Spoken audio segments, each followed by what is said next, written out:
Big up to the crew. We should be live. Big up to Truth, if that's you. Hassan Saba, big up yourself. Yeah, gonna let it warm up a little bit. I've got sound. You're saying. Big up to Nemesis Prime. No, the sound should be working, man. Welcome. Good evening. I hope everyone is enjoying their self-isolation, doing that good social distancing, and all the rest of it. Gonna get a show opened up later, get a panel opened up and that sort of thing. Big up to Timasuna. Big up to the people coming in. Big up to G Block, which I think is finishing up now. And big up to Raspect. I haven't seen you live today at all, bruv. So I'm doing the good works. Yeah, I got a brief-ish video that I was gonna play just to sort of introduce the topic. Big up to everyone self-isolating and anyone who's gotten over this bug. Big up to Truth as well, who did an interesting stream yesterday. Earlier on today actually, with a couple interesting guests. Let me get this video going. I'll just let things warm up.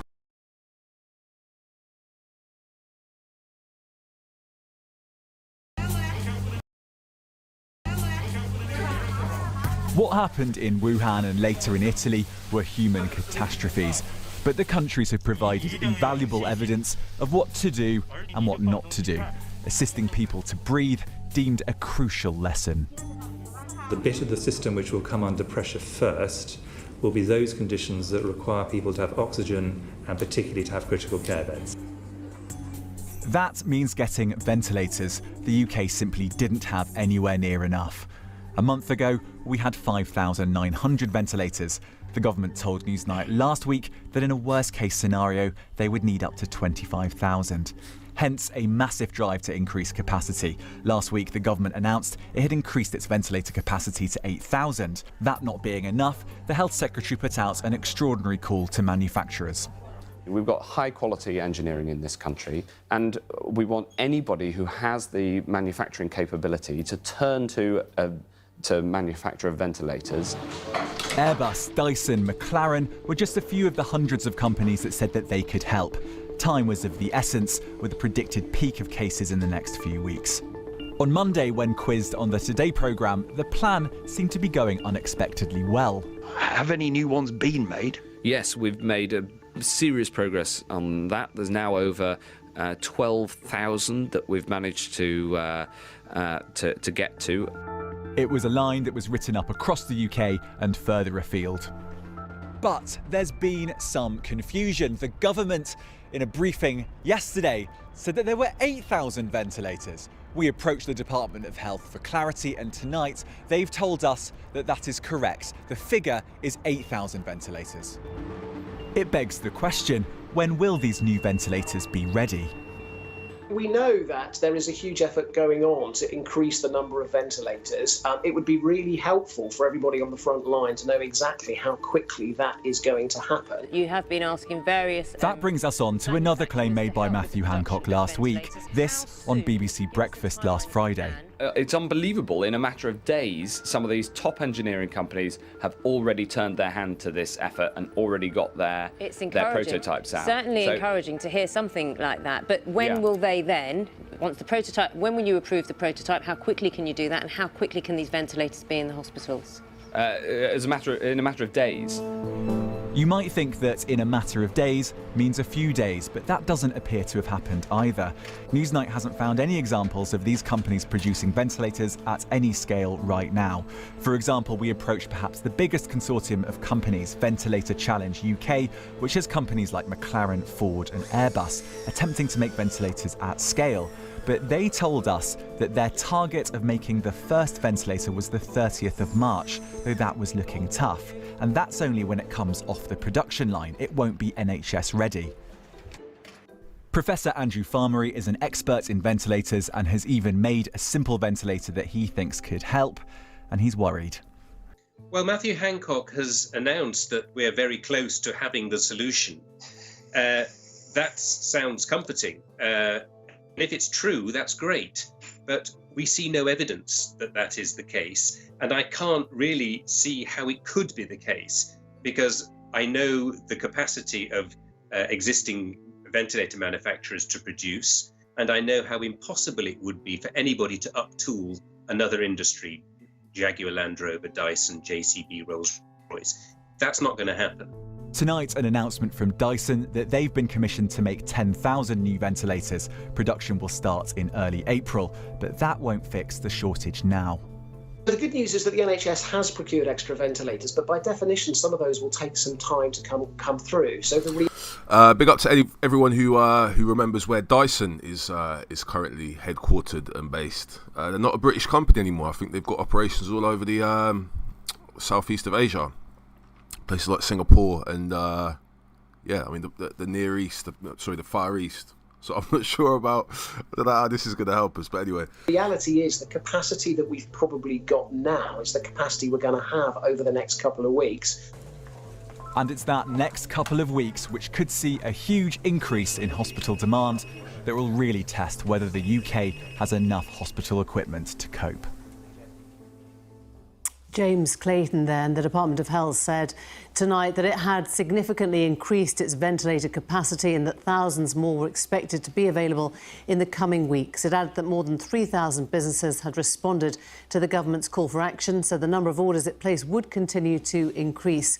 We'll discuss this all in a few moments with Nadeem Zahawi, the business manager who also oversees procurement of ventilators. First, though, joining us is Andrew Rayner, the managing director of MEC Medical, a medical parts company, and Dr. Claudia Paoloni, a consultant anaesthetist and president of the HSCA, the Hospital Doctors Union. Andrew, if I can just start with you. You make the parts for ventilators without which they can't run. Now, I understand you got in touch with the government as soon as they put out the call for help a few weeks ago. What happened then?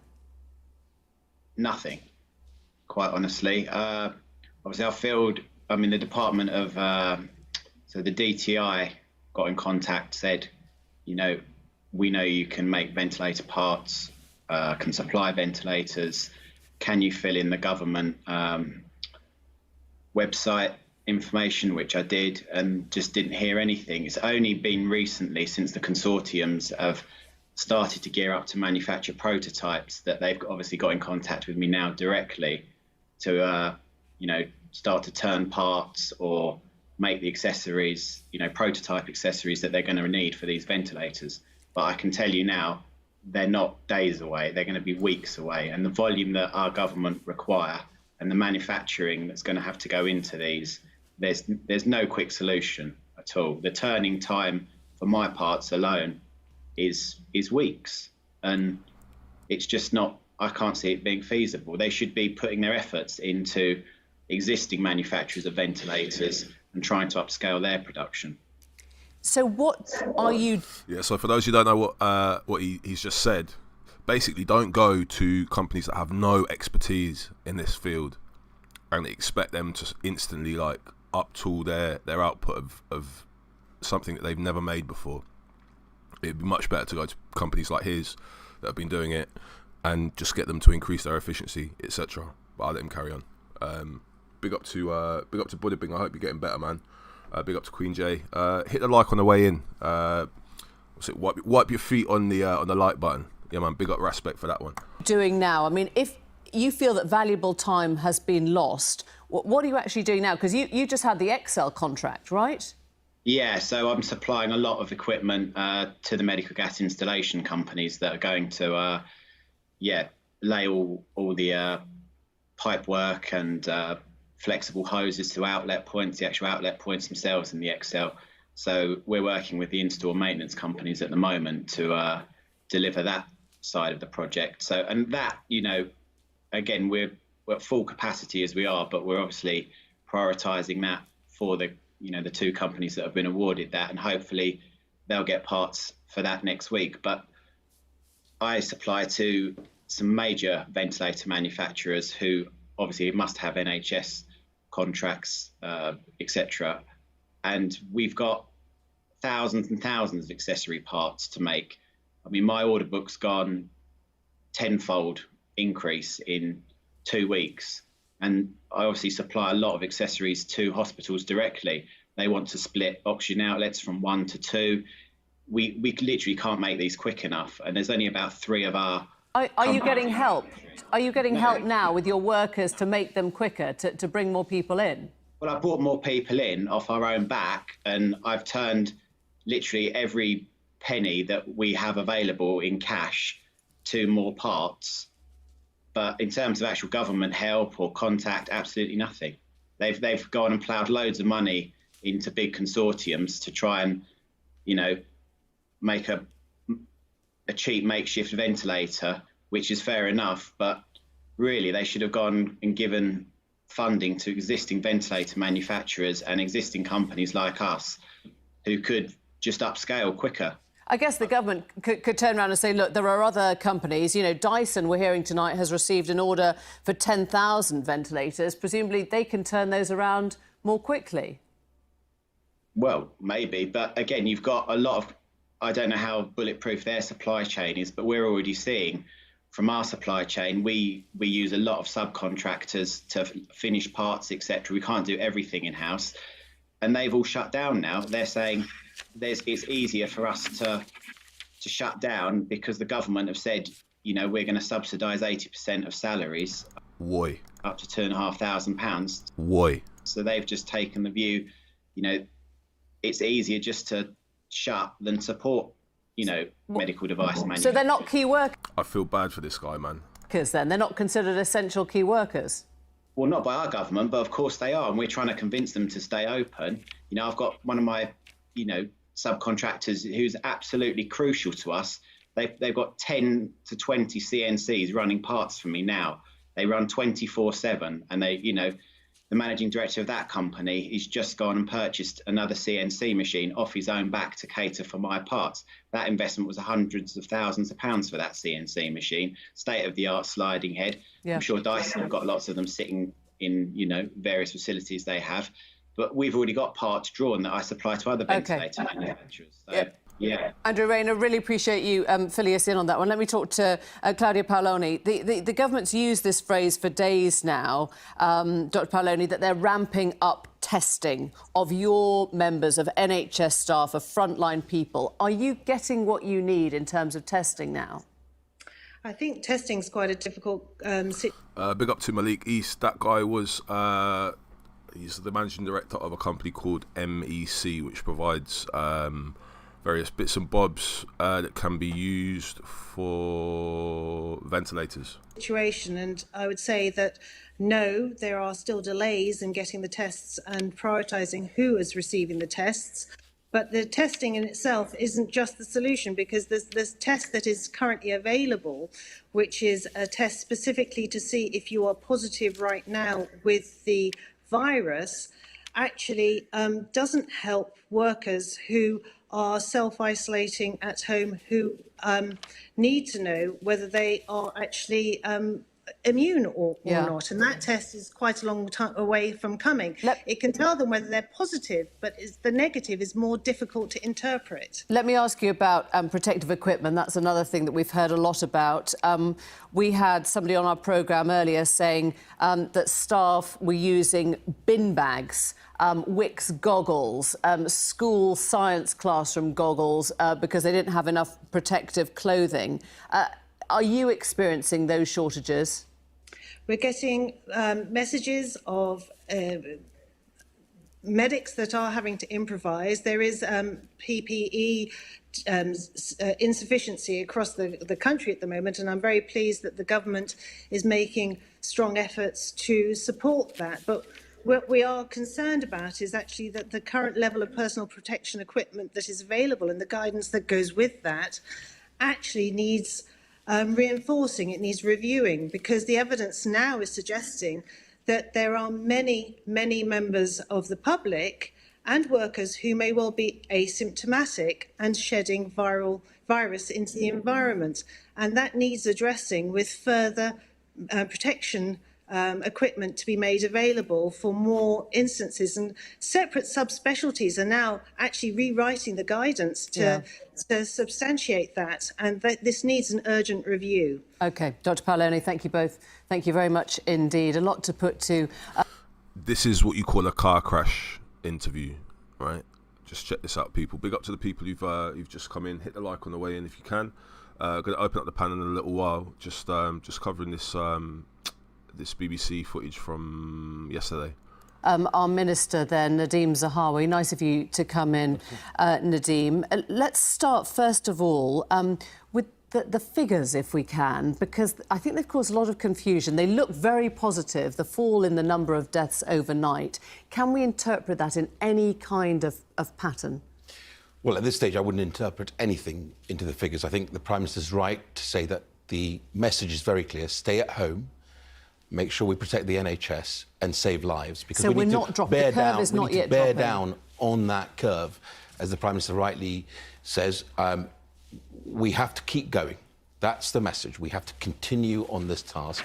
And it's important that people remember that if you don't need to go out to work, then please stay at home. There are a number of businesses we've asked to shut down, like non-essential retail, clubs, pubs, and so on. Yeah. If your employer can allow you to work from home, then you should be working from home, and that employer should allow you to work from home. I don't want to get into that too much, because as you've seen, there's a lot of work that we are trying to understand in terms of the ventilator numbers, which could be critical. We hope they won't be, but they could be critical some weeks down the line. Now, we don't even understand how many there are, because the ministers, Matt Hancock and Robert Jenrick, were saying, even tonight, 12,000. We understand from the Department of Health there's only 8,000. And we also know that you need between 25 and 30,000. And we've heard now from expert after expert and manufacturer saying there is no way, even if you started making those now, you're going to reach the capacity you need within months. It's not going to happen in days, and it's not going to happen in that 2 to 3 week peak. Why is he nodding? Well, I've been involved in this, especially as the business and industry minister. I was on the call. We know that, mate. We know you're the business minister. We get that. The Prime Minister, when he spoke to 60 manufacturers to say we need this additional ventilator capacity. And I have to say, you know, the 9th largest manufacturing country in the world manufacturers really stepped up to do this. Now, what we were just hearing is actually sort of a little bit of the story, but let me just try and clear it up for you. You'll respond entirely to what Andrew Rayner said and others. Yeah. Absolutely. So there are two things. There are those like Dyson who wanted to design one afresh and make one, which they've done, which is phenomenal. Right. So wait a second. Let's stick with that, because they've said tonight they're going to make 10,000 ventilators. Yeah. When can we expect those to be up and running? So they're going to make 15,000, in fact. 10,000 they've had an order for, 5,000 that they're going to give away, 1,000 for the UK, plus others are also. So the one I've been working with... Sorry, when can we expect those ventilators to be up and running? So the Dyson ones, they've said that they'll have them in April. That's when they'll have the first production through. At the beginning of April, they will be ready to be used in critical care. Well, not just Dyson. What I'm saying to you is we're procuring others. So no, but I'm just asking about this, because you've got 10,000. That's a huge number. Yes. It's very reassuring for a population to hear that. Will the Dyson ventilators be usable, for example, in the Excel Centre at the beginning of April? So all ventilators that the different consortia are working on will be usable, because we're working hand in glove with the regulator to make sure they're ready. So one of the other ways... You're not answering the question. You're not giving me any time frame. I'm just trying to understand. As soon as they can be made, they will be in the NHS. That's the whole thing, because we're trying to do... But we've heard from Chris Whitty that the peak could come in between 2 and 3 weeks' time. So why on earth are you trying to commission ventilators that won't be there for the peak now? Right, so if you'll allow me to just... We sort of got stuck just on the Dyson announcement. The one that I've been working with is 2 consortia, led by Dick Elsey, who's a brilliant engineer, head of the high-value manufacturing Catapult in the UK. He effectively looked at 2 existing designs, one already being manufactured by a small company in the UK, and we're ramping up. That's what they want to do, is ramp up their production. What does ramp up mean? So you bring in other manufacturers, like the automotive sector, like the aerospace sector, and help... Will any of those new ventilators be ready in 2 weeks' time? That's what we're That's exactly what we're working to. That is exactly what we're working to. I'm asking because the numbers are really confused. Yes. You know, Matt Hancock's been saying that there are 12,000. There aren't. Robert Jenrick said tonight there are 12,000. There aren't. The Department of Health is telling us there are only 8,000. So how do we know what to make of the numbers that the government's throwing out? Is One, the message we need to know is we need thousands more, which is why we put out this call 10 days ago by the Prime Minister to say, look, let's get going. This is a national effort. We've all worked together on this, right? The 8,000 are already in the NHS, but the NHS is also constantly procuring, which is why, when you say 12,000, because that's already procured in the system, but maybe not yet actually in place. So what we're doing, what I'm trying to do is work with the consortia. Constantly procuring from who, though? I'm just trying to work out, have we got 8 or have we got 12? So you've got existing suppliers that are already producing, but they have capacity constraints. What you need then is to ramp up that capacity. That's what I'm trying to explain to you. I understand. I'm just trying to get numbers and dates. I am trying my best to try and explain to you. So what the consortia are doing are working with existing machines, existing supplies, to see whether we can ramp it up rapidly, producing 10,000 a week. That is the target. There's been a lot so we can get there as quickly as possible with this national effort. There's been a lot of talk of ramping up. We've heard about ramping up. The government's talked about ramping up testing. Boris Johnson told us 8 days ago it would be ramping up testing to 25,000. Yes. Now, it is inconceivable that your frontline staff, the people protecting us and putting their lives at risk, are not getting tested for the virus. How could that still be happening? So we've tested today 6,400 tests, and we are ramping up to 25,000 tests a day. 3.5 million. Just concede that hasn't happened since the government, since the Prime Minister said it would happen 9 days ago. We were at 5,000 tests a day. Today was 6,400 tests. What we are doing is we have 3.5 million of the antibody tests, which are a real game changer. I don't want to talk about those. I want to talk about the NHS staff. Well, they are the critical people. These are the frontline staff. Right. Of course, we're going to make sure that they are tested, so that we make sure that, one, they are Be honest, able you're not going to do to their get job. up to 25,000 tests a day, are you? Of course we are. This is a national effort. Look at what happened today. 500,000 people, as of tonight, have volunteered to come and help the NHS can't to offer deliver. you tests. No, but what I'm saying to you is we've got 3.5 million of the antibody tests coming in. You're changing the subject. No, I'm not sorry. changing the subject, Emily. You are, because we're talking about today, NHS staff who might be isolating instead of being able to be on the front line because the government can't provide these tests. Now, if the government said we can't provide the tests, it would be one thing. The government hasn't said that. It said 9 days ago, we'll do 25,000 a day. And you've just told me you've got from 5 to 6 in the space of a week. Right, so we've got 6,400 tests today. Chris Whitty today explained that actually what we need to do is make sure we get these antibody tests in. We have to test them. He and the chief scientist said we have to test them to see whether they work, so they don't give a false reading. That's also important. That's a different test. And then we're going to roll that out. Test. Well, that's the game-changing test. Well, it isn't for the NHS staff, who are also, as you heard, using bin bags as aprons, using classroom goggles from their kids' schools. They are setting up charities to get the public to help because they haven't got protective uniform. Aren't you ashamed of that? Well, first of all, we are absolutely making sure that we buy the equipment, and the equipment is there. We have a COBRA that is dedicated to procurement, chaired by Michael Gove. That is all we've been doing, is looking at procurement. So this, of course, we don't want to see any shortages anywhere in the system, but we are absolutely focused on delivering this. This isn't the first day they've been saying this. They've been telling you this for weeks. Now, you must have looked, as a government minister, at Wuhan. You must have looked at the Chinese building hospitals in 6 days. You must have looked at the kind of protective clothing that was being used there. How could that not compute into something that you had to be readying here in this country months ago? And we have. This is the whole point.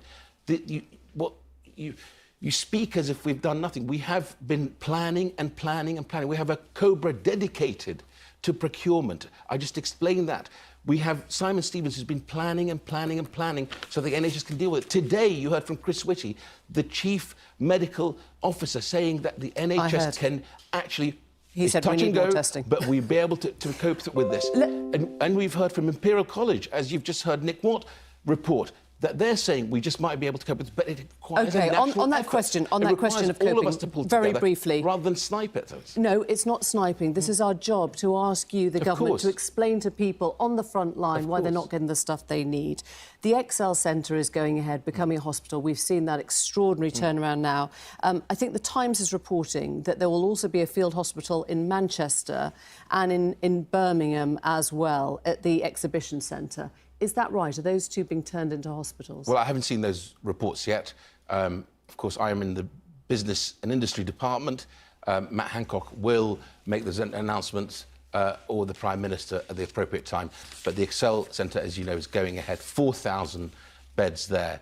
And if we all pull together, we can make sure that the NHS can cope, is protected and will save lives if we all stay at home. That's the big message. Nadeem Zahawi, thank you very much. My And thanks pleasure. for coming in. Whoa. Not sure about that. Tayo Camel says Spain has way more deaths than China now. Let me get the death count up. I need to get a dedicated window for this. Hold on. All right, so the US has overtaken China in terms of total cases. 15,000 new cases since yesterday. So, like, no disrespect to I know certain people aren't taking it as seriously because they don't feel like they know people who've got it yet or whatever. In the UK, I think there's about one person dying every 13 minutes at the moment, and that's not to say how many people are being infected every 13 minutes. The US, 15,000 new cases today, 182 deaths. No new information out of China. Italy had 712 deaths today, plus another 6,000 cases. Spain, another 700 deaths today.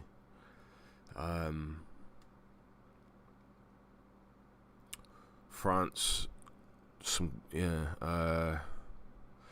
hell, I don't know. I'm not going to do the analysis on this. I'm not good with numbers like that. But we get one more video up of a this is an NHS doctor who works at I think University College London, UCL. I'm going to let this run. Well, joining me now via the internet is Hugh Montgomery, who's Professor of Intensive Care Medicine at University College London. Professor, we've seen the highest UK deaths in a single day. Do you fear that we're heading for the kind of scale of suffering that we've seen in Italy? Regrettably, the answer has to be yes. And the reason for that is the simple mathematics of doubling. And this has been explained before, but if you assume, at the worst case, that every person with the disease can infect 3 more, by the time each of those has infected people and gone out to the 9th or 10th cycle, you're knocking somewhere in the region of upwards of 55,000, 60,000 people infected. And people were socially engaged with each other until only yesterday with the lockdown. We still saw these completely crazy mass gatherings at the weekend. 6 days of incubation, 6 to 10 days before people hit intensive care units, and then time on intensive care units before they die. So this death rate is going to go up steeply. Intensive care bed use is going to go up steeply, and it's going to follow the same trajectory as the disease infection rate did 10 days or so ago when it suddenly took that uptick. Well, you work in intensive care at a hospital in North London. We've had this warning from 13 trusts that they'll run out of intensive care capacity next week. How are you doing? Well, at the moment, we're doing well. And I have to say the NHS, you know, particularly people who work in critical care, emergency medicine and so forth, are cut of a cloth that makes them somewhat more resilient than others, perhaps, because they've chosen that path. We've done our best. These are extraordinary times, and we are certainly coping at the moment with the patients we have.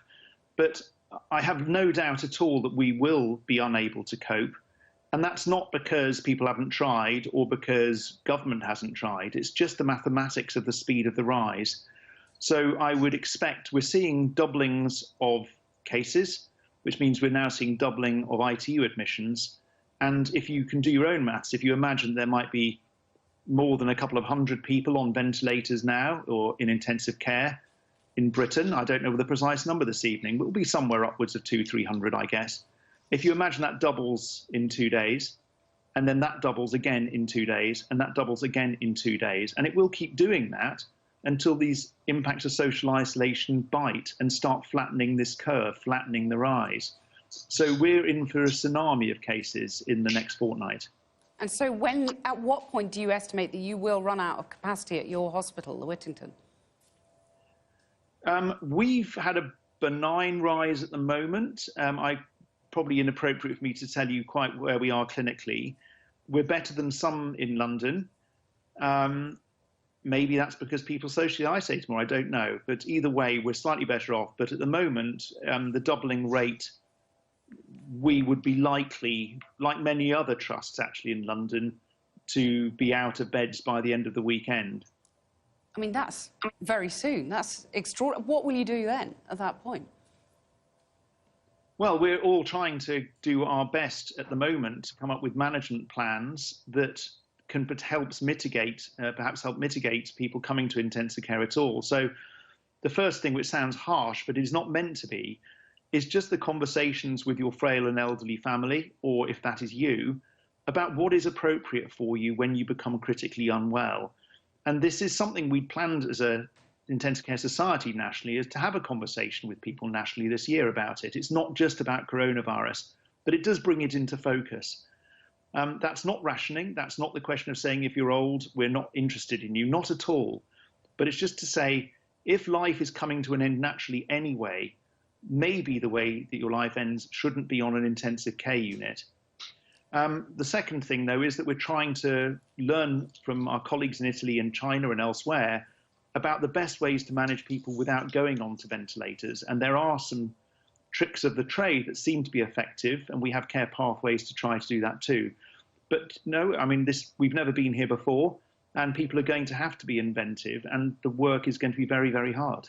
Does this new Excel Centre, opening up 4,000 beds that the Health Secretary has been talking about, does that give you hope? I don't know. And being honest, I don't think there's any option except to do that, because we are going to run out of beds. So unless we create massive capacity somewhere, somehow, we're not going to be able to cope with the patients.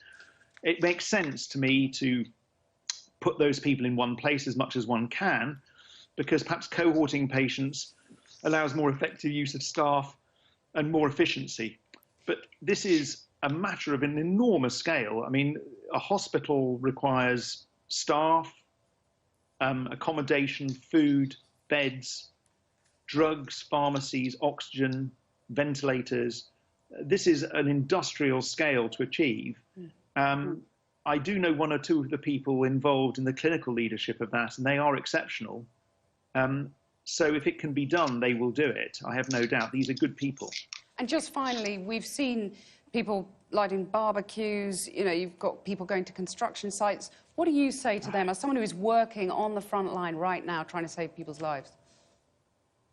Do you know, I've lost my temper now. I, as you may know, gave an interview for Dispatches for Channel 4 a week ago, and I was trying to be polite to encourage people to do the right thing. But this is criminal, and it is not about you. If you're a young person who is reasonably healthy, the odds are overwhelmingly in your favour that you will only get mild disease. But if you pass it on to other people, doing those maths within 10 cycles, and you pass that on, and you've infected 60,000 people, and 1 in 10 of those comes to an intensive care unit, there are only, or were only, 1,000 intensive care adult beds in this country, and you will have caused a tsunami that will engulf that on your own. For goodness sake, stop. Stop doing this. It's wrong. Professor Hugh Montgomery, thank you so much for joining us. Yeah, man. So So we heard from the government minister. All right, he wasn't the I don't know, the guy responsible for the NHS, but he was the industry guy, whatever. Who was saying, yes, we've got it under control. We're gonna have everything that we need. Yes. And this guy's saying they're gonna run out of beds by the weekend. Let me have a little look at the chats. Robert White says, had a full-blown argument with my brother because he wouldn't work from home, but I shamed him into it. Felt shitty though. Nah, man, big up the people. You got to use any and all tactics, man. Anything that you think will work. I've had to flip out at certain people.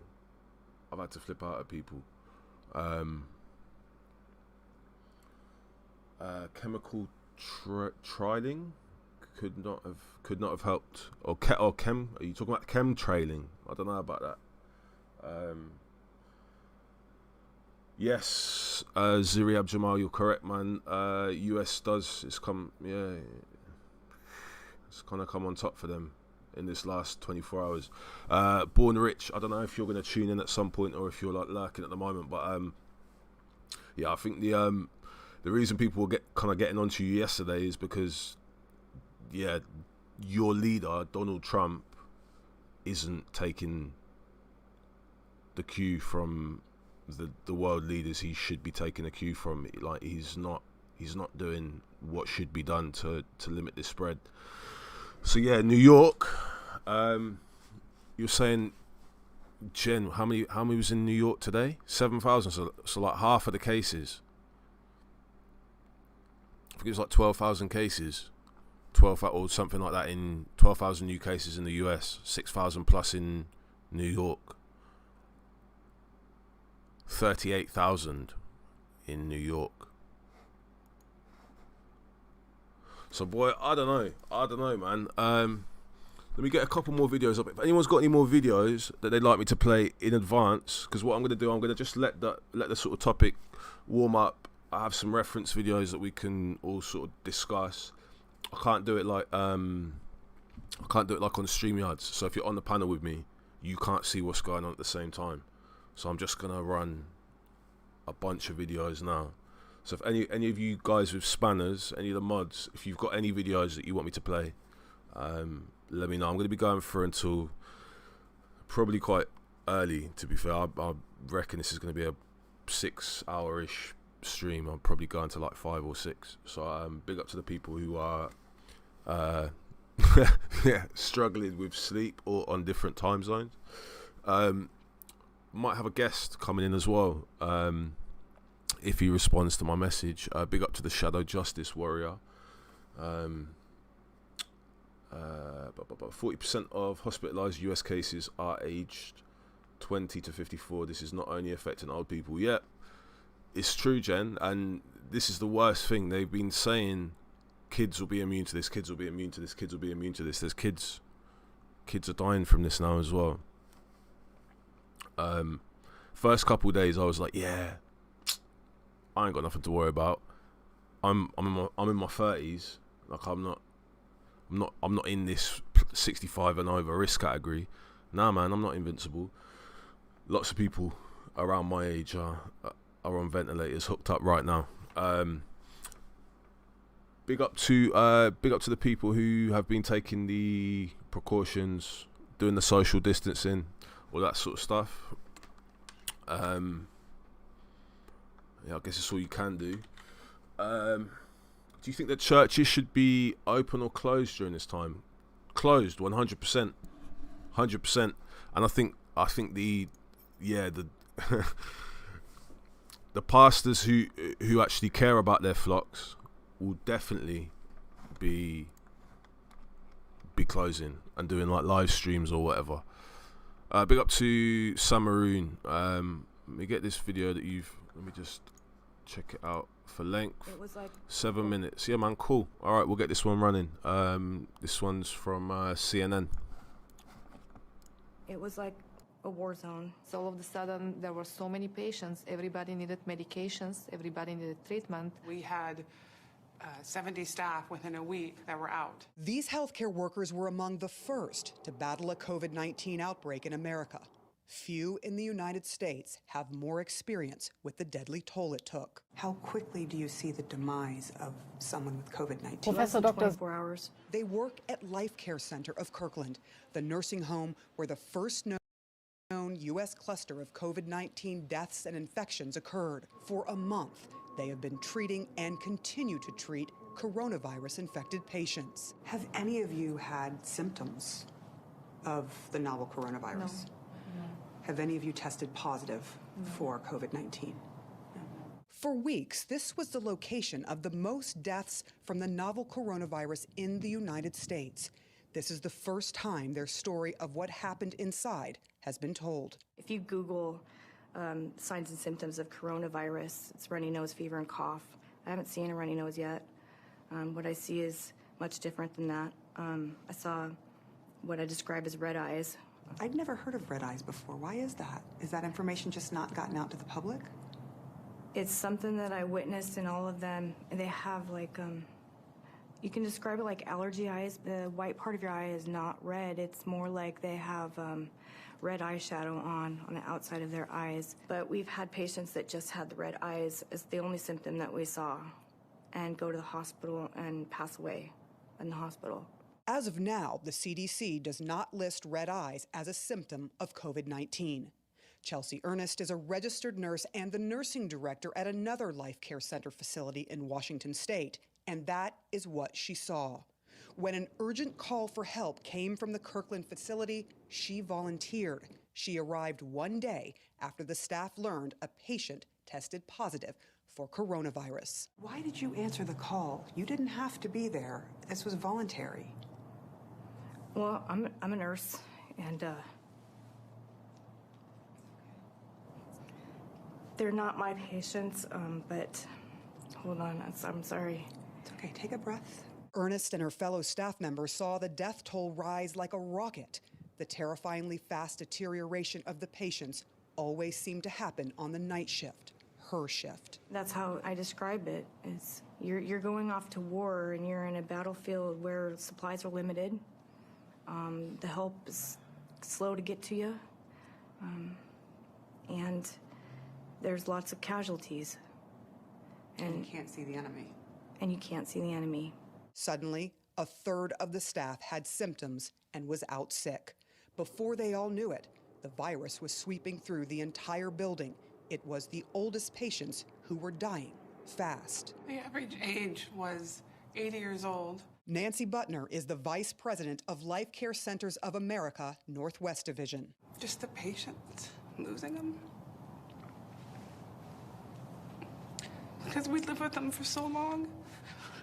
It's hard. After 2 days of madness, things seemed to calm, but not for long. There was a little lull, and I heard a cough, and so I started following the coughs.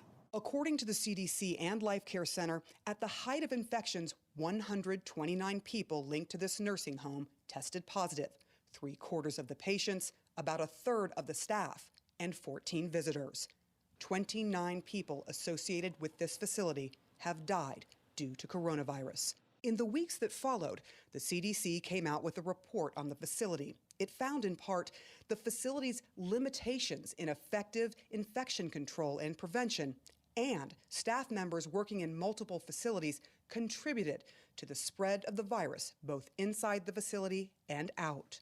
Many nursing staff work in one or more facilities. Do you think that that will change, the idea of having people work at different facilities after COVID-19? I don't know that it would. It's, you know, and again, in healthcare, you work in different settings. If everyone was trained on infection control, how is it that so many patients got COVID-19 and so many members of the staff also got COVID-19?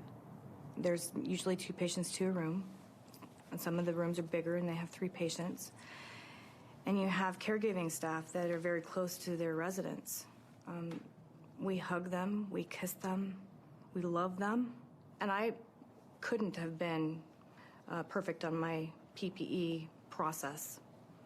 saying wearing the personal protection equipment, you couldn't have been perfect because things were happening so fast. You were trying to save lives. She arrived after the first person tested positive. It took 5 days to get the results.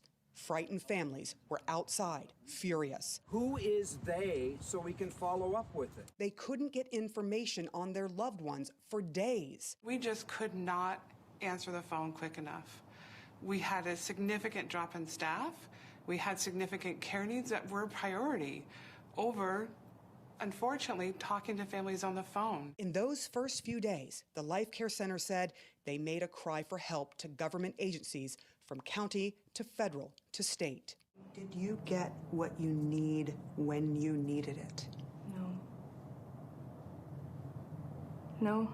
No one was doing just one job. Stephanie Booth is in charge of payroll. I worked in the kitchen. I don't know, I've done a little bit of everything. I did some housekeeping. Everyone was doing everything until doctors and nurses arrived from the Centers for Disease Control and Prevention and Health and Human Services. The number of patients in the facility has dropped now from 120 to 42. Of those 42 patients, 31 have tested positive for novel coronavirus. What advice would you give other facilities, other doctors and nurses, other staff members about dealing with COVID-19? I didn't expect it to be so lethal. And I have no shame in saying that I was wrong. Anderson, Chelsea Ernest says she was wrong about thinking that the coronavirus was kind of like the flu. She does not think that anymore, and they do admit as a staff that they did make some mistakes, but they say they were the first in America to battle this new virus. Crazy, man. That reminds me a lot of the nursing home in Madrid. I'm just going to play this video. It's a shorter one. From 2 days ago. Now, to Spain, where health authorities say 5,400 healthcare workers have been diagnosed with the coronavirus. In Madrid, officials have begun storing bodies in an ice rink converted into a makeshift morgue as the number of deaths continue to rise in the country. Close to 40,000 people in Spain have now been infected with the virus, the death toll standing at 2,696. Let's get more from Sarah Morris in Madrid. Sarah, that figure of 5,400 health workers being infected by the virus is an amazing number. How will the Spanish, or rather, how is the Spanish government coping as a result? It is an astonishing number, as you say, Annette. It's more than 13% of those infected being health workers. And for some time, the health workers, the doctors and the nurses on the front line have really been concerned and have complained that they haven't got enough protective masks, haven't got enough equipment getting through to their regions and to their individual hospitals. Now, the government has been sending out some rapid tests. About 650,000 tests have arrived so far, and some of those health workers are the ones being tested as a priority because, of course, if they have the virus, they risk spreading it on to other health workers, other patients. The health authorities really are doing all they can to help those workers on the front line. The army has played a particular key role in the last week or so. They have, for instance, been going to hospitals that are overcrowded and taking patients to less crowded hospitals. They've also rolled out a military field hospital at one of the conference centres. That will be a giant hospital when it finally has all the beds there. 5,500 beds will be at that Madrid conference centre, and already that is taking some of the less serious patients. Already a few of those patients have been released as a result of treatment there, but certainly the health workers are very concerned about getting those all-important protective masks. That has prompted a response from the general public. We've even seen nuns stitching together masks to help them. Again, the army, we've seen pictures of army members sewing together masks, and also some universities producing masks and ventilators on 3D printers. All of that, a nationwide effort, if you like, to make sure those health workers get the protection they need. Now, where you are, Sarah, which is Madrid, has many, many cases. What's the situation like in the capital? It's very worrying, particularly at those hospitals and elderly care homes, for instance, because the elderly population is among the most vulnerable. The members of the army were deployed by the Spanish government to try to check that those elderly care homes were not spreading the virus, to make sure there was separation, for instance, of patients who didn't have symptoms from those who are already showing coronavirus symptoms. And when the army went into some of those homes, the Defence Ministry said they found elderly people abandoned in their beds who had died from the coronavirus. So the elderly homes are being disinfected. That's one of the main priorities. Also in Madrid, we mentioned that field hospital that has opened. Really, people are being told stay on lockdown. That is vitally important. And of course, the Spanish government tomorrow will extend that lockdown by another 15 days. Sarah Morris reporting there from Madrid. Thank you. And the UK. All right. There was another video. Hold on. I think I might have this one. This one is a bit of a change of pace, I think Ziriab said. Yeah, so for those of you who don't just want to watch stuff that's gonna, I don't know, make you feel like powerless and whatever else, this might be a bit of a... so this video is entitled Hype and Hysteria, Demystification of the Nightmare, from Professor Dr. Medic Sucharit Bhakdi. Professor Dr. Sucharit Bhakdi, Sie sind Mediziner, Infektiologe und Experte für Mikrobiologie. Sie gehören zu den am häufigsten zitierten Medizinforschern in Deutschland. Heute sprechen wir über das Coronavirus. Das Virus versetzt die Welt in Alarm. Die Folgen werden immer dramatischer. Auch in Deutschland ist der Ausnahmezustand. Was sind überhaupt Coronaviren? Die Viren kommen weltweit bei Tieren und Menschen vor und bilden eine Großfamilie, die unter uns ist. Normalerweise spielen sie medizinisch keine Rolle, weil sie nur leichte grippale Infekte machen oder fieberhafte Schnupfen. Höchstens ältere Menschen mit Vorerkrankungen sind vielleicht etwas gefährdet. Jetzt kommt ein neuer Vertreter auf die Bühne und versetzt die Welt in Angst und Bange. Warum? Covid-19 wurde in China entdeckt und breitete sich dort sehr schnell aus, war aber begleitet offensichtlich mit vielen Todesfällen, mehr als man erwarten würde. Dann kam die Alarmmeldung aus Norditalien, dass Ähnliches dort sich abspielte. Allerdings, und das muss man wirklich bedenken, in anderen Gegenden der Welt, wo das Virus sich ausgebreitet hat, wurden solche scheinbare Todesraten von 4, 5, 6% nicht erreicht. So zum Beispiel in Südkorea. Oh wait, you want me to read it out as well, Kaan? Todesrate. For example, in... Oh shit, that's going to be a bit mad. England 0,3%. Wieso scheinbare Todesrate? Scheinbar. Alright, I might have to... Sorry, Ziriab, I might have to leave this one. Let me get the I think that was the last video. I don't think anyone else had any other ones up. Shit, that's a shame. It's 9 minutes, otherwise I would. Alright. I'll tell you what. Alright, cool. Let me try and do it. Let me try and do it. I'm gonna have to mute the thing. When patients concurrently have other illnesses, an infectious agent must not be held solely responsible for a lethal outcome.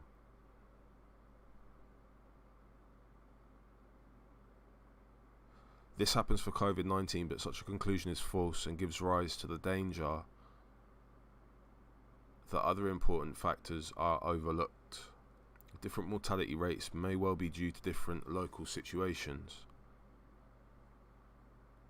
For example, what does northern Italy have in common with China? Answer: horrific air pollution, the highest in the world. Northern Italy is the China of Europe. The lungs of inhabitants there have been chronically injured over decades. And for this simple reason, the situation may not be comparable to elsewhere. What about Germany? The virus has also spread to us, says the reporter. Yeah. It is spreading in Germany.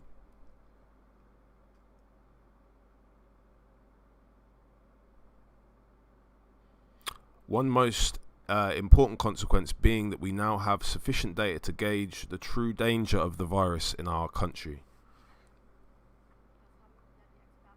which is what the German experts and politicians have done. The highest alert level has been proclaimed and extreme preventative measures have been installed. Yes, and this is the incredible tragedy, because all of these adopted measures are actually senseless. Namely, the pressing questions are answered. The first one: does the virus and kill? Fucking hell! Why did it speed up then? This would make it different from other everyday coronaviruses of the world.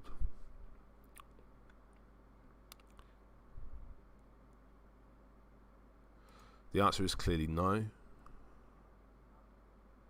We have 10,000 infections reported as of the 18th of March 2020. 99.5% have no or only mild symptoms.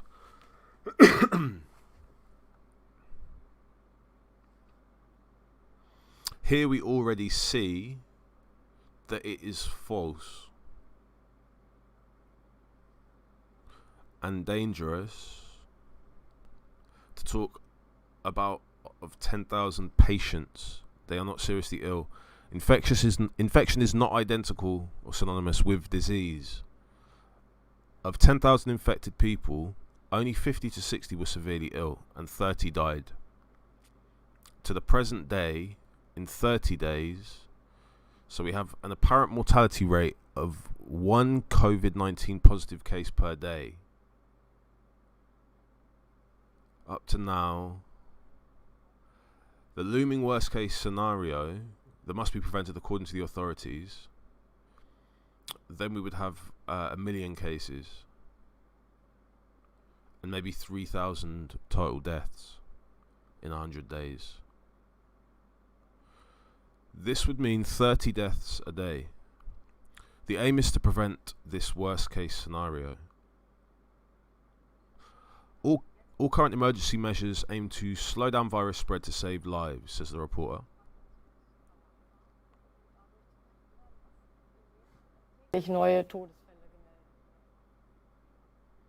Yes.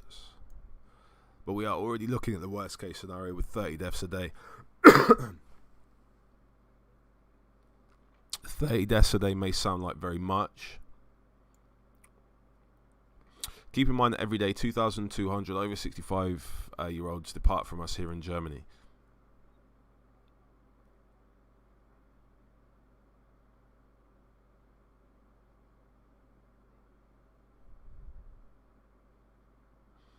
Keep in mind that many of these carry common coronaviruses. How many are not known? So let's assume 1%, which is surely too low.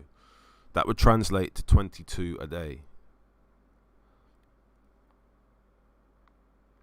And these die every day.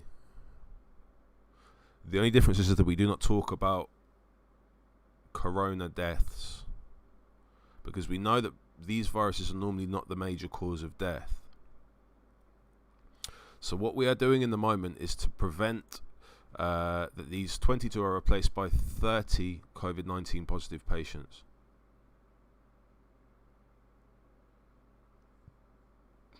This is what is happening. We are afraid that 1 million infections with the new virus will lead to 30 deaths a day over the next 100 days.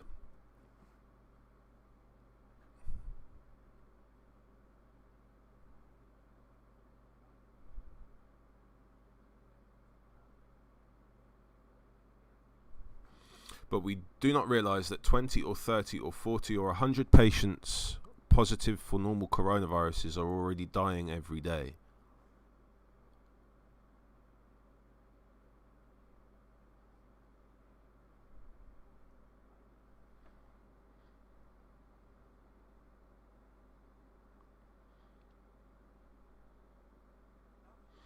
To avoid that COVID-19 enters the scene instead of the other coronaviruses, extreme measures are installed. The report says, so what do you think about all of these measures? They are grotesque, absurd, and very dangerous.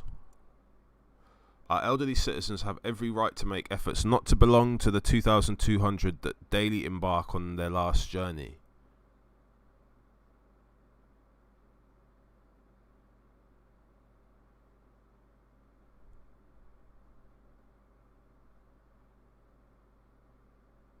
Social contact and social events, theatre and music, travel and holiday recreation, sports and hobbies, etc., etc., all help to prolong their stay on Earth.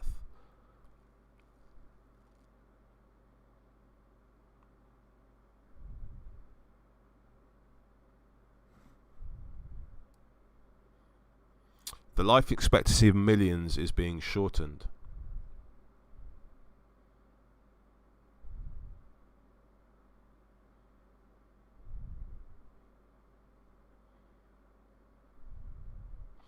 The horrifying impact on world economy threatens the existence of countless people.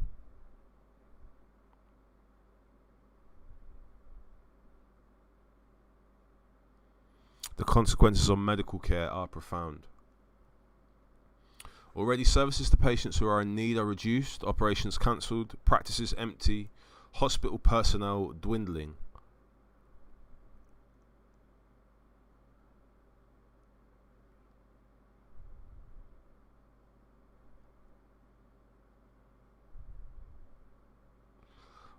All this will impact profoundly our whole society. I can only say, all these measures are leading to self-destruction and collective suicide because of nothing but a spook.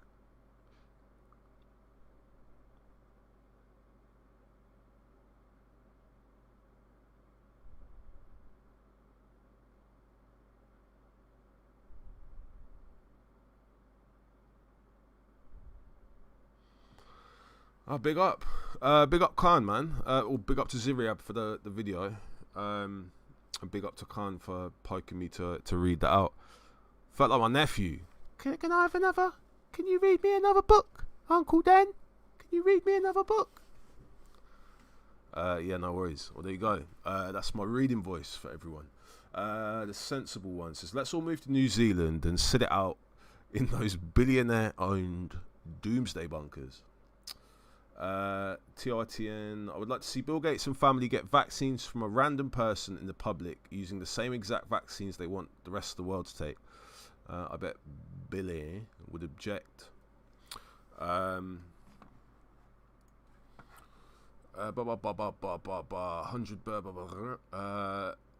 is now dead. Emily did not own the coronavirus, but fear of the virus made her worried and depressed. Was that the nurse who killed herself? That's like, there's been a couple of cases of that. I've seen there was a nurse in Italy who killed herself after a shift where, like, I don't know, 3 digits died or something. I don't know. There was like hundreds of deaths on her shift, and there was a young nurse at I forget the name of the hospital now, a London hospital, who committed suicide.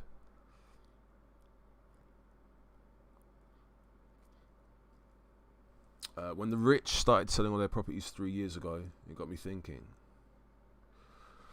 I'm not sure about this. I'm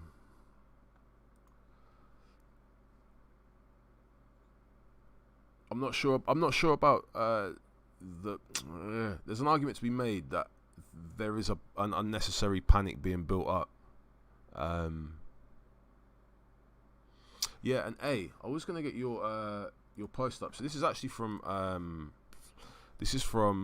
the Gov. This is from the government. So gov.uk. High consequence infectious diseases. This is guidance and information about high consequence infectious diseases and their management in England. Published in October 2018 and last updated in...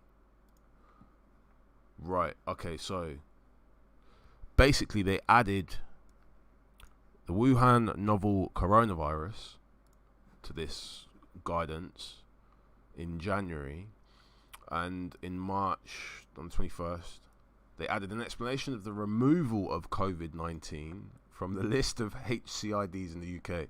Okay, so they added it in January and it's now been taken off. Right, we're going to get into why that was, if I can decipher that. Status of COVID-19. As of the 19th of March 2020, COVID-19 is no longer considered to be a high consequence infectious disease in the UK. The Four Nations Public Health HCID group made an interim recommendation in January 2020 to classify COVID-19 as an HCID. This was based on consideration of the UK HCID criteria about the virus and the disease, with information available during the early stages of the outbreak. Now that more is known about COVID-19, the public health bodies in the UK have reviewed the most up-to-date information about COVID-19 against the UK HCID criteria. They have determined that several features have now changed.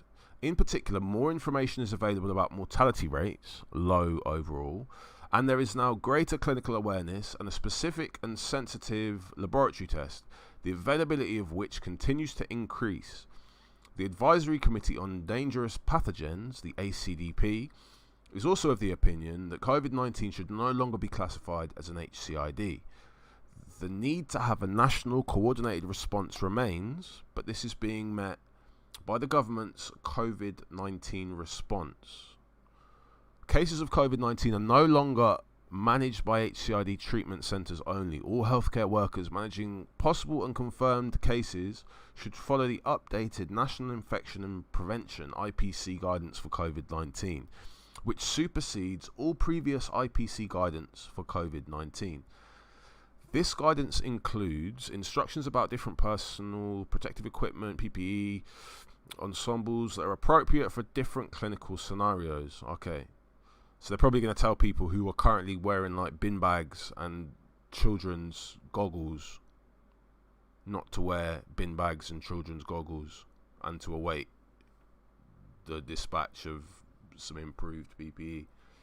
This all reminds me, I don't know if anyone remembers when we went to war in Iraq and Afghanistan.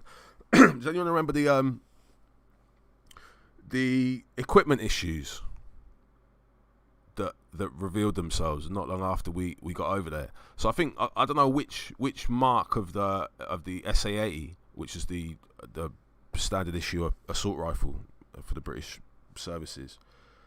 I don't know which variant of that we sent them out with, but we sent it out to Afghanistan and it basically just got filled up with like sand and then started to like melt at high temperature and just malfunction in general.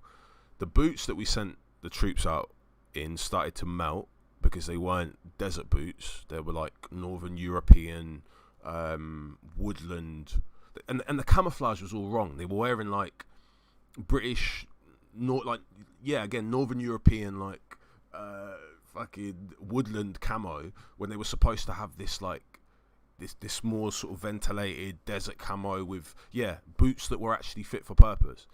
It seems that we no matter what the situation is, we don't when we Yeah, I don't know, man.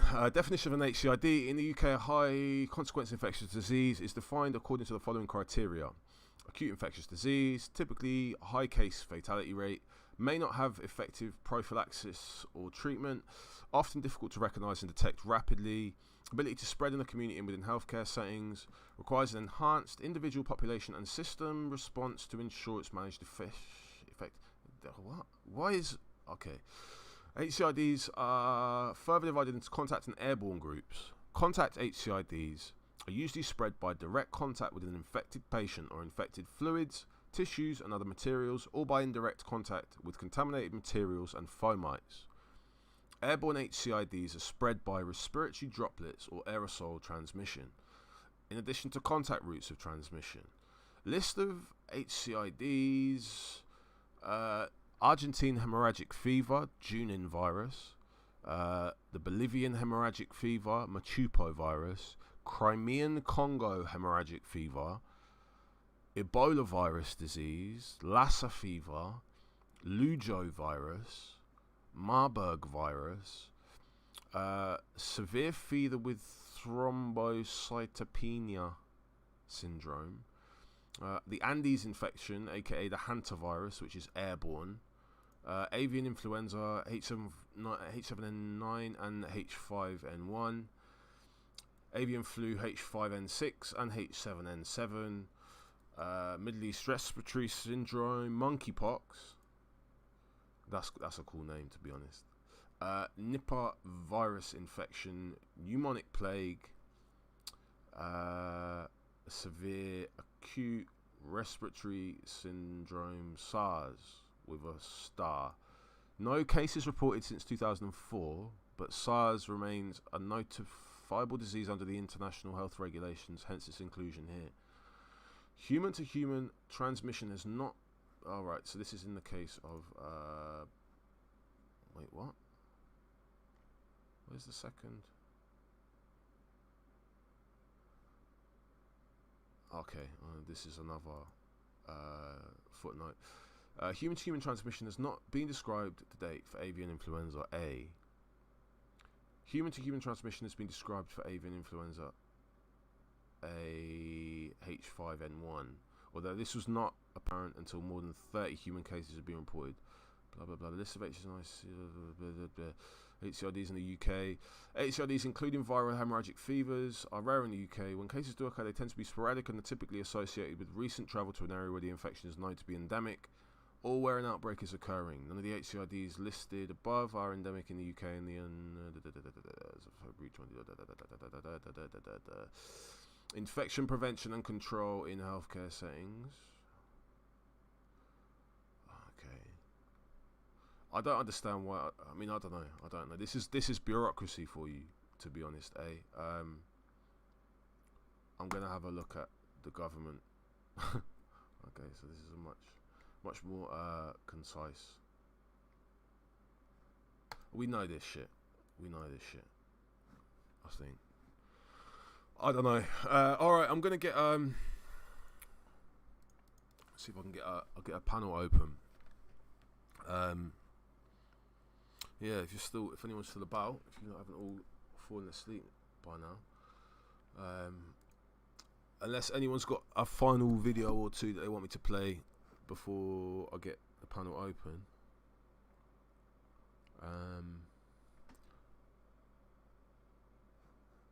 Yeah, let me know.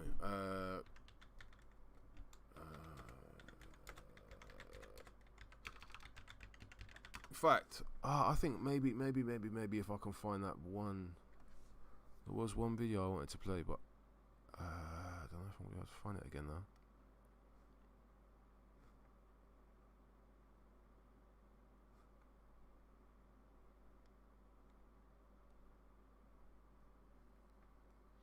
Adam Smith. They haven't decided. It's not. They have to do that to be able to treat it in any hospital. Not sure.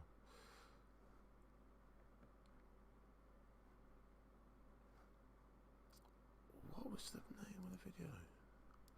Just got to go back through my history. There was a video I watched earlier on. if I can find it again. Zooming in with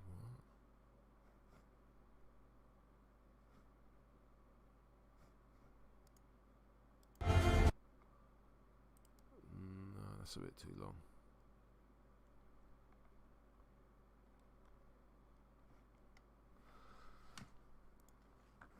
Alright, cool.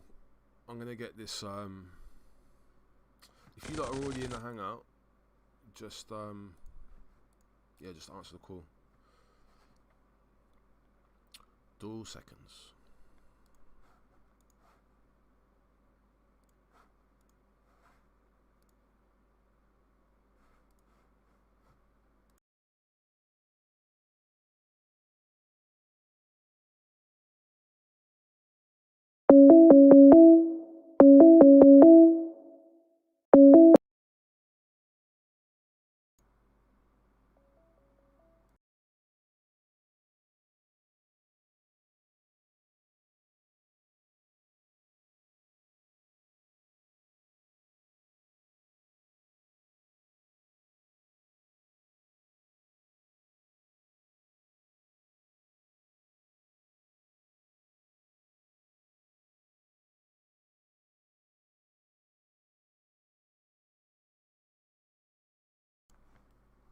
Alright, cool. The hangout should be active now. Jenn Wallis says, wait, what's going on here? Yo, test. What the fuck?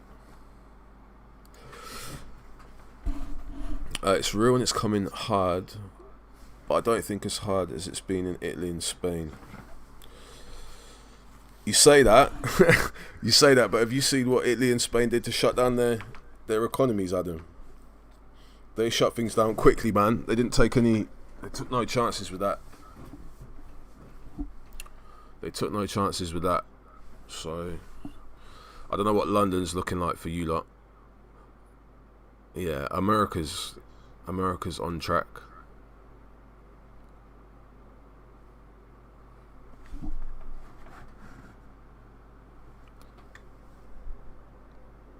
Truth says .7 is false. What was that? There was no one being tested without symptoms, and no one in this Western world being quarantined against their will. Yeah, I've not heard of that, to be honest. Wait, give me 2 sets, people.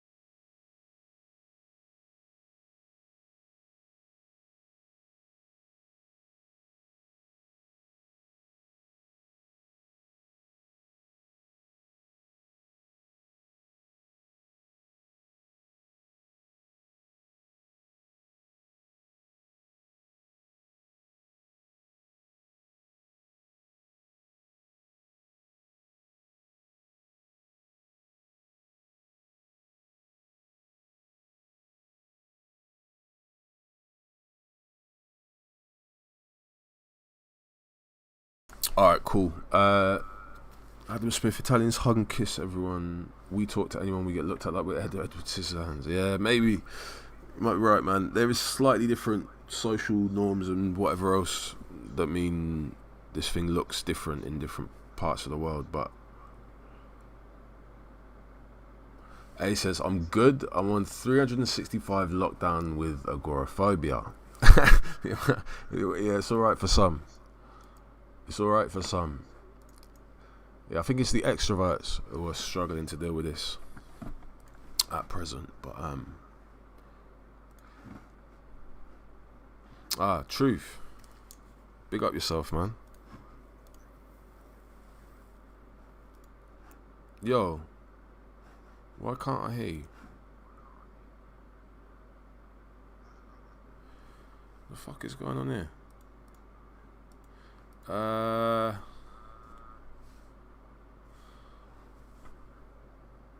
Wait 1 sec.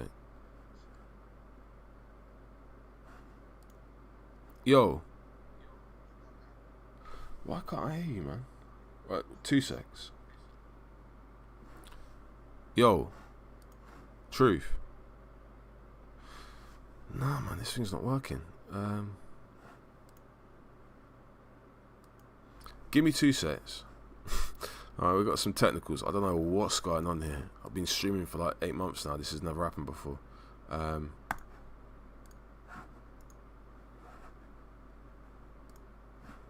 Yo.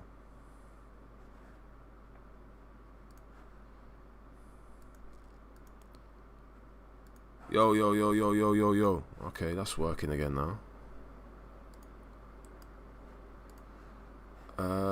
Microphone's got corona. No, I don't think so. Truth, try jumping back in if you can, man.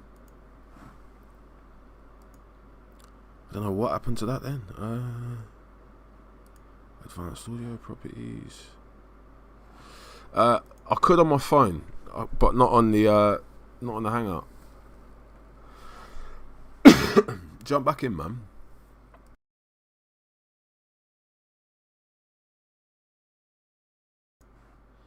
Ali, I think you're already in the thing, to be honest.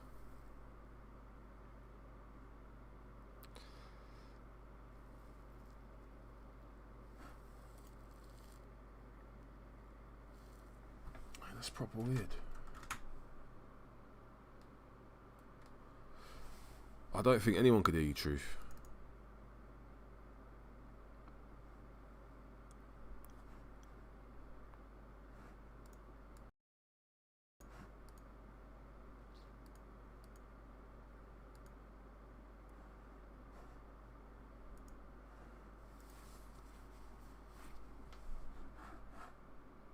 Hey.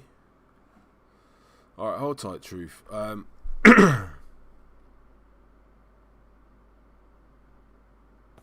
Yeah, I can hear you now. Thank goodness for that, mate. I thought they were trying to silence me for good. But no. I think it's my it's the way I've got this routed up through OBS. But yeah. So what are you saying? You're a bit skeptical about all of this then? You're not sure? Mate. Huh? Mate, I was skeptical before, and then that guy you introduced me to, Shield Destroyer, made me even more skeptical because he's even more into this than I am, mate. And he's saying basically that there is no fucking virus. It's just all staged. And I'm inclined to agree, because what you do is you look at who benefits, and the government benefits because they're taking complete power, and we're just being their little slaves and doing exactly what they say because we're scared about dying. Well, okay, so what would it take for a skeptic like you to be won over by the kind of the gravity of the situation, or the I don't know what people would call the reality? I don't want to shit on what you're saying, but a lot of people would say that yeah, you're maybe 1 or 2 deaths away from buying this, so to speak. So basically, what it would take is sort of some kind of proof, right? Because we know that the media can say what they fucking want. They lied about 9/11. They can lie about Madrid, lie about London, lie about the banks. They lie every fucking day. That's what they do. But what it would take is for me to see some burials, some witnesses coming forward, people who knew people that had died. You haven't seen anything like that. You haven't seen any relatives come forward and say, yeah, my granddad died of this. It's horrible. Everyone needs to take note of this. No one said anything. All you've seen is this reporters, man. I know someone who's lost someone to this already. And I don't Go on. They're not a shill. It's it's a DJ that I used to follow. Big up to DJ Sheffel. His grandma, no, his mum actually died. She passed away. I saw the pictures that he posted on Facebook. The other day.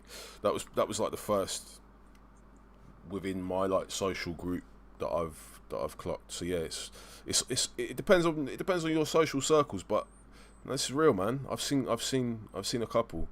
It's real, bruv. I was at a burial yesterday. From far. Big up, Jen. Big up, everyone. Big up, Jen. Big up, TY, man. You were at a burial yesterday, TY. Yeah, but from far. We weren't we weren't really, close to where they did the prayer. We weren't allowed to do the prayer either. We were like far away. And was that was watching from someone afar. who died of coronavirus? Yeah. Two guys that I went to school with, their dads died within an hour of each other yesterday in Oldham Hospital. One of them, the guy who I went to school with, so it goes like this, yeah. The old man was ill anyway, yeah. So he had symptoms. They go to him, stay at home. He was at home for 2.5 weeks. They kept the old man at home for 2.5 weeks, yeah. His son was at home, yeah. He ended up getting it. So the old man's been in. He's in critical. Old man's, I think, been in now, say, about a week or so. He starts playing up. Within 2 days, really like extreme. All the symptoms start coming up within the space of 2 days. They goes to him, stay at home for a week. They kept him at home for a week as well. And then right at the last minute, they've took him. Apparently, he was speaking to another guy that I know. Just said like he's gone in. The day he's gone in, and they've said as soon as he's gone in, they've put him into an isolated room. He's still got his phone on and that with him, and they put oxygen on him. And he's like FaceTiming him, saying, "Yeah, they put oxygen on, and I'm in the next room or whatever." And then later on that evening, he found out that he's in intensive care. His old man died. And then I think 8-9 hours later, he's gone from that being in a single room to on life support machines. Fucking hell. Bruv. Then check it. So as soon as the first case happened within their family, yeah, I forgot. So their mum and they've got another sister. As soon as the first case, they was all together, like in one house or whatever. The mum and sister got off to Pakistan.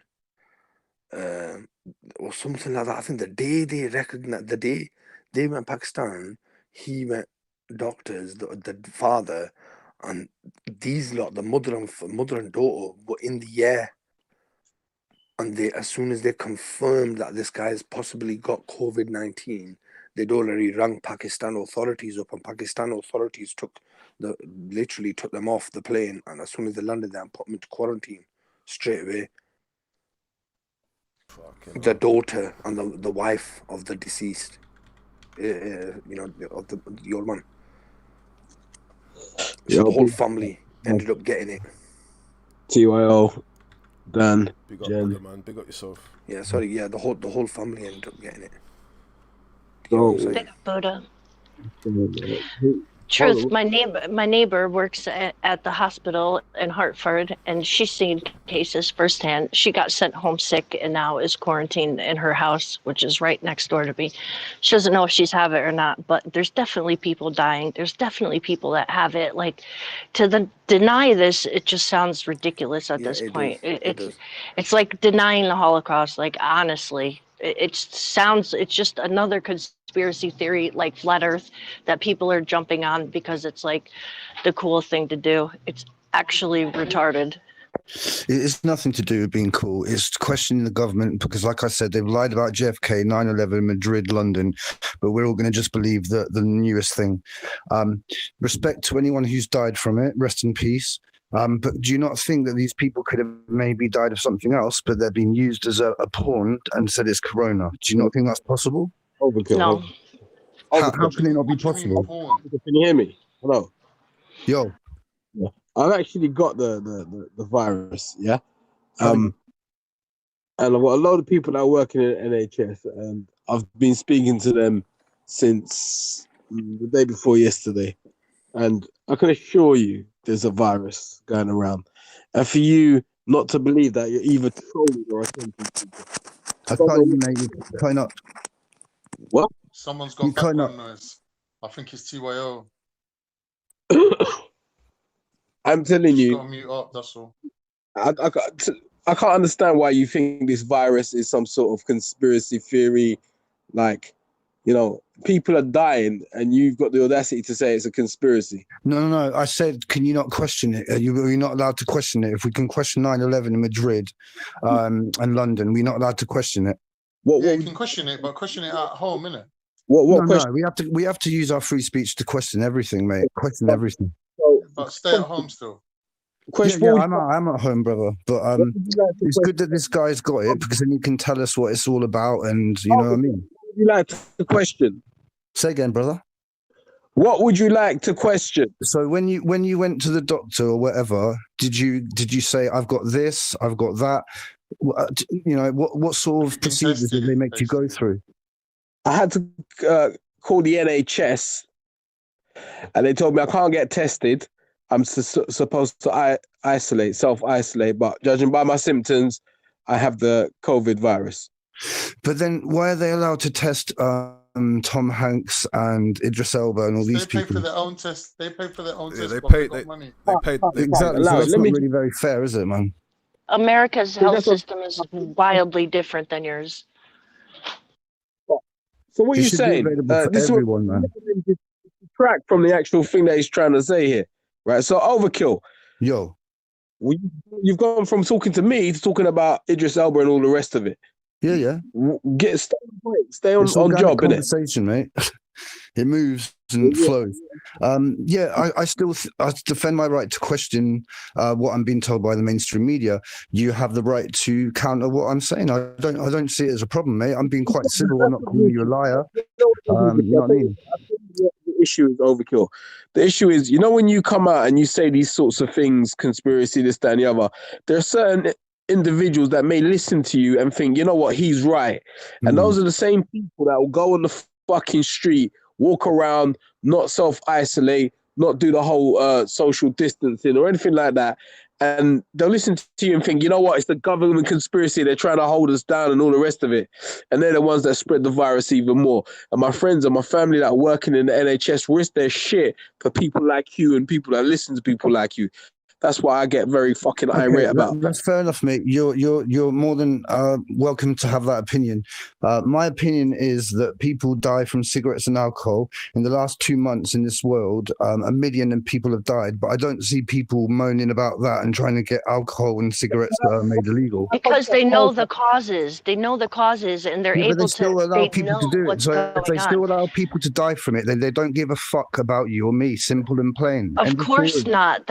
Of course they don't. So they make profit off of cigarettes and alcohol. People can choose to do that. It's a choice.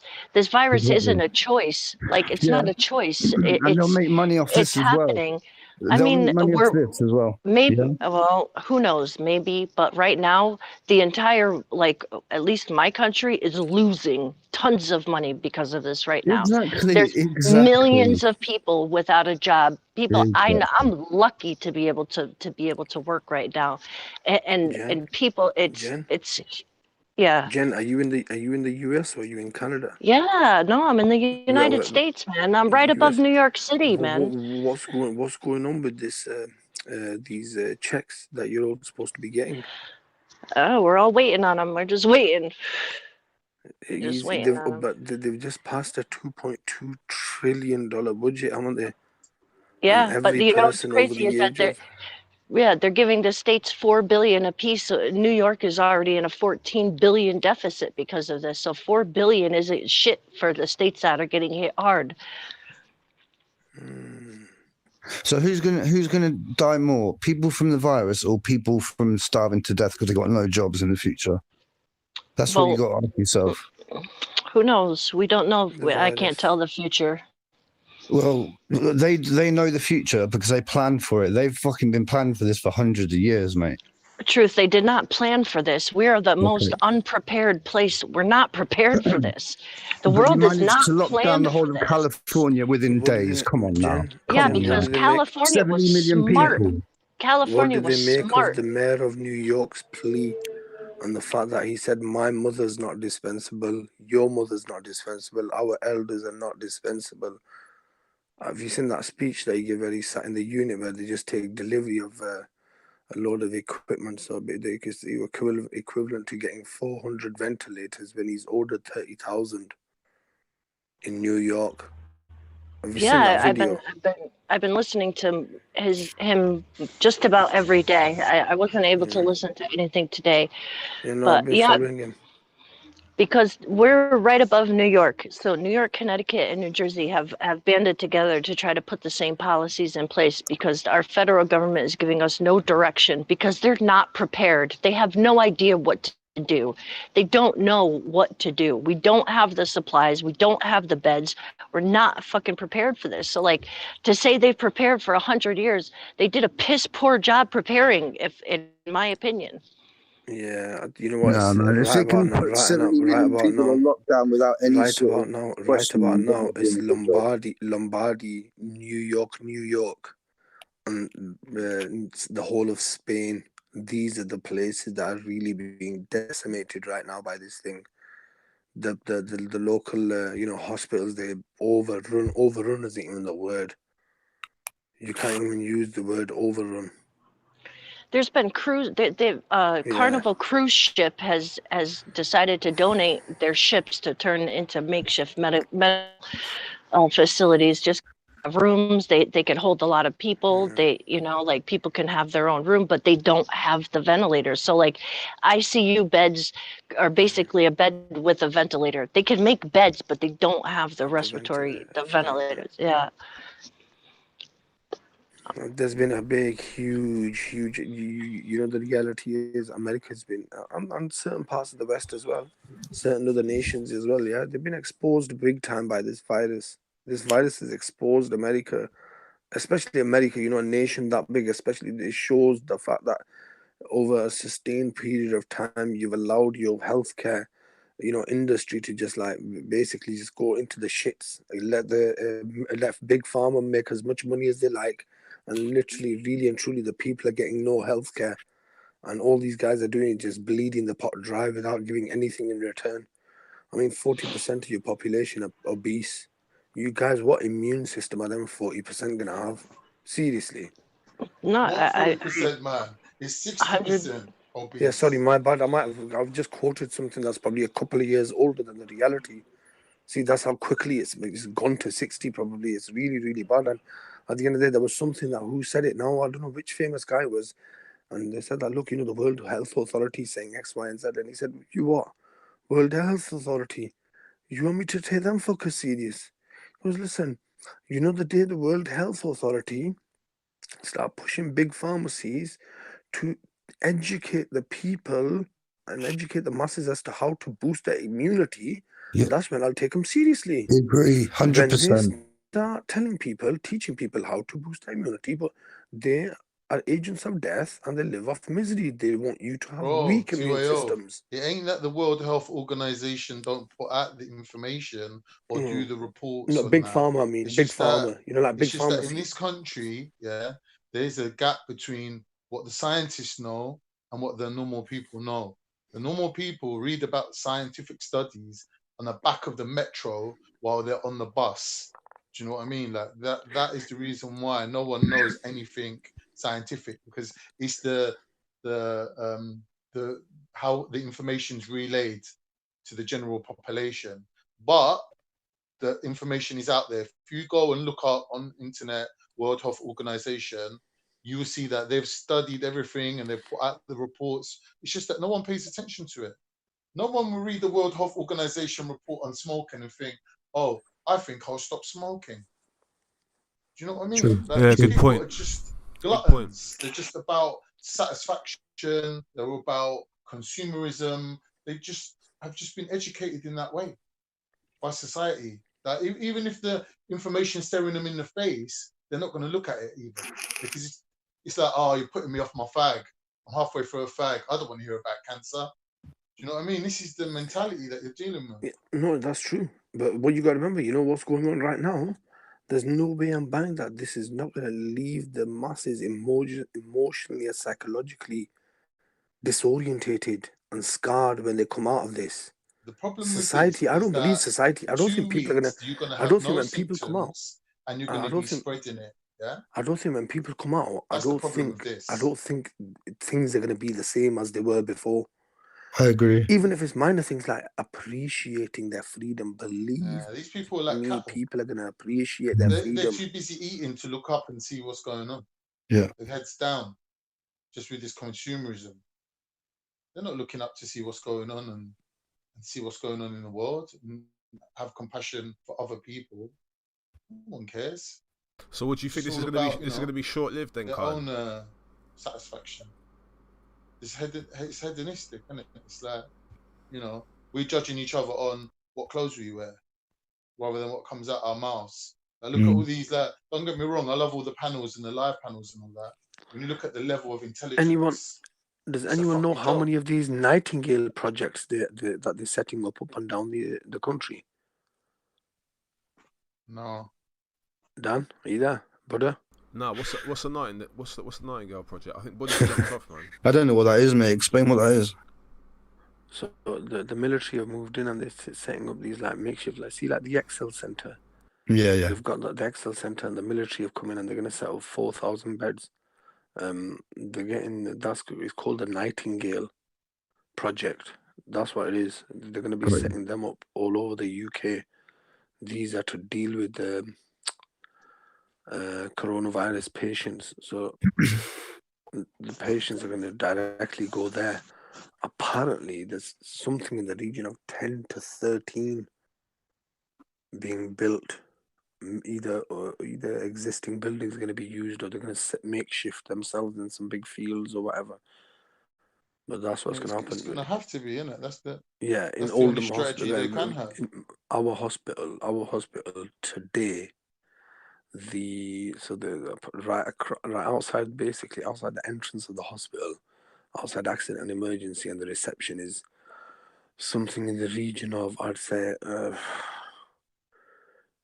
100, 200 car park, 100 car park, 150 car park, yeah. And it's all private, doctors and, badge holders, yeah. All that's been sectioned off and that's been turned into a test center. So anyone who thinks they've got corona or anyone, they're being directed to that big, it's like a big, huge test, like a unit that they've set up in that car park. That's from yesterday. And they've cancelled all appointments. All appointments and all visitations are finished in the whole of the hospital now. So you can imagine the whole hospital is just people who are in there on whatever ward and the staff that work there. And that's it. Thing is, what I'm asking myself is, why is there a distinct lack of testing kits available? I think there's a shortage of testing kits that they're not telling us about.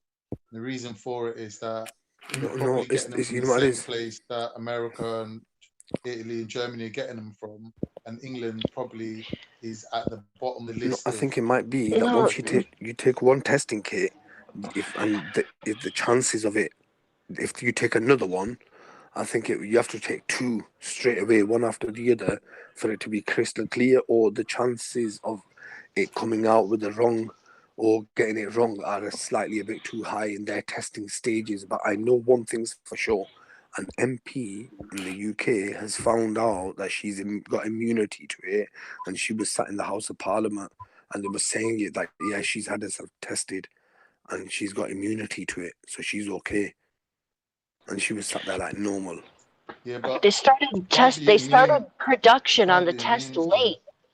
They started production on the test late, Kaan. They didn't listen. Like, United States definitely did not listen to what was going on in China, to what was going on at the time. If they started producing kits in November when the shit was going on, we might have had enough right now. They're just starting them now. They're just making them now. Like, and a lot of laboratories didn't even get federal approval to do the testing. Like, they had to get FDA regulations and all that shit. And there were some states who just got it. Like, they're very late. We're behind the ball. Don't forget, all these doctors and nurses, don't let people say to you, well, look, at the end of the day, it's what they signed up for. A doctor working in accident and emergency, they didn't sign up for infectious diseases. They didn't sign up to work in that field on that department, because that's what this is. This is a motherfucking infectious disease that they've been exposed to, when really and truly, yes, they are doctors working in accident emergency, but literally they did not sign up for infectious diseases, man. So it is a big thing that they're having to deal with, and the way they're going through, and a lot of doctors are passing away as well. But I think it's to do with overexposure. So one person, us out here in the main normal public, we can get it passing. That's a different thing. For old people, even just one hit passing, getting it off someone, being infected, that could kill them. For a young person, it could just make them a little bit, bam, bam, gone. But I think with some of these junior doctors that have passed away and stuff like that, and doctors, I think because I don't think it's accurate to talk about these people as if they're immune. Having a mild symptom or not having no symptoms, it doesn't mean you're immune, because when this thing mutates and there's a different strain, it's going to hit you differently. Yeah. Same as the flu. Like, you can't be immune to flu. Like, you can get a flu jab that will make you immune to up to 20 strains. But you can get a flu jab and then catch a flu the next day, because it'll be a different. You normally get one, don't you? They say as soon as you have the jab, you normally get one anyway, straight away. You're supposed to have like a little mild one, but yeah, but it's because they've been working in, and they've been getting exposed to it over and over and over again. That's why they've, like, fit and healthy people, when they've caught it, and you know, this it's been lethal. But there's gonna be, I think, you know what? Had they invested in the NHS before, then, you know, there could have been a possibility of kind of like, you know, having a head start on this thing. All they're doing now is weapons in each country, and it's the same as weapons against illnesses and diseases. Like, the testing kits not going to be equally spread out throughout all the countries. That no one's going to have them stockpiled. They're going to be somewhere, you know, where, you know, all these countries are probably chipped in together to buy X amount of testing kits, and now we don't know how they're sharing them out. All we know is that in England there are none. So with the testing kit, so with the testing kit, all they're gonna do is just test if you got it or not, Yep. No, if you've had it as well. Come on. If you've had it, we need antivirus. You get me? We need antivirus, blood. Yeah, I agree. That obviously we need antivirus. Yeah.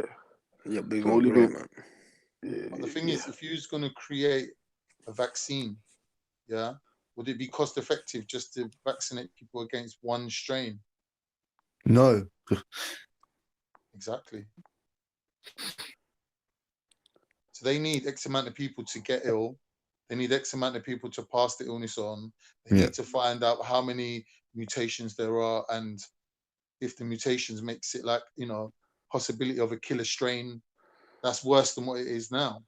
Because at the moment, therefore we're doing the wrong thing, there's like 2% of the people that get it die, and another 12% of them are severely ill. But the rest of the people have mild symptoms, if not no symptoms. Exactly. See what I mean? So you know what? A lot of people feeling the mild symptoms. You know, a lot of people recently. What the actual that's the thing that's bothering me, because they're not putting out clear-cut information on the actual symptoms, in my opinion. What do you mean? Like, what are you talking about? Like, clear-cut symptoms. One person could get the flu and they could be sick and have a runny nose. The same person could get the same flu and be coughing and but that means that it's a spitting mutated up stuff. strain. That's No, I'm evidence just of saying. it being a mutated strain. The symptoms are not going to be exactly the same in every person. That's ridiculous. No, they're not. No, they're not. Yeah, they are. You're crazy. You're crazy. What do you mean? No, because like there could be 5 people with COVID-19.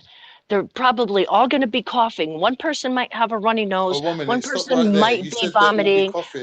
Bear in mind, it's the weather changes. Right, so that's one of the definite systems is respiratory. Right, it so there affects are your some respiratory. definite ones. That's what I'm saying. Yeah, of course. So if you're coughing, which is the main symptom, that's when they're going to test you.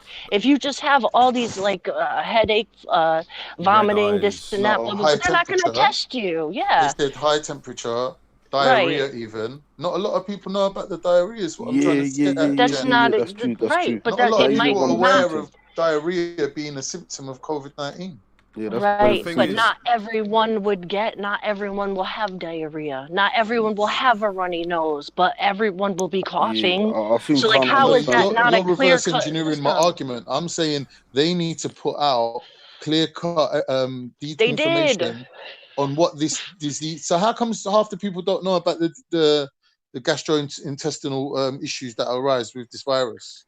Because it may not affect Right now everyone. they're playing with about That's not the 60, point. 70. Whether it Right affects now they're everyone or playing not with is about it's not 60, the point. 70 million people in it, the whole population. And even though they've got everyone on lockdown, they want to minimize that. So as soon as they get them tests out, if they can whack them out to at least 3/4 of the population, they can basically send half the population back to work again, literally straight away. That normalizes it. That then the target area, the area that you're targeting, you can utilize all your, equipment and everything, the resources on a smaller area, then attack it properly. Well, So the idea is to get every majority of the people back to normality, and where they're left, the red zone is, attack it full on. Well, this is what Donald Trump is saying. It makes pretty logical, really. I think Donald Trump wants to get back to some semblance of normality by Easter. I think around Easter, I think they're talking about getting things back. And how far is that done? It's a couple of weeks. The mayor of New York, it's April this 14th. this De Blasio guy is like, no disrespect, Mr. President. It's not going to happen. That's not going to happen. Like we've only just started in terms of detecting and having some kind of contingency plan for this. I don't know. I don't think they're there. But Show Destroyer, you're welcome to jump on if you want. I will say I'm not buying the. I'm not a skeptic of this. I accept that it's real. I'm not arguing over the virus itself. I think all we can do at the moment is maybe talk about what we can all individually do over the next coming months or whatever. Discuss what we know of the symptoms and that sort of thing. Dan? Yo, it's also unfair to make the comparison of the whole of America and Italy or Spain, one of them. Basically, the whole of America is like the EU. All of European countries put together is federal. Yeah, it's like running. It's like literally the head of the EU running the whole of the EU or the whole of Europe. That's what America is. It's huge. Every state's got it now. Have you seen the video that they've released? That timescale thing. It's in the Telegraph. In their newspaper, they've released the time and the hotspots of how, and it just goes day by day, and it just shows the whole country just light red. The life counts are mad, bruv. Overnight, you get 1,000 deaths in Italy, man. It's crazy. Spain done the old folk homes, man. Whoa. Yeah, yesterday morning when oh, sorry. No, go on. No, I was just gonna my state is one of the smallest in the nation. One of these small, tiny, and I've watched yesterday morning. I checked; it was around 600, and today it's over 1,000 cases. Mad. That's. Have you checked this year? Have you checked this year? Have you checked this life count? Yeah, but that's what worries me. Yeah? In South Korea, there's 9,000 cases, 125 or something death, and 3,000 something recovered. But in UK, we got 8,000 cases. That's 1,000 below South Korea. We got 400 and something death, and only few, I think 100 and something recovery. 135 recovered. Yeah, so hold on. Total deaths 578 to South Korea's 131. They've had 4,000 total recovered and nearly the same amount as us in cases. We've just gone past them by 2,000 since yesterday. We've just passed them since yesterday. 2,000 cases today. And only 135 recovered in the UK compared to 4,000 in South Korea.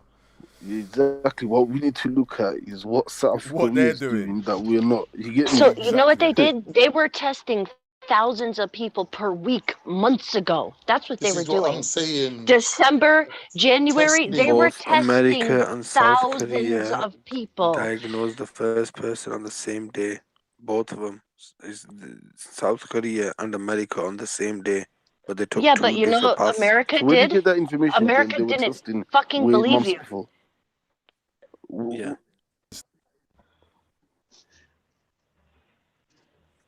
Yes, yes. South Korea and America both basically come out with their first victim on the same day. They both took two different paths. South Korea did, I think, 15, 20, 30 times as many. Well, no, they did.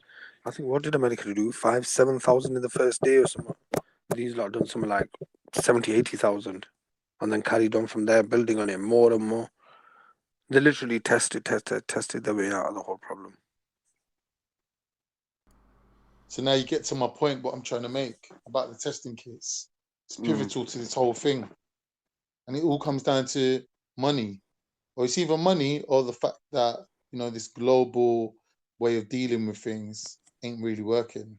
That we need national I think it's red tape, Kaan. You know, having to jump through red tape.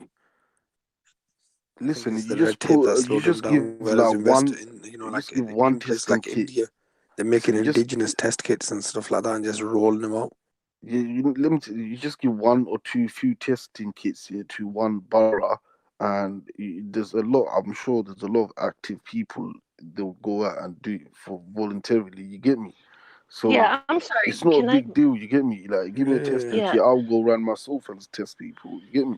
So I just looked up the first confirmed case of coronavirus in South Korea was announced on 20th of January. Our first one was March 5th.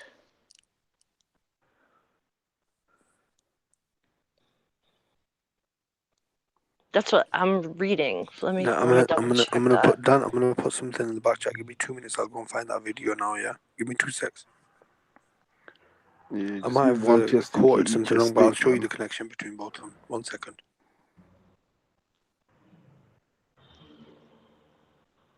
Wait a minute. The ongoing new infectious disease first confirmed to have spread to the United States. I'm sorry, in January. Basically, Boris Johnson and Donald Trump, they're child of an What did I incest. say? Both March the same. 5th. Oh, was the first death March 5th? I'm sorry. March 5th was the first death. I believe, or what now? Because it was the same thing in January 2020. But yeah, look at what Korea did and look what we did. That's even worse. That's even fucking worse. I'm just trying to find this. I'm trying to find this video. It's gonna take me a few minutes. There's like a breakdown of the whole time scale, and it was something, I don't know how they were connected, but something happened on the same day, and they both went on two different paths, and they both chose two different routes, and it showed that theirs worked. And America, basically, they tried to say that Trump didn't know what the fuck he was doing.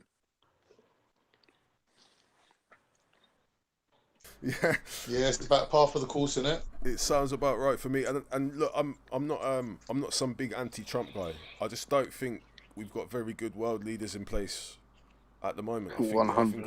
It's not that, Dan. It's who they're getting their advice from. Like, they're not using the scientific community to their best thing.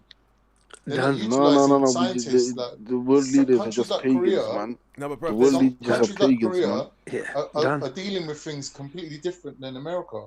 You can break it down nicely what they should do and That's what they're not on. about. Dan, you know, in There's Pakistan, pagans and they will do pagan. There's been no indigenous or local case in Pakistan. All the cases are people who've been flying into the country, and these guys have been seeking and isolating them so far. Because it's a virus, bro. That's what happens. Yo, People ain't gonna all of South a sudden Asia's start going getting it unless they've mad, been bro. contaminated by people from outside. Yo, South Asia, you're getting the stick, fam.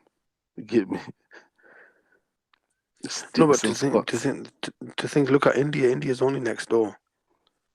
You know what I mean? There's loads of other places as well. There's places where it hasn't really done much damage, and I don't know. They seem to be warm countries. They look like warm countries to me, and really cold ones.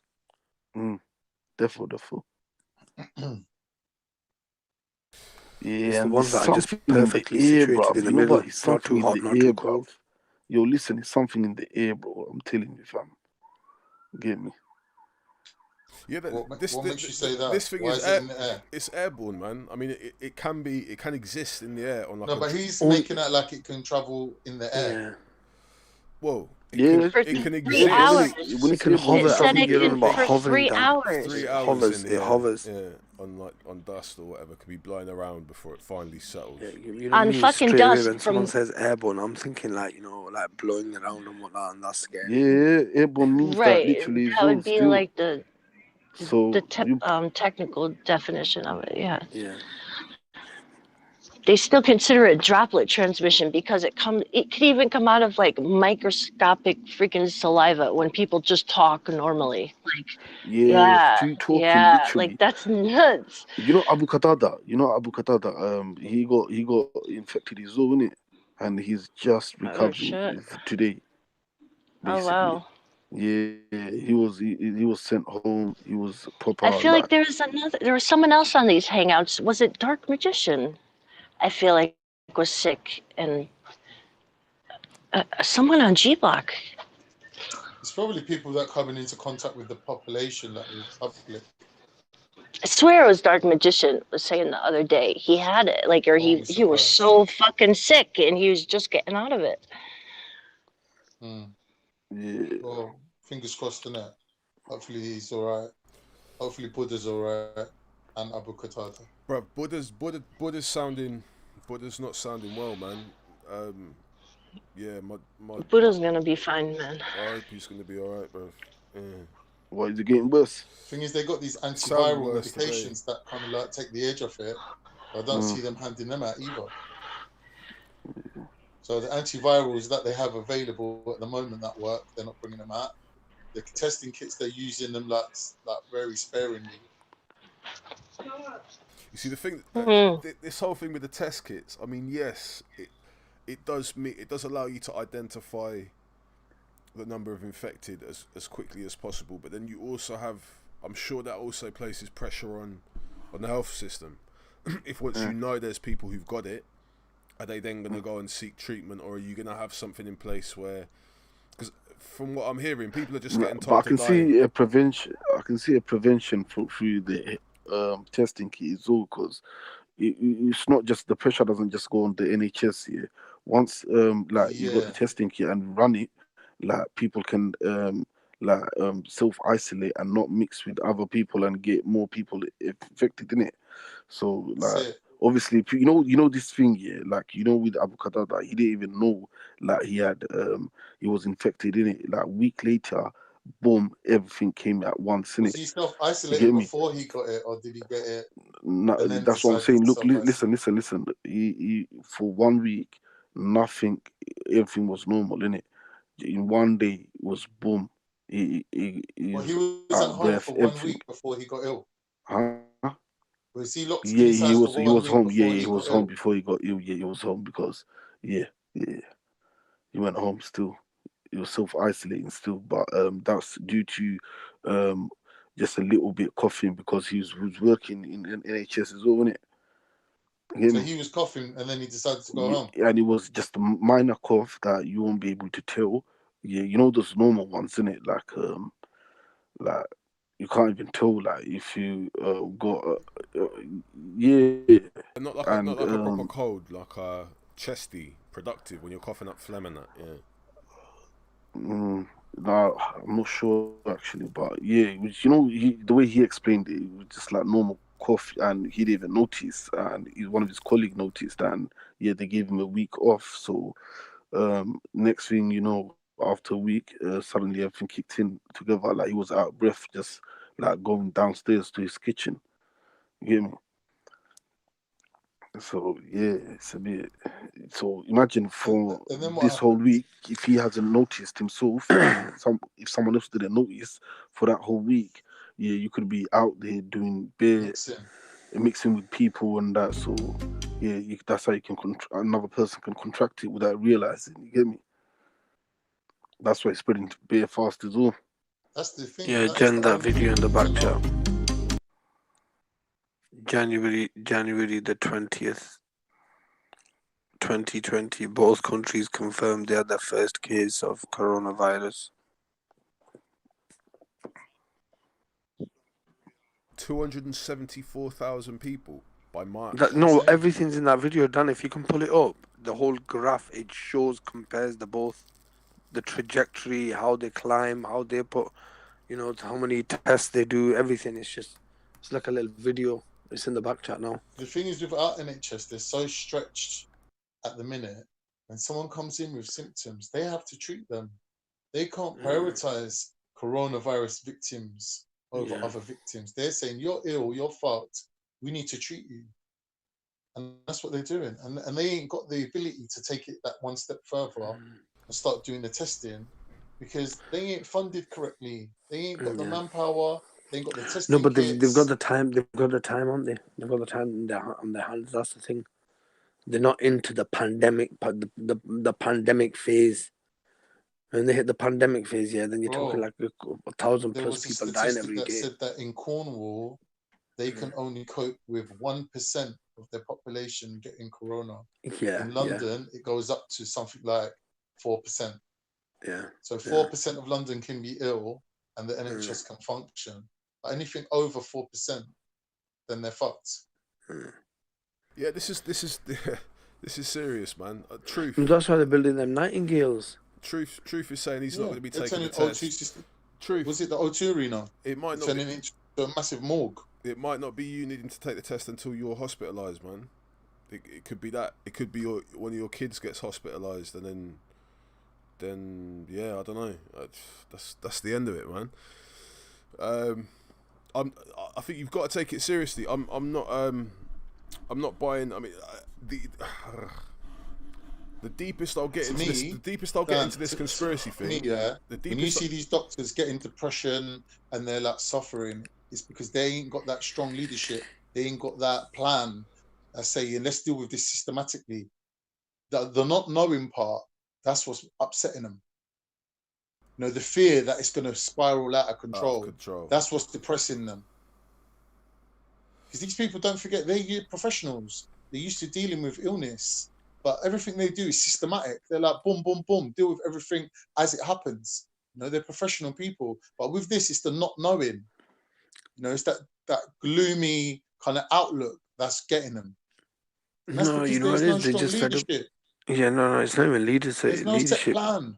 Yeah, they're ill-equipped, and all they're doing is bringing people in there and putting them on machines for a bit, watching them die, and then moving the machines over, deciding when to take which machine off which person and bring in the next person. Yeah. And then they got big queues in the corridors waiting. Well, there's people lying on the floors.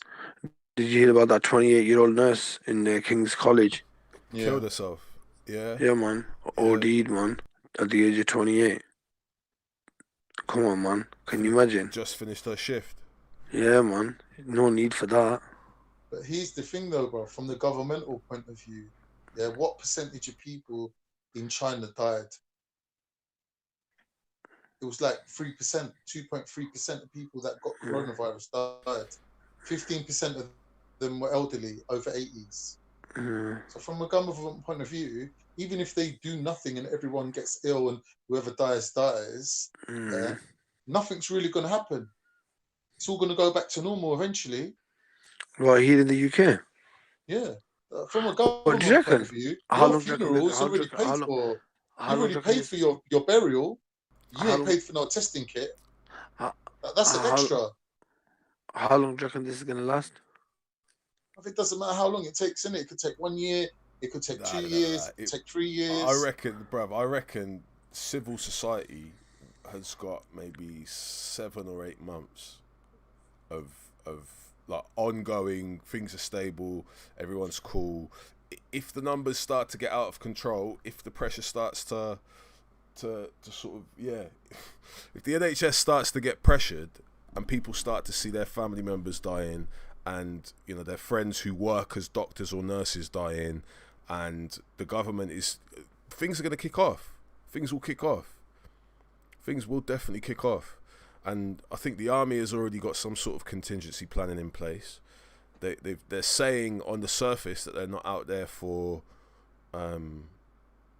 civil disturbances, but that's impossible. That has to be something that they're considering. They're locked, loaded, ready for anything. Because they were already planning for some. I'm sure there was some plans in place for civil unrest around Brexit, in the event that there was some food shortages or whatever else. Now we've got a global pandemic and Brexit, and talk of shortages in this area. I mean, there's all sorts of different things that could go wrong. You're talking about supply chains, like global supply chains that are being impacted by this virus. People not being able to go to work here, which means they're not able to produce, whatever resource it was that's needed by someone else somewhere else in the world. Like things could fall apart very easily. We're in, yeah. I don't know.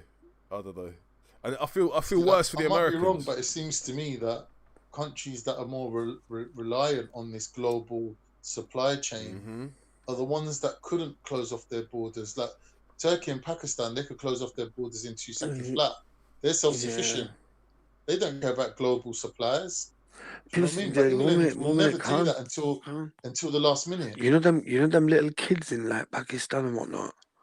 Bro, they get bit by scorpions and all sorts, yeah, and they just like sit there for 2 minutes there, get their foot blows up like a balloon. But a couple of days later, they're still getting about, bro. They're all right. They get bit by snakes and all sorts. Their immune systems are on some next level there, bro. I actually believe that I don't think it could really take hold of that country that badly. It's the global supply chain. It's gonna. They're not on the globalist level. Your immune They're system, still on the nationalist level. Your immune system can kill you in this instance, bro. This is what the viruses use like a healthy immune system. So you can get killed from an overactive response, like an overreactive immune response to the virus. Because all that will happen is your lungs will fill up with fluid. Your body will keep producing antibodies that will keep trying to turn this shit into. What do you mean? The only thing them old timers are different over there, man. Trigger your immune system. Every symptom is your immune system fighting off the virus anyway. That's it anyway. I don't know. I mean, so in Pakistan's case, in Pakistan, what I'm saying is, the old timers there, are not in homes. They're still getting about grafting and stuff like that at the age of 90s and stuff like that. Do you get what I'm saying? It's not that, TYO. There is a global link up, between countries all around the world, the supply chain. And if you're like at the top of that supply chain, like England, Italy, these countries, if there's an illness, it's passing along that supply chain. So it's passing to all these countries. It's like we still probably have planes today landing from China, whereas Turkey stopped them 2 months ago. Yeah. They were. That's what I'm saying. Like England cannot turn around to China and say, stop sending your planes here. And that's because of agreements that they have with each other.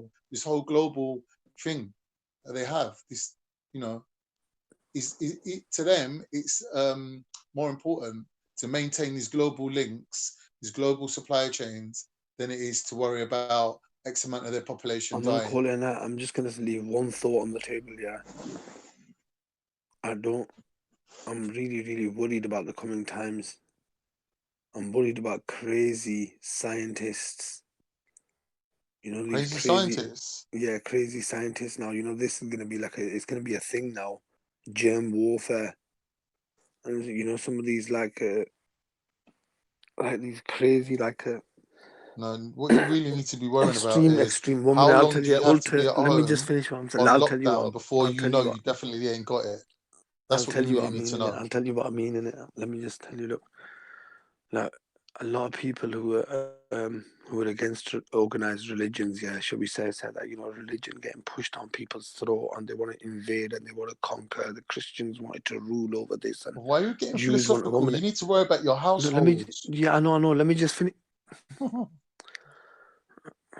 Can I finish? This is what happens, man. Come on, guys, man. Seriously, I don't get a chance to and it's the usual culprits that always speak over me now. I'm starting to see it as well. Come on, man. Now, I've forgotten what I was going to say now, so good. Yeah, you done well there. Yeah. I think it's too fucking early in the morning for this, man. I don't know what I was going to say. What was I going to say? You sound tired as fuck, bro. No. Kaan's doing a very smashing job of fucking getting me off the fucking panel, man. Well, go on, Kaan. Yeah, have the flow, bro. Go on. Crack your jokes.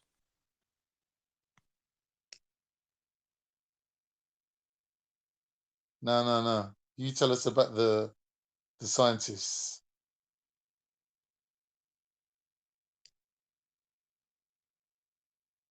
Right, anyway, as there's an awkward silence, right? They're going to use this thing and say we can never have this again. They'll have mandatory vaccines, yeah? And when the vaccine is mandatory, you don't know what they're going to put in there. They could put anything in there, and that vaccine could be worse than the fucking virus itself. I hope to God it isn't. It could be. The term Darwinism has been thrown about a lot on mainstream media. Have you not noticed? Because they're saying basically that's what you're doing. You're expecting the doctors to make the choice of natural selection. You want the doctors to choose who lives and who dies. You've never heard this before. You've never heard Darwinism actually becoming a reality for a lot of atheists, because it truly has. It's become a reality. They need to it's preaching, now they have to practice. But a lot of them are finding it difficult to make that choice as well, because it is natural selection. They need to make the choice as to who survives and who gets a ventilator, or who gets a dialysis machine, or who gets their time or who doesn't. But again, like I was saying before, moving back to scientists, some of these guys now, we've seen what sort of hell this thing can unleash, and it can be created in fucking laboratories. And it's some of these Darwinists and some of these, I'd say, militant atheists that are capable of doing shit like that. Do you know what I mean? I mean, they do talk a lot about religions wanting to expand on this, that, but I don't remember any religion having any sort of button that could potentially wipe the whole of humanity out by just unleashing these sort of viruses, one after the other, one after the other, one after the other. I don't think you'd stand a chance, would you, really, if you think about it? Whoa. And where does the potential come from? Yeah, so I'll chip in here. I'm going to put my conspiracy theory hat on for a sec. I've got mine on. I've got mine on, right? This is, I mean, I think it's been bandied about a little bit, but I don't know if anyone on the panel knows about this so-called gain of function research that is like a thing within virology and that whole kind of field. But basically, gain of function research kind of does what it says on the tin. It adds some quality, some function to a pre-existing virus. So they might have found a virus in a bat, right, that can be transmitted between bats, but is kind of in this dormant, unevolved stage, and then they kind of they genetically engineer it to give it a certain quality, so they allow it to be transmittable from one species to another, like out of the species sort of thing, or make it more of a allow it to sort of exist in the air for longer or whatever, or have the droplets. I don't know, there's weird stuff that you can do. This gain of function research is very controversial. It was actually banned, I think, under the Obama administration because of the risk of a potential outbreak from one of these labs. Yeah, Iduki Gold says increased virulence. Yeah, so increasing the virulence, the transmittability, there's other stuff. You can give it like environmental kind of adaptation, so that it's able to kind of exist in a very hostile environment that kind of models like a very active immune system. So yeah, they basically say, okay, what would this virus be like if it was in the most hostile environment that we can possibly create for it, and then they create a virus that's able to like live in that environment, so that they can then be maybe 1 or 2 steps ahead in terms of their medical research. So they know exactly what to do if the virus ever gains this particular trait naturally. If it evolves it naturally in the wild, then we have some idea of what we can do to treat it. Now, there was a bit of a shitstorm early on in this whole thing, where the Chinese accused the Americans of bringing the disease in. And I think there was counterclaims made by the Americans saying that there's a research facility in Wuhan that was researching gain of function type research with this coronavirus, this particular bat. What about Lombardy, Dan? Have you heard about Lombardy? That back in November, back in November, certain doctors, like it's recorded, it's on file that they started picking up this. Yeah. This is it. Well, and this is what they're saying, that's way before the Dr. Chan on the 30th of January. Do you understand where I'm coming from? As soon as like Dr. Chan on the 30th of January, he uploaded it on their platform. So that day he decided to put it on. I don't think he sat about waiting for weeks and weeks and weeks. The longest, a week, 2 weeks, just to confirm that, there is something strange about this. Do you understand where I'm coming from? Well, so, it's difficult to track in the early stages. I mean, barring some kind of international networked like healthcare. No, you know the thing that he put. You know what he actually put up? That there's multiple cases rolling in. It's been a couple. I think I think. No, this is in Wuhan. Dr. Chan, the one who died of it, the first doctor to die, the whistleblower. The Chinese whistleblower, he basically put it on file on the 30th of January that there's something going on. Loads of patients are coming in, and I think it's somewhat like SARS. That's what he said. The symptoms are similar, but it's like this. He added something to it. That was the first time that they actually, highlighted that there's something going on in Wuhan. But Lombardy, the first time their thing got recorded that they found a record of was November, halfway through November. There were a load of doctors in Lombardy, and if you look at the hotspot, that's been look at the red. It's that really dark red where they've had thousands and thousands of people. It's the equivalent of Wuhan and New York, like this, the towns and the cities themselves.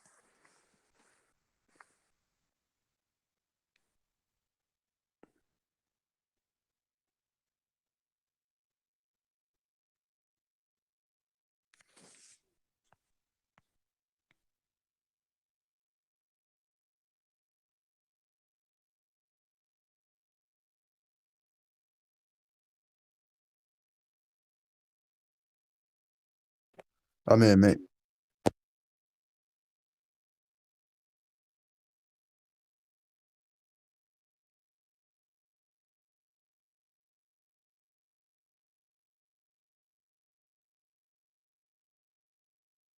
Oh shit! No one could hear that. It seems a more compelling sort of line to go down. I don't know. So the idea is that you do this research that gives this bacteria, this bug, like some super ability that it didn't have before naturally, and supposedly that helps us to understand or kind of preempt certain pandemics in advance. But it can also cause one, right? That's a risk that comes with the research. So I'm just going to read some of this stuff out. The bird flu is a deadly virus with the potential to spark a global pandemic. Now, thanks to the US government, 2 lab experiments trying to find ways to make it more dangerous will resume their work after years on hold. It's a troubling development, and one that highlights the risks of something called gain-of-function research. That's research in which pathogens are manipulated to change their capabilities, usually to make them deadlier. Science magazine last week broke the news that the US had quietly approved the 2 dangerous and controversial experiments. One of them will begin within the next 2 weeks. This is from November sometime, February 2019, sorry. The other is expected to begin later this spring. The 2 had been on hold since 2012 amid a fierce debate in the virology community about gain-of-function research. In 2014, the US government declared a moratorium on such research. That was a bad year on the biohazard front. In June 2014, as many as 75 scientists at the CDC, the Center for Disease Control and Prevention, were exposed to anthrax. A few weeks later, FDA Food and Drug Administration officials ran across 16 forgotten vials of smallpox, some of them left in storage. Meanwhile, the largest, most severe and most complex Ebola outbreak in history was raging across West Africa, and the first patient to be diagnosed in the US had just been announced. It was in that context that scientists and biosecurity experts found themselves embroiled in a debate about gain-of-function research. The scientists who did this kind of research argue that we can better anticipate deadly diseases by making diseases deadlier in the lab. But many people at the time and since have become increasingly convinced that the potential research benefits, which look limited, just don't outweigh the risks of kicking off the next deadly pandemic ourselves. While internally divided, the US government came down on the side of caution at the time. It announced a moratorium on funding gain-of-function research, putting potentially dangerous experiments on hold so the world could discuss the risks that this research entailed. But in 2017, the government released new guidelines for gain-of-function research, signalling an end to the blanket moratorium, and the news from last week suggests that dangerous projects are proceeding. Experts in biosecurity are concerned that the field is moving towards a mistake that could kill innocent people. They argue that to move ahead with research like this, there should be a transparent process with global stakeholders at the table. After all, if anything goes wrong, the mess we'll face will certainly be a global one. The need for caution in biological research. In the 1970s, biologists were struggling to come to grips with the implications of new techniques in their field. By 1975, it was possible to put DNA from one virus into an unrelated bacterium. What they weren't sure of was whether this was a good idea. They didn't know if they were going to make a fitness advantage that might spread in the wild. Kevin Esvelt, a researcher at MIT and a pioneer within the gene editing CRISPR, CRISPR, told me. They didn't know if they might make a supervirus. They had no idea whether genes spread across species. So that year, they called for a voluntary moratorium on experiments with recombinant DNA. The new techniques, they believed, could be powerful forces for good, as they indeed turned out to be, enabling the modification of crops to feed more people. But at the same time, they simply didn't know enough yet to be sure that these techniques weren't also incredibly dangerous. The moratorium was controversial, but it was universally obeyed, and the following year, scientists, ethicists, religious leaders and policymakers met at the Asilomar Conference in California to come up with guiding principles for the field. Today, we know that those early experiments in gene editing were in fact safer than scientists at the time thought, and it's easy to look back at the Asilomar Conference and the moratorium as unnecessarily paranoid. That's dead wrong, Esvelt argues. Based on the information they had, it was the right call. When you're just venturing into a new field and you don't know how deadly your research might be, you should be exceptionally cautious. As you learn more, you might find that not all of the caution was necessary, but it's much better than pushing ahead recklessly. Pushing ahead recklessly is what we're doing today, and the stakes are higher. Some scientists are studying diseases with the potential to become pandemics that could kill millions. They're sometimes making these diseases either more dangerous or easier to transmit among animals in order to better understand how diseases spread. Amid controversies, this research is continuing, and experts argue there isn't enough transparency about why. What gain-of-function research looks like. In 2001, an Australian research team went to work on what was intended to be a contraceptive virus for pest control, targeting mice. Instead of sterilizing the mice, the Ectromelia virus the scientists were using killed the mice, all of them. In viruses, lethality and transmissibility tend to trade off. So yeah, basically, the more deadly, the more lethal a virus is, the less... Basically, if a virus is too lethal, then it won't be able to spread because it will kill everyone so quickly that it won't actually be able to transmit. So there's always this balance in that between how deadly they are versus how transmissible they are. So all of the mice dying was a bad outcome for pest control, as well as an alarming one from a safety perspective. Their decision to publish their research struck some as profoundly ill-advised. Should they publish detailed guidelines on how to recreate the deadly virus? We went away wondering what to do about it, one of the researchers, Ian Ramshaw, said in an interview a decade later. In those times, there was no pathway in the structure of scientific institutions for resolving a case like this. I gave a talk at a retreat when all of our researchers were there. I gave them the results and asked them, what do? Do we publish them or don't we? We came away with the consensus of the scientists, who probably weren't qualified, that there was already so much out there that could be used by bioterrorists that I think I can quote, one more wouldn't make a difference. We informed the military and we never heard anything back. They probably wondered who the heck are these people, or what the heck is this? So the research could have been dangerous, which could have been dangerous was published. The extramedia researchers stumbled across their innovation by accident. The next teams to raise questions about how to handle dangerous research were doing research that we could have easily predicted would be dangerous.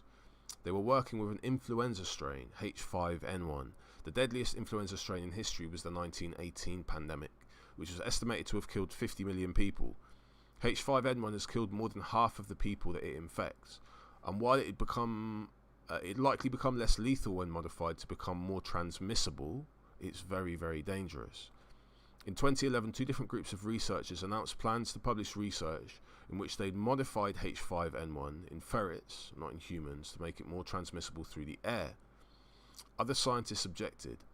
In an open letter to the Presidential Commission for the Study of Bioethical Issues, signed by leaders in the field, including several Nobel laureates, they argued that it's morally and ethically wrong to manipulate viruses to make them more deadly.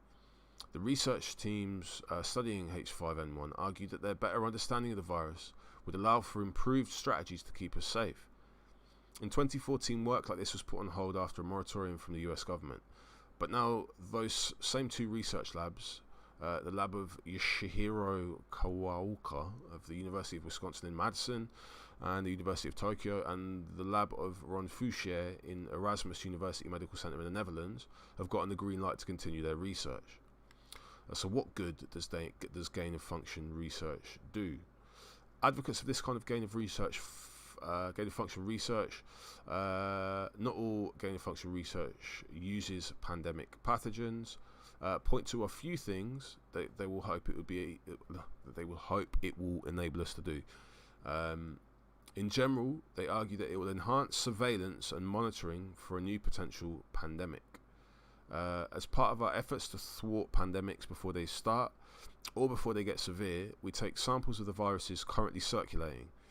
If we know what the deadliest and most dangerous strains out there are, the argument goes, then we'll be able to monitor for them and prepare a response if it looks like such mutations are arising in the wild. So yeah, pretty much what I said earlier.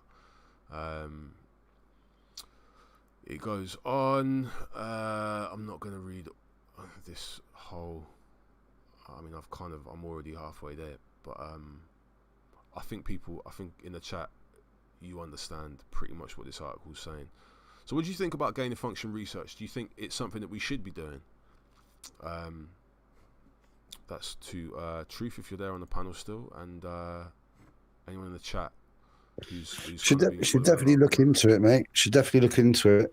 But what Kanito said earlier makes sense, yeah, that we need to study viruses and people need to actually get them, so then they mutate, then there's different variations of them, and then they can be treated. Because if we isolate and not enough people get it, then how do you ever find a cure for it? This is the argument that people have.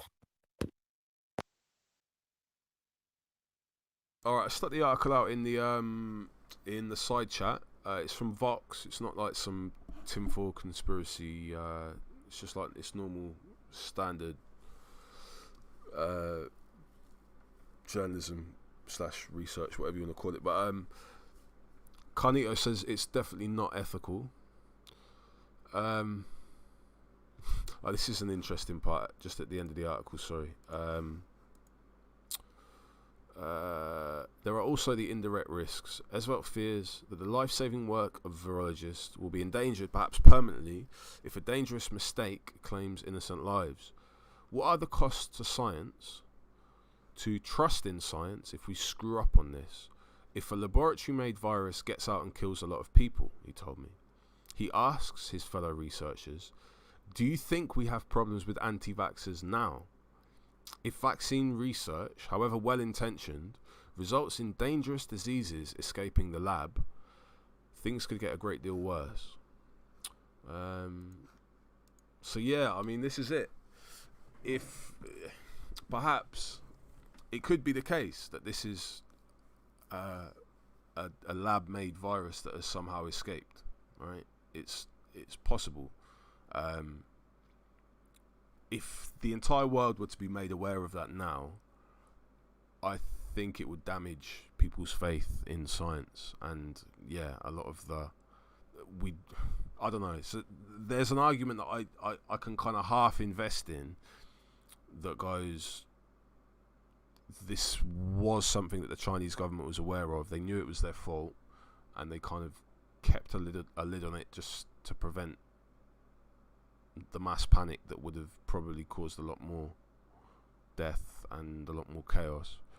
But I don't know, and I don't think at this point any virologist in any field is really that bothered about whether or not this has escaped from a lab. Like, if that is the case, then they already have contingency plans in place for that kind of thing, I'd imagine. And I'm fairly sure this global response that we're seeing is probably just, it's in line with whatever that is. But yeah, I'm taking it seriously, man. 100%. This thing can kill me, whether it's made in a lab or whether it's just come from a bat or not. This thing can kill me. It can kill you. Land of Celts says, if it's man-made, it's Chinese man-made. Well, yeah, but there's there was a piece of research. There was a collaboration between the University of North Carolina and this Wuhan Institute of Virology. They've both been working on gain of function research into coronaviruses. And there was some degree of collaboration. So I've heard people talk about this being like a bioweapon, and saying that the Chinese were able to like corrupt academics, like scientists in the US, to basically they purchased a coronavirus sample that had already basically undergone gain of function. So it was like a more transmissible form. They went to North Carolina. This is supposedly the story goes from my memory. They went to North Carolina. Some research team went there. They said, yo, we need to get a virus that looks like X and has this particular characteristic. Have you got anything along those lines? North Carolina research people give them this virus. They go back to Wuhan, and there may be some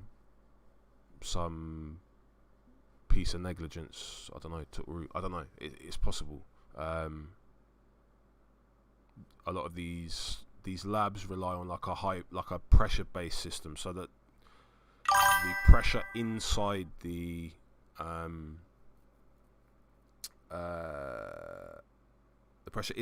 facility is lower or higher. Wait, things go from high to low. So yeah, lower than outside. So basically, the air from outside is always sucked in, and air doesn't escape from these research facilities. They have various airlocks and whatever else as well. There's a possibility that could have been where this originated from, and it could also explain the seeming virulence of it. And Dan, how were the Chinese able to get the genetic code of the virus so quick? Don't know. Good question, man. I don't know. I'm not too invested in that stuff. I can take it at face value that the Chinese have been researching some stuff that maybe, yes, it's dangerous. Yes, you could say it's unethical. But I don't think there's some massive conspiracy. This is like a bioweapon that they've launched themselves. They locked down their country first or whatever. I'm not really into all of that. But I hear what people are saying. Like Princess Dominique is saying that this is it's basically people are going to go and volunteer their DNA. Like you're going to give up this, I don't know, this swab, this test for like a pinprick test or whatever else, and that's going to go on like a national database. but they've got my DNA already, so I don't know. I'm not. And yeah, it's possible. It's possible, but at the same time, I don't know. This is it's like a global problem now, so I don't know. But yeah, let me know, people. It's 2:28. Might get another couple of rounds of videos in. I don't know. Truth, have you got any thoughts on this virus or Yeah, man. I'm just worried about riots, brother. I'm worried about riots, about people fighting over the last sort of food. I'm worried about the army being on the street and making sure that there's order and people, are controlled. That's what worries me, the long game. Yeah, I'd agree. I would agree. I think people have got to kind of just err on the side of just be cautious. Like you could spread this thing without actually realizing that you've got it. You don't need to be symptomatic in order to spread this disease. It can be incubating, for a couple of days. I think six to 10 days. I think after you get it is when you start to get symptoms, and also you might end up in hospital. Lander Celts is saying play Conor McGregor's video. What is the Conor McGregor video?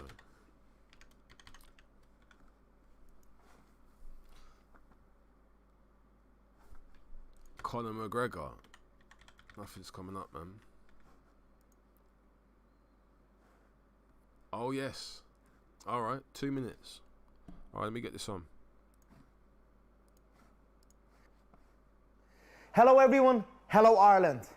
I would like to address my nation. To the people of Ireland, to our President Michael D. Higgins, to Vice Admiral Mark Mellett, to Garda Commissioner Drew Harris, Chief Medical Officer Tony Houlihan, Leo, the two Simons, Mary and Mihal. I respect you all greatly, and I would like to put forth some of my thinking. I want to say that while we are all currently debating a full lockdown, I feel that we must. Any time spent debating this is needless time from the clock. I know a good tough fight when I see one, and we have one on our hands now. I want to call upon my people, the great people of Ireland. This fight needs us all. We are all in the red corner together, awaiting the bell. So let's gather together and ring the bell ourselves, including the people of the rest of the world. True lockdown must begin, and it must begin now. A lockdown together, a lockdown united. We must close our airports. We must close all non-essential business. We must cut all non-essential travel. Commissioner Harris and Vice Admiral Mellett, we must prepare and deploy our units to all and any known built-up areas across our country now. President Higgins, you must give these great men and women the power to enforce this task if necessary. However, I know that when the true seriousness of this is understood, as it is becoming now, our great nation will oblige, and impeccably do so. It is time for a full lockdown, and we are ready. Powers that be, I am calling to you all. The fate of our great island depends on it. This is my proposal, and I pray that we can make this happen. We need to take the same measures of some of the heavier affected countries, only we must do it in quicker time. We have the advantage here in that we can see this coming. We can see this coming. But if we do not act on our advantage, then we cannot expect different results. We are not adhering to social distancing, at least not to the extent required to halt exponential growth. A lockdown will facilitate this. It will reduce transmissions, it will take the pressure off of our frontline staff, and it will allow us to identify all of our cases. These methods are stringent but necessary and have worked in China and Hong Kong. Ireland, we have got this. Not only do we have the formula, we have it ahead of time. Let's go Ireland. Let's go rest of the world. Lockdown, united. Together we stand. God bless us all. Big up Conor McGregor, man. Yeah, man, big up yourself, Celts, for that video. Great island, man. Yeah, that's like people's community spirit, even amongst this isolation, you got to try and do something to keep it up, man. I rate that. I definitely rate that. True lockdown must begin, and it must begin now. Yo, Conor McGregor, man. Great Island. Everything is everything, says this Conor man. Sounds logical. What's the about? You seem skeptical there, man. EIE, let me know, man. Conor McSteroids, man, saying. Skyworks says, interesting. Princess Dominique, everyone's scared they're pushing lockdown. Something ain't right. Don't get tested or vaccinated no matter what. Don't let them touch you. Fair enough. Yo, Celts, big up yourself for that video, man. Appreciate it. Just laughing. It's kind of raised my spirits a little bit, man. I'm seeing the hard man. He's obviously... I was going to say some stuff about the Kinahans and all sorts of... No, I wasn't going to get into that. I don't know. Do you reckon the cartels are locking down? Do you reckon that's the whole of Ireland is going to be... drug economy? Like everyone... Yeah. Like even... No, I was just laughing because my family were looking at it earlier. And we're laughing, you know. You wouldn't spot it, but you can see... And even from Dublin, he's putting on. He's trying to get. He's trying to be hide his accent. Yeah, you were saying that's like the posh accent. The posh accent. He's trying to. He's trying to speak as best as. He's trying to put on like a respectable accent. All Dubliners do it when they. You know, like I have the same type of accent as him. So when we talk to the sort of, you know, like the government people, we try to speak a little bit more, you know, like a little bit more proper. So, a little bit more proper. So we're just laughing at it because, it's a good video though. Like it just people are afraid. It's like everyone, even in England, it's this sort of. It doesn't mean that like they're going crazy, but it's there in the background. It's never out of your mind. It's never, even when you go out, it's constantly in your mind. That's maybe about 2 or 3 hours a day. You probably forget about it, and then it's back in your head again. Nah, man, especially when you go out. I wake up thinking about it. I pretty much go to sleep thinking about it. Yeah, that's what I'm saying. Yeah, even if it's not me directly, I'm thinking about other people or Well, especially if you've kids, like I'm always, did you wash your hands? Did you wash? And then they they don't want to go into the you have to stand over them, and then I'm even arguing with her because I'm saying stand over them, make sure they wash their hands, you know. So it causes tension in the house, you know. You could. Wash their hands. Did they go out? Were they outside then when they're down in her family? Did they wash their hands? And then I'm thinking because my mother and father are 74, father 75, and I'm thinking I don't know.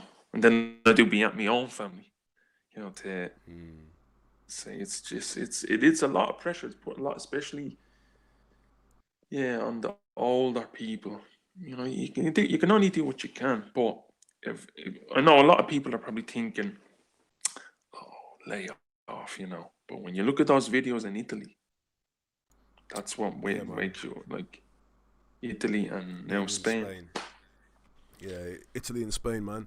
I was trying to get my mate Dermot, who's in Madrid on lockdown, but he's just depressed as fuck, man. Like he said, how did he not get back home? Why did it? Because the Irish government should have brought him. Why is he not? He probably just decided to stay, didn't he? He's been living in Spain for about probably about 15 years. Something like that. He's been there for a while. Yeah. He's even probably married to. He's got 2 kids. Yes, and he's separated from the mums, so he's got this mad handover of the kids that's got to go on. He's got to pick up kids, drop off kids during this whole lockdown. So he's out on the street every now and again. But he was actually telling me the signal he had wasn't bad. It's the fact that everyone is using the Wi-Fi networks. Everyone's using their mobile phone networks to communicate. Yeah. I didn't understand. That's what they're saying here. You wouldn't believe that now that everyone's in, they're telling Netflix and all and to stop using all the bandwidth. Because when everyone is in work, they only use certain bandwidth at night certain and times. Yeah. It's a Saturday. Yeah, they keep it for Saturday and Sunday. When most of the bandwidth is now with the shorter bandwidth. It's crazy. It's just everything is locked down here. The only thing that's open in Ireland is supermarket on its queues. They have a meter behind, like a gap. Supermarkets, chemists. The doctor is like they don't let anyone in. You have to get like a queue. Everything is just doctor, chemists, supermarkets, and I think the shops are only like like a Spar. Do you have Spar or that Centre? Yeah, like little news agents, corner shops. Like news agents. They're all open for just 6 hours a day. Are your sports shops? Are your sports shops open? No, all closed. Restaurants closed. What do you think about Mike Ashley, Sports Direct, keeping Sports Direct open and saying that as long as Boris Johnson says that exercise is an essential part of this isolation, that people need to go to Sports Direct to get their that gym just equipment. fucking tells you how rotten and corrupt the talk. Like from what I've seen, right? Because we're about 2 weeks ahead of. The Irish government has been in contact with the South Korea. We're using the South Korean system, right? Okay. Which is Mass insane testing. because we always, if the English piss a certain way, we do it the same. We copy everything that England does. So it's so rare for Ireland to go a complete different way. But England. They done this. Remember that madness that was going on for about a week? The herd mentality, or herd, whatever it was. They were willing to let the population get infected, and herd immunity, and that was quietly brushed under the carpet. And then it seems that as the infection got more and more and more people got infected, they cut back. Now they're just going to complete lockdown because. It got worse and worse.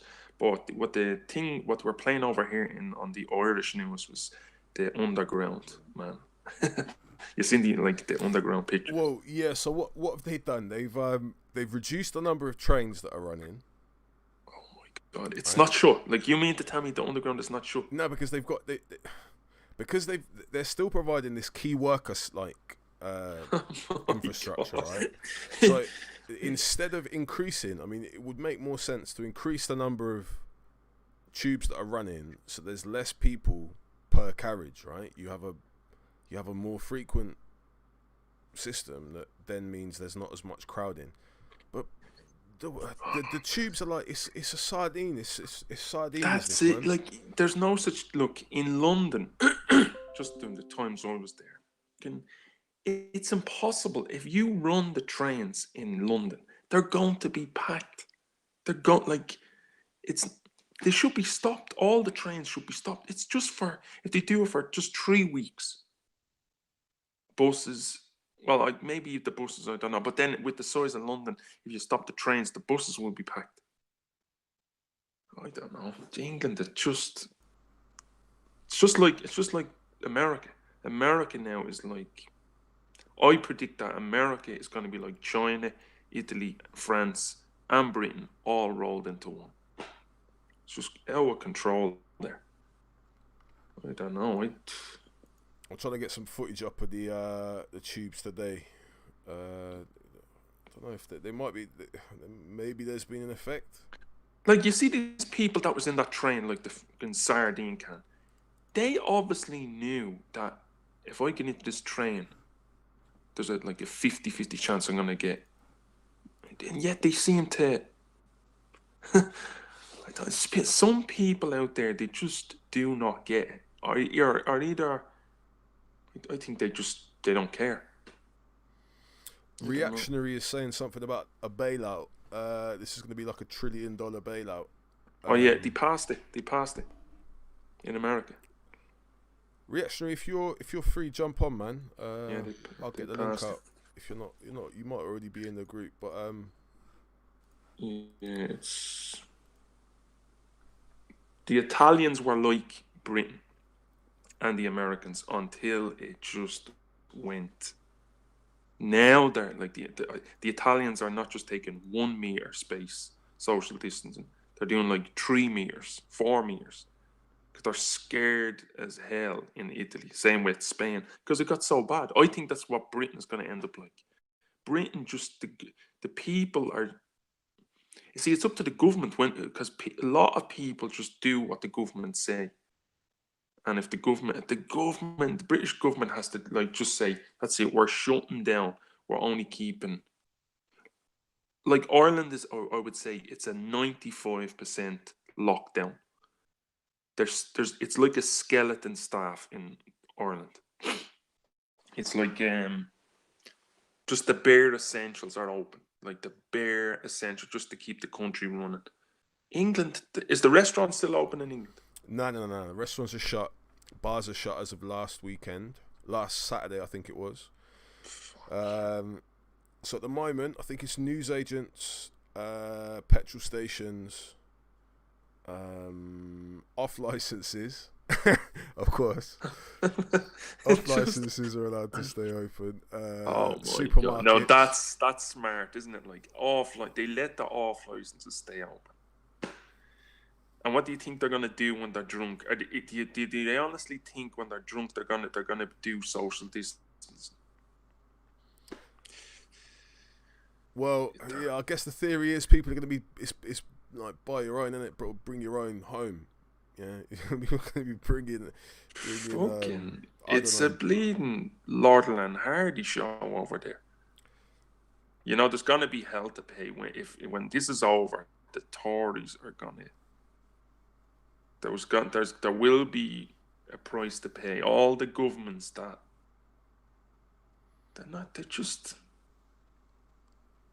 I don't know. So you think there's going to be like a sort of backlash against? Yes, there is. Ineffective kind of governance. They're fighting it. In Britain, they're fucking fighting it, and they tried everything to keep the mark, because that's the Tories. The Tories are all about the economy. They care more about the economy than the people. And the more they fought it, the worse the virus got. The worse the virus got, they tried to cut back. All right, we'll cut back a little bit. Then the virus went more, it cut back a little. Now they're forced. In the end, mark my words, the British government is going to be forced, whether they like it or not, they're going to do an Italy-style shutdown.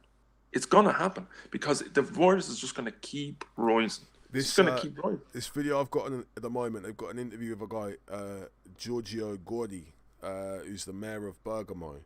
I'm playing it on silent at the moment, but he's speaking to the Sky News journalist, and I think he says he's got 2 daughters in the UK who are at university, one in like Canterbury and another somewhere else, Taunton, Devon, someone like that. She's doing like art or something.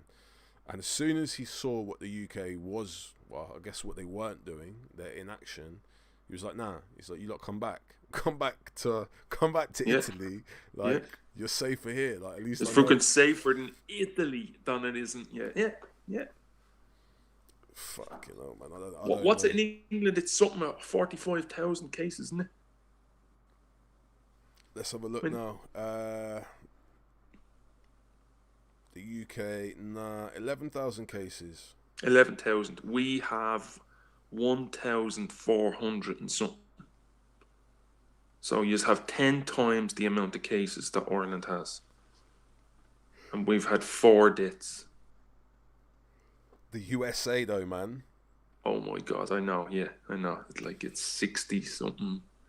83,000. Oh my 83. God. They've surpassed China. They've surpassed China. 15,000 cases in the last 24 hours. God. It's gonna get, I think, you know what, it could hit 1 million. If Trump, It's already there, man. It's already at 1 million. We haven't reported it. Official coronavirus cases 529,000. That's like certified cases, not people who've called like 101 with symptoms and been told to that's cases I'd imagine that have hit like detection at like the hospital or a doctor. Fucking hell. So there's man. The election is happening. The election, like 2020. Why doesn't the military or the Pentagon or the CIA, why didn't you just get rid of them? Like, why don't they just have a coup, get rid of him, say, this guy is killing America. Put your man, Dr. Fauci, in charge as the care leader, president or something. I don't know. Fuck, I think that's the last thing that will happen. I think generally they're gonna stick with. I mean, Trump is a shoo-in for the next. He's 100% gonna get in. There is no way. Yeah, I know. That's what I believe. There is no way they're gonna switch. Yeah. They're gonna switch parties during a crisis like this. No way.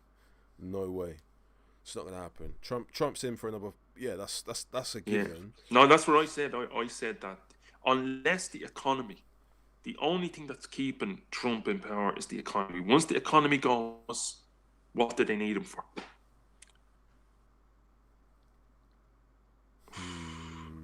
It's just strange to see the Americans so ill prepared. You know, these are the ones that supposedly saved the world in all the movies. And look at them. Show Destroyer in the chat is saying the figures are made up. The virus is a lie, and the deception is the biggest one ever. Germany was a test case for today. Nah, man, the figures are incorrect. The figures, in my opinion, the figures are on the they're on the light side. I would say that probably 3 times the figures that have been reported globally. At least 1.5 million globally at the moment, I would say. It will slow down in the summer though.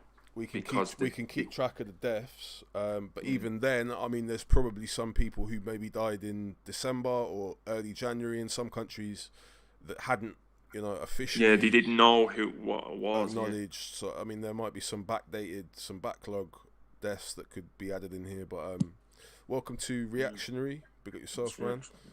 Big up. Reactionary. I don't know what your thoughts are on this coronavirus thing. If you've got any sort of personal experience with it yet. I mean, like lots of people have started to sort of, they've got friends who've caught it or relatives who've caught it already. I don't know what your experience is, man, but welcome. Hey, thanks, mate. I'd just like to You're say... super low as well, by the way. You can't hear me. Yeah, the app's not working for me, the Hangouts app, so I have to use this headset on the laptop. Can you hear me now? I can hear you now, yeah. It's like you just you came like closer and closer. Yeah, cool, man. All right, excellent. So, this bailout that was approved in the United States is interesting. So a $2 trillion bailout was approved, meaning a loan was given to the United States of $2 trillion. And the question is, who's got $2 trillion that they can just lend to the United States? Where do they get the money from?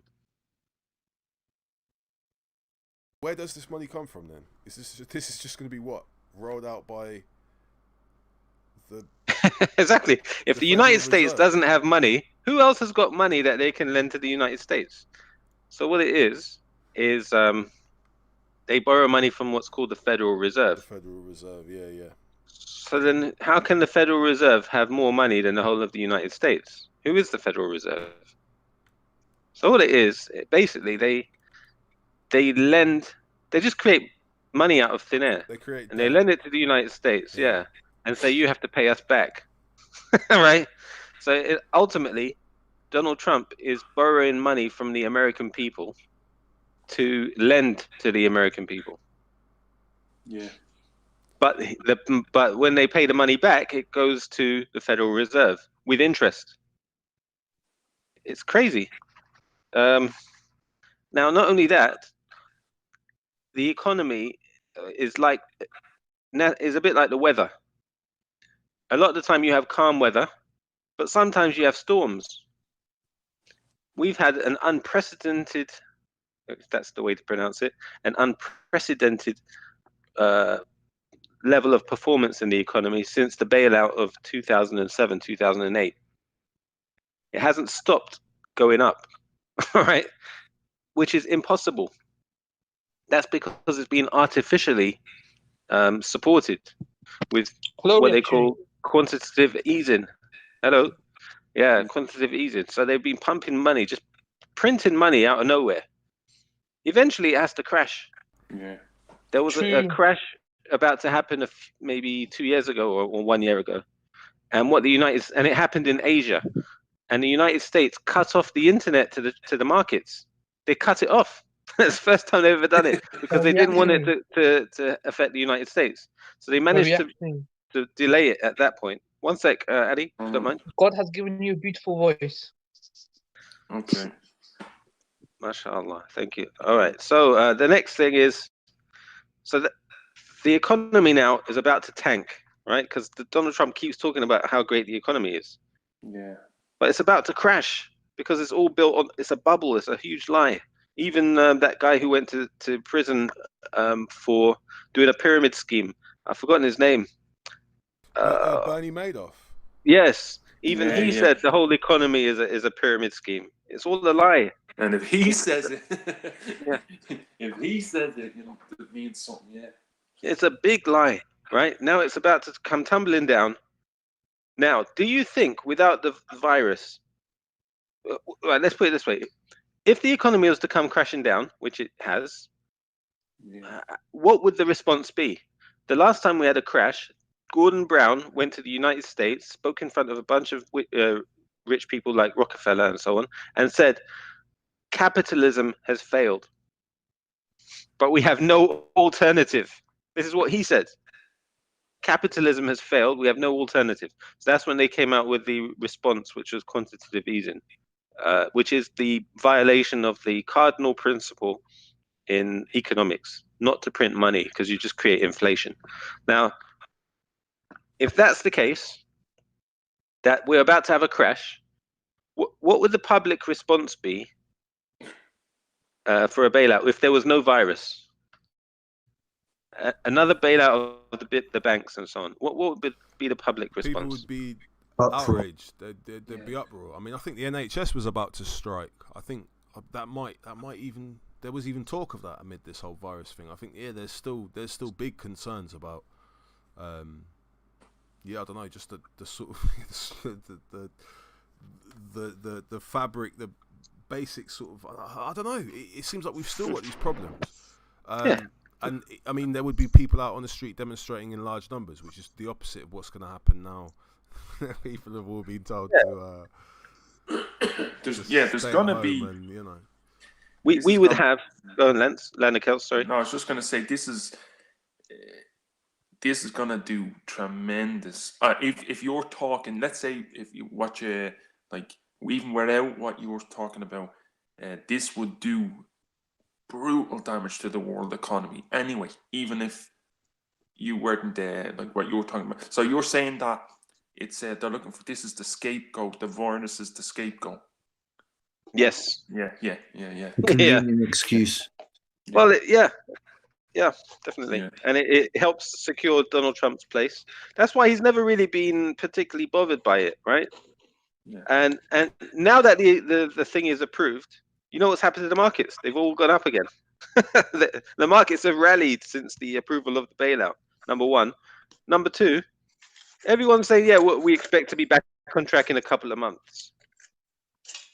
Like, as if what they're saying is that the virus will no longer be a problem for us in a couple of months. Based on what? Exactly. Hold on, say that again. What did they say? It's based on how many people are going to die. It will be back to normality in a couple of months. Yeah, so once the people who catch the illness die, there's no more illness. Only people that are surviving are the ones that are immune or have recovered. So it won't be a problem. Why? Why would it be a problem in a couple of months? Reactionary. I want to. The people who are dying now would have all been dead.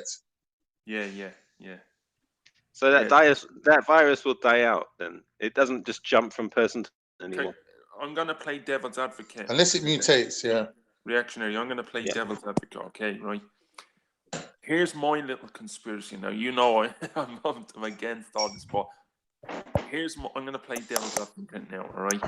Watch out for two things, and if these two things happen in the summertime, and like if these two things happen, that means it was a complete hoax from start to finish. Right. Number one, if all of a sudden one of the richest drug companies, the biggest, most powerful, richest drug company in the whole world, called Gilead Science, Gilead Sciences, whatever, right? It's an American drug company. If they get to be the vaccine, if they bring out the vaccine first, Gilead Science, and then all of a sudden they get hundreds of billions of dollars into their account and they create the vaccine, Gilead Sciences, and then all of a sudden it just disappears. They, quote unquote, cure the virus. They get all the money for the vaccine, or they get the money for the vaccine. They're paid a couple of million people get vaccinated, and then all of a sudden the virus just dies out. Then I would believe that it was a complete hoax. If the richest drug company in the world gets all the money, I believe that's the sign, because the richest company is going to get it anyway, because if a small company's got it, they're just going to buy them out. So that's not a proof. But what you said is true, that if like, for example, in about 20 years, children are being born without needing to be vaccinated against corona, then you know that it was a lie. Yeah, because no one's being born with immunity. Yeah, because do you remember the HN1, the swine flu? Remember in 2009, 2010? The drug companies gave something like $350, $400 billion worth of vaccinations, and about 20% of them was only used. And the European Union, brought a court case against the drug companies and said, look, it's over. We didn't even need this. Give us our money back. And they said, you're not getting your money back. The EU sold off all the vaccinations.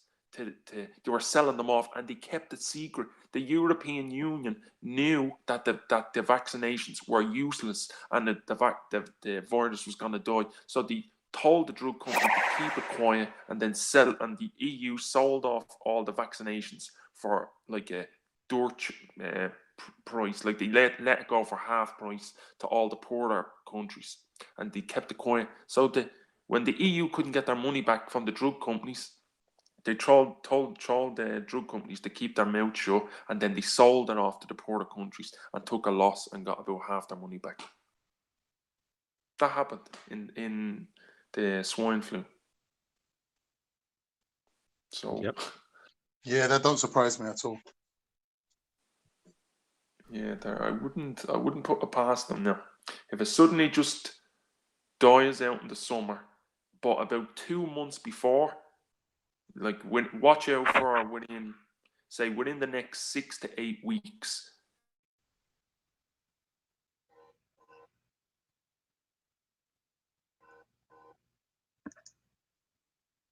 Is he there still? I just muted up. I don't know. Yeah, he's on mute. I was going to say, who remembers that flesh-eating virus that was going around? Yes. Yeah.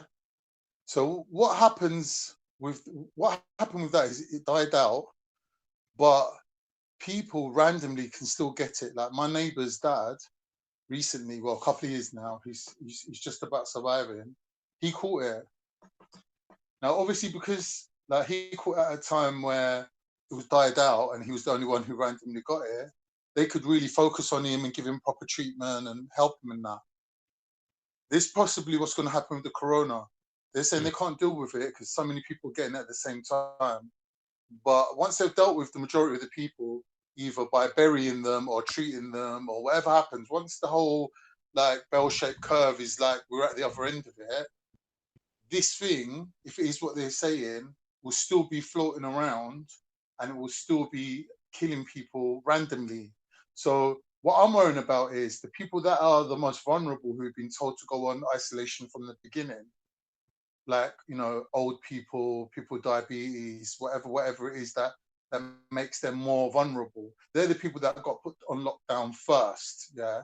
Now, what happens is once the emergency is over and NHS is able to deal with this again, they're going to tell everyone, right, the lockdown's over. So basically, they're releasing a bunch of people who've been taken out of the equation back into the general public, who have all probably caught it, and it's still going to be floating around. So I think that's really highly unethical, like, for them to do that. There's no plan of how to reintroduce these people back into a general population that have been treated for or have had a virus. Keeps going off. Yeah, interesting. Walter is saying, what's the point? I guess in this discussion, we are all doomed. I don't know. Who's this Walter, the Christian Walter? Walter, jump on, Portuguese man. Walter. He said, "Oh my God, the doomsday idiots are out. It's like they wait for this." I don't think anyone's really on a doomsday. Listen, if Walter sees 3 Muslims on a panel, we could be talking about the price of cars and he'll be slating us. What's the point of living if we're going to die? What's the point of water? What's the point of you, I Walter? was just about to write that I wouldn't recommend suicide. So, you know. Dan, did you see that video on Facebook? The guy selling the 50 pence Chinese hand, what's the gel stuff? Oh yeah, the yeah, hand sanitizer. Selling. He bought hundreds of them from China in February, and they're selling them for $6.50. And that's £650, like not euro. So you're talking maybe €8, I think. Yeah, the shops are. Those That's sort business. Of, yeah, but I'll remember. Yeah, I'll remember those sort of shops. Them sort of shops will never get my customer again. If I find anyone who's doing anything like that, any of them dodgy pricing things. Is there no watchdog in England that shuts them down? You know, like the ones that give you a license to sell. Yeah, I've heard people have got big fines for that already. 80 grand fines for price gouging. So yeah, I mean, it is business to an extent, but then I think unreasonable price hikes, especially during like a crisis. No, but you know the ones who are going to get away with it, Dan? The ones in the ghetto, because people in ghetto don't grass, innit? So they'll be getting away with that shit. Boy, So you can't need to.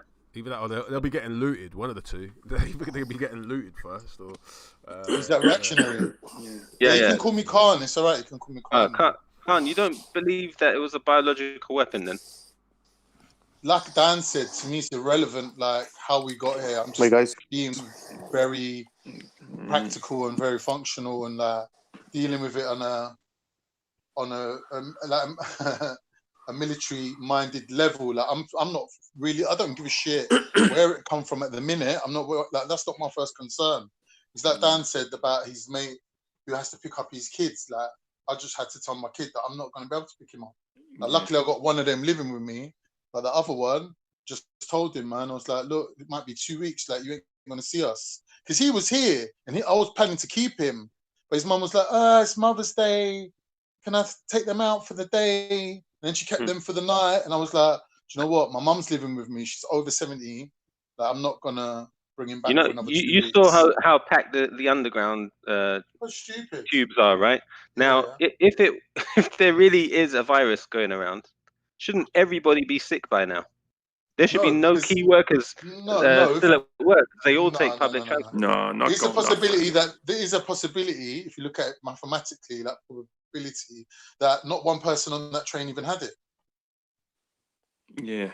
No, come on, mate. Yeah, of course. What do you mean? The numbers are still small. Workers. Yeah, no, it should have been widespread, right? Not only that, reactionary. Yeah. Even if they did all catch it, we wouldn't know for 2 weeks or even 3 weeks. Yeah, we're within that 2 week period right now.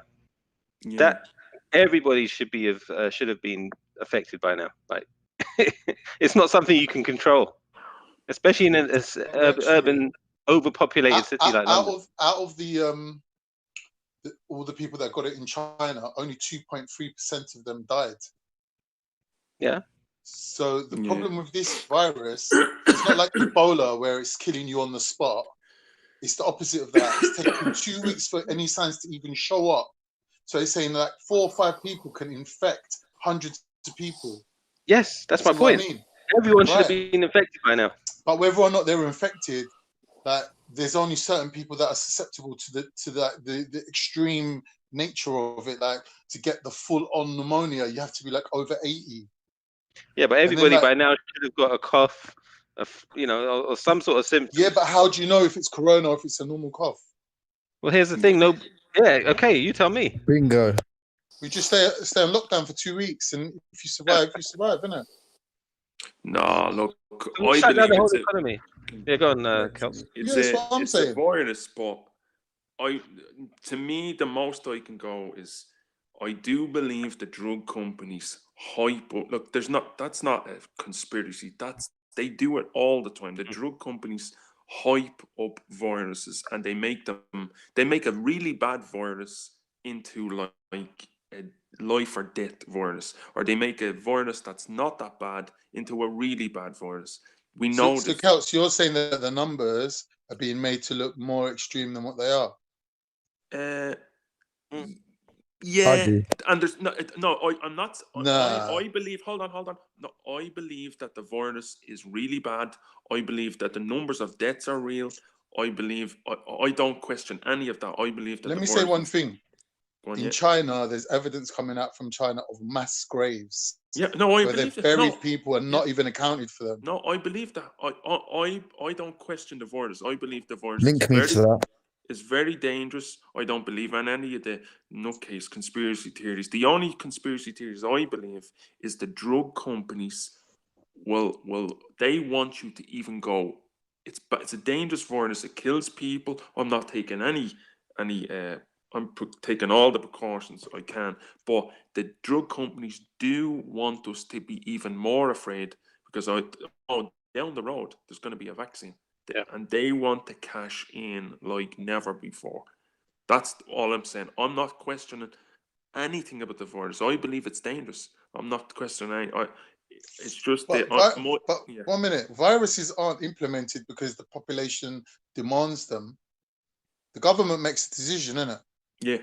So, like you don't see advertisements on telly, like suggesting that we should have, like these treatments.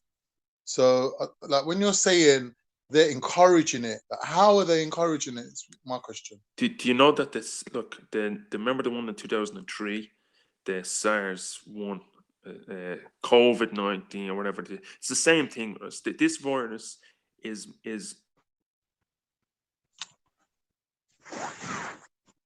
Has he dropped out again? It's engineered in a lab, deployed against China and Iran. Oh my God!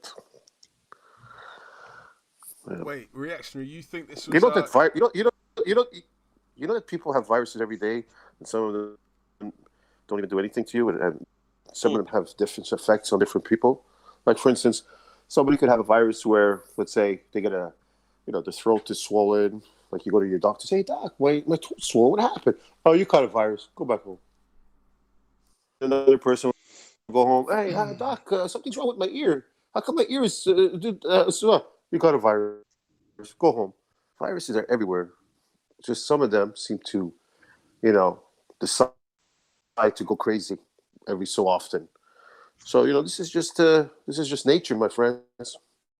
Yeah, Walter, welcome to the panel. It's lovely to have you here. But tell us something we Kaan. don't know, bro. But that what talking doomsday here. Said, they're planting it and they're all giving it to us and they're giving money and it's all a conspiracy. But Walter, everything you and Kaan are saying right now is based on belief. It's based on belief. Yeah, you're just telling us. No, you're just telling us what the mainstream media is telling us. You see it happening and you believe the mainstream media. It's just belief. You see, and you are conspiracy theorists. You think that everything the media says is a lie. I didn't say that. It pretty much is, let's be honest, yeah. They lied about weapons of mass destruction, they lied about 9/11, but now you believe them about this, yeah? Here we go. There goes message of West seduction, blah, blah, you believe blah, blah, liars. blah. It's all going. Like you believe liars. Who's serving this, I don't believe anything. I see what's happening. I have two eyes. I can see what happened. Oh, have you seen anybody to sick with coronavirus? News today. 1 minute. I have seen. You want me to go? So you want me to go to the hospital? And exactly. You just believe what the mainstream media is telling you. Reaction. It ain't about if something's a reactionary. It's whether or not it's reasonable hospital to believe it or not. Go. You have a hospital. We live, right? So when Dan said, for example, there's these people that make viruses worse and they work on them in labs and things like that, and that's probably what they were doing, and then the virus got out because being China, they weren't really like up to date on their fucking protection, so they don't give a shit really. Yeah, that is more likely, than it being a weaponized thing. Why is that more likely? Because in this age, why do you believe that the Chinese are less strict about their laboratories than the United States? Yeah, because there's different standards everywhere you go around the world. Yeah, but they have a history of dealing with MERS and SARS and stuff like that. Why would you? When it comes to things like Ebola, the only that's belief. That comes up. What you've just described is based on belief. Labs on the level to deal with anything like this, to come up with a vaccine, is England really. Everybody, yeah. On the highest level. Do you remember the Novichok scandal in Salisbury? Yeah. Everybody was quick to accept that the Russians were behind the Novichok attack. Everyone who believes the mainstream media. They were though. Who was behind? Except me, I never heard of it. But the Americans can't be behind the coronavirus. Of course, the Americans. The Russians can be behind Novichok, but the Americans can't be behind the tell me one thing. Tell me one thing. The Americans are not behind. Reactionary. They're the world empire. How can they not be behind it? Can anything happen in their house that they're not? Everything's the Americans. Reactionary. Is there anything the Americans do good? Yeah, of course. Cheeseburgers. Legalize cannabis in their country. What you have to look at though is who's benefiting from this. Nobody. Chance that everybody might die. In light of this huge epidemic or pandemic. Actually, let me guess. Reactionary. Let me guess. All the diplomats and all the top officials have the vaccine on them, and that's why they're not getting it, right? Or maybe they're just lying about it, Walter. Have you thought about that? Or do you just follow everything the government says like a little They're all sheep? just sitting there. They got the vaccine. They all took the vaccine, and now all the other people are getting it, and they're just like, Prince Charles has got COVID-19. I saw that on TV. Prince Charles has got COVID-19. You believe that? Let's not be mocking each other. Like everyone's got the right for their opinion, innit? Like, yes. I'm not mocking Reactionary. I'll tell you. I will tell you someone. It's called a pandemic. You know why? Because guys like you are going around creating a havoc over here. People like. Everybody should have it by now. I'll tell you that. Oh, so everybody gets the common flu. This is coming from a guy who believes that everybody's come back to life. So. Everybody gets the common flu. Every year the flu comes out, guys. Every year the flu comes out. You believe in miracles. Relax. Well, and you don't. Let's just let people have an opinion as well. Otherwise, how are we going to have a conversation? Yeah, people in glass houses, I think is the saying though. Yeah, let's keep it off the religious thing for the moment. We are all facing our impending doom, possibly, and I think some of us are dealing with it in different ways. So, yeah, I'm open to whatever. Let's just keep it above board. Walter said, "Who is benefiting from this whole thing?" Or who was it who said that? Was it Walter? Or the drug companies. The biggest winners. Reactionary said that. All right. Yeah. Well, someone else or other people who are benefiting are aging TV stars.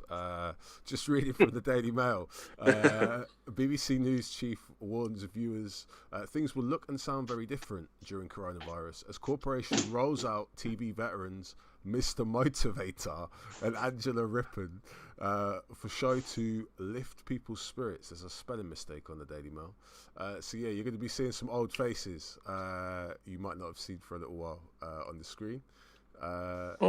Just to keep your spirits. You know what, it would have been a conspiracy. You know what would have been a conspiracy if, like, all of a sudden this COVID came out, and then all of a sudden the vaccines are already there, and millions of people are getting a vaccine. Yeah, but that's somebody. That means that somebody would have had a lot of vaccines ready to go, and they got a lot of money coming in.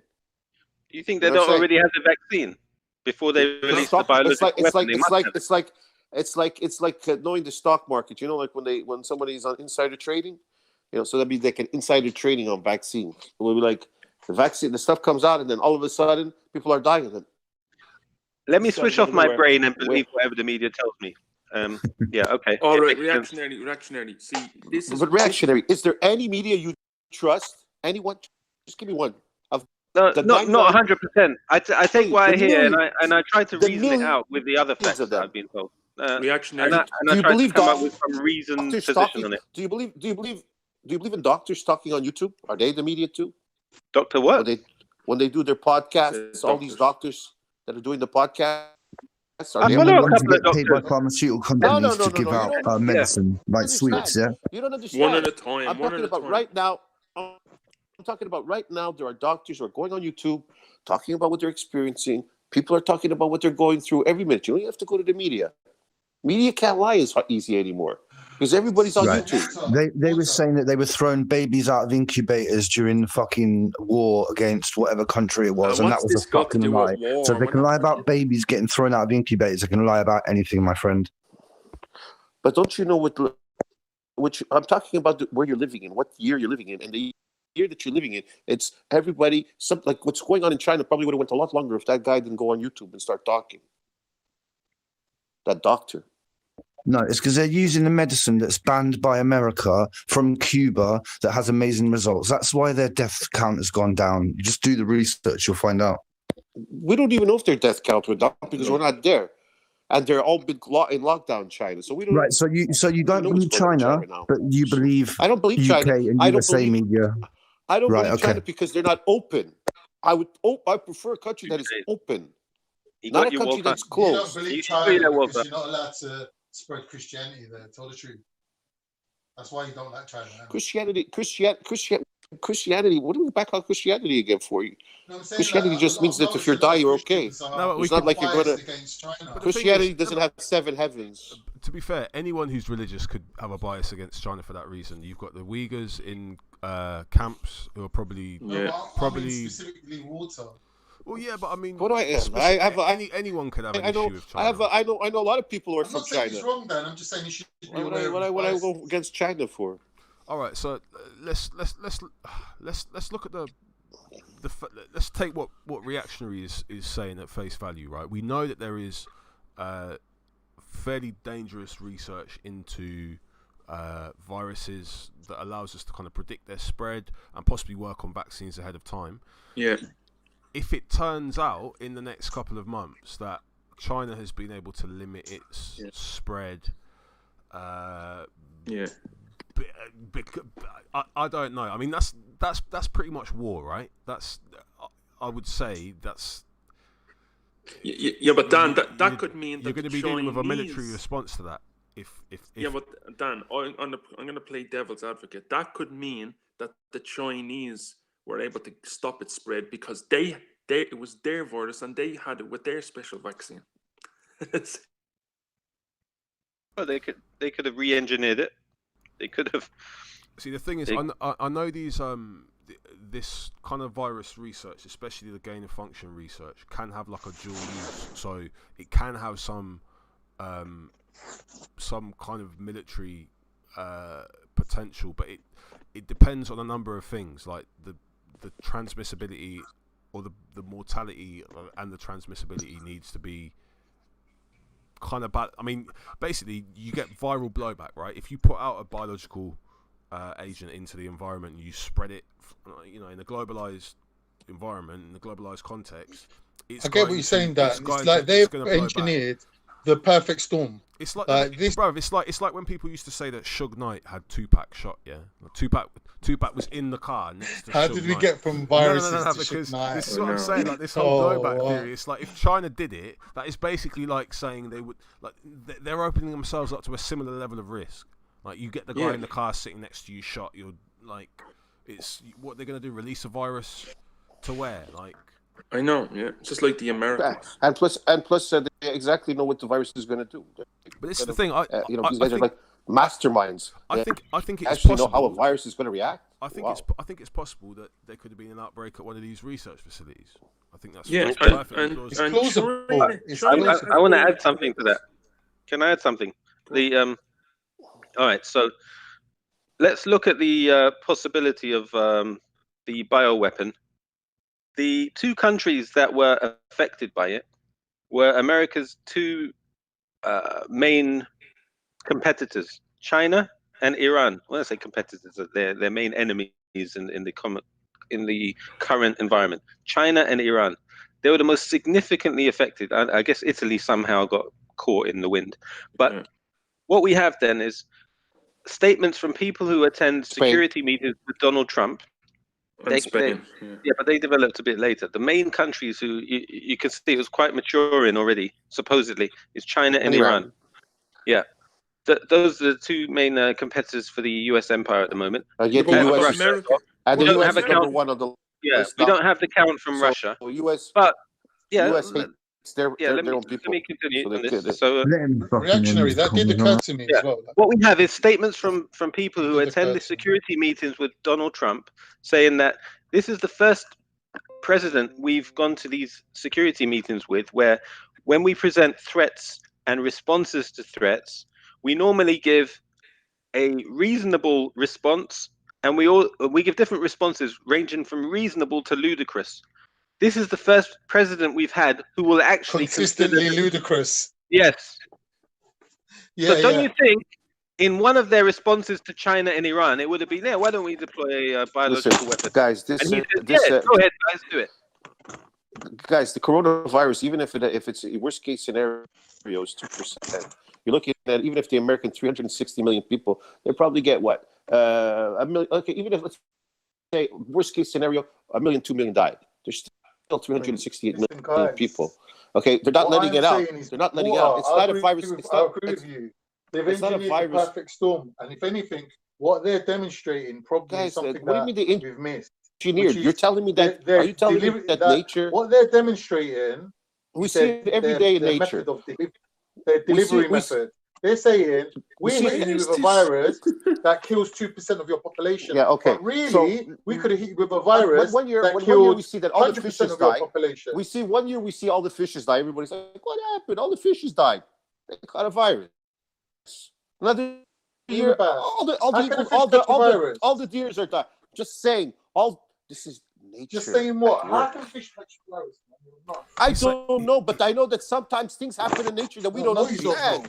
Now, what he's saying, Kaan, he's saying if we observe like the mass die-off of a particular species in nature, I think he's given like a hypothetical.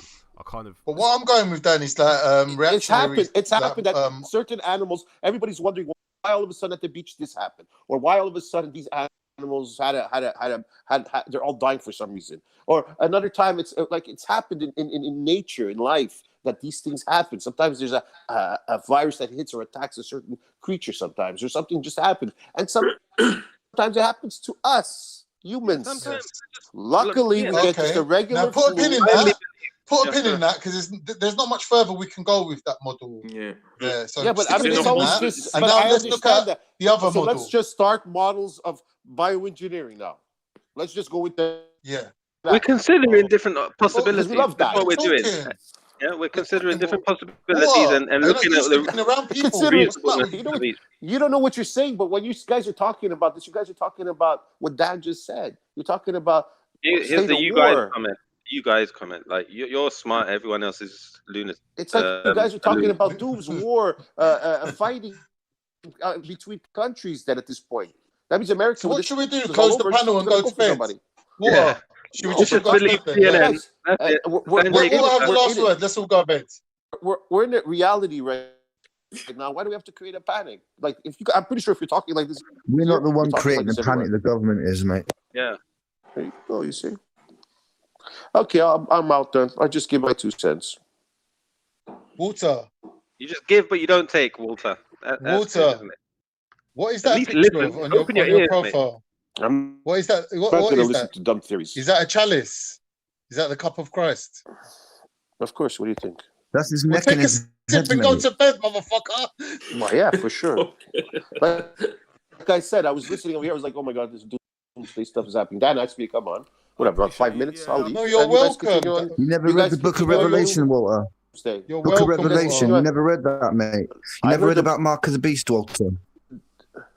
Yeah, but sometimes the book of Revelation is a book that has to be probably interpreted by a prophet, because we don't know what half the time what it's they're saying that money spreads the virus. They'll get rid of physical money. They'll have digital money. People will say, I keep losing my card. I can't pay for anything. Then you'll have a microchip. There you have Mark of the Beast 666. Welcome to the New World Order.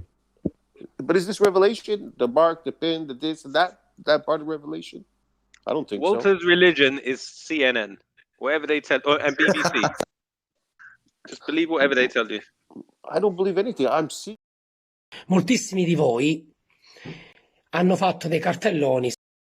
Moltissimi di voi hanno fatto dei cartelloni scrivendo andrà tutto bene.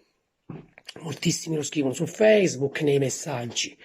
Ma io vorrei capire come andrà tutto bene. Come andrà tutto bene se continuiamo ogni giorno ad uscire per fare la spesa, quando la spesa si dovrebbe fare una volta ogni 10 giorni? Come andrà tutto bene se ogni giorno tantissime persone escono per andare a comprare le sigarette, al posto di prendersi, dato che hanno il vizio del fumo, va bene, non entro in merito, ne prendono parecchie, se li mettono a casa, non invece escono per andare a prendere le sigarette ogni giorno. Come andrà tutto bene se la gente va e viene dal benzinaio? Ma questa benzina cosa serve se dovete rimanere a casa? Come andrà tutto bene se tantissime persone chiedono di avere fatti i capelli a casa, il parrucchiere a domicilio? Ma sti capelli a cosa servono? Questi capelli fatti in questo momento a cosa servono? Me lo fate capire? Come andrà tutto bene se tantissime persone mi chiamano per andare a fare la corsetta perché sono stressati? Ma ragazzi, io corro da 20 anni, tra alti e bassi corro da 20 anni, e a Delia quelli che corriamo siamo massimo una ventina. Ora tutti i podisti sono diventati a Delia. Tutti che vogliono correre, ma dove andate a correre? Se l'ultima volta che avete fatto un po' di corsa è stata quando avete fatto la corsa campestre, la scuola elementare, ma dove andate a correre? Oggi di domenica, tantissime persone in campagna a arrostere carni, a fare barbecue, ma stiamo scherzando? Ma stiamo giocando con la pelle nostra e di tutta la cittadinanza. Facevano delle feste in un condominio. Ci sono andato io solo oggi, di domenica. E siamo sindaco, siamo tutti quelli del condominio. Ma il contagio lì è. Stare a casa significa stare solo con la propria famiglia, non con i vicini di casa. Che poi voglio vedere sti vicini di casa che confidenza avete. Tutte ore sti buon vicinato c'è a Delia. Tutti sti buon rapporti vicinato ci sono a Delia. Gente che per fare il cartellone andrà tutto bene. A casa 20 persone per fare perché il cartellone deve essere bello e chiamiamo cugini, parenti per fare un cartellone. Quello è contagio. Walter. Yes, I understand that, but I prefer the checks and balances of a free society that allows free speech, and the newspapers can print what they want when they want. For instance, you could go right now in the U.S. and pick up some stupid these what do you call these newspapers that just make up stories? Aliens came from space. National Enquirer. They're all over the exactly. I saw Donald Trump. I watched CNN. They showed Donald Trump calling CNN, New York Times, and MSNBC. He called them all fake news. Right. That's so the he's allowed to president of do the that. United States. He said they're all fake news. Okay. They don't know. He's not. But Fox News then. Fox News. He said they're fake news. Should I believe him, or who should I believe then? Believe who you want. That's why Walter. Walter. Was 9/11 an inside job? Yes or no? Me, I personally don't believe so. I was standing right there when it was happening. Well, there you go. Then that's why you believe everything you hear, mate. How can I? Look. I can go on the internet and pull out 20,000 stories of. I even have guys breaking down what the guys who say the inside job, what it was. This special. How the metal was burning and how this happened and all that, and then you go to the guys who are scientists and he says this spot. Yes.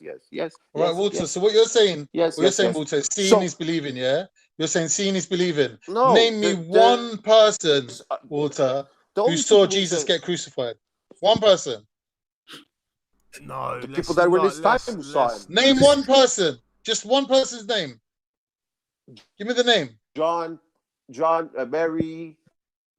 Barry. What? The Romans that killed them. What are you talking about? Tell me one person who saw Muhammad. Damn.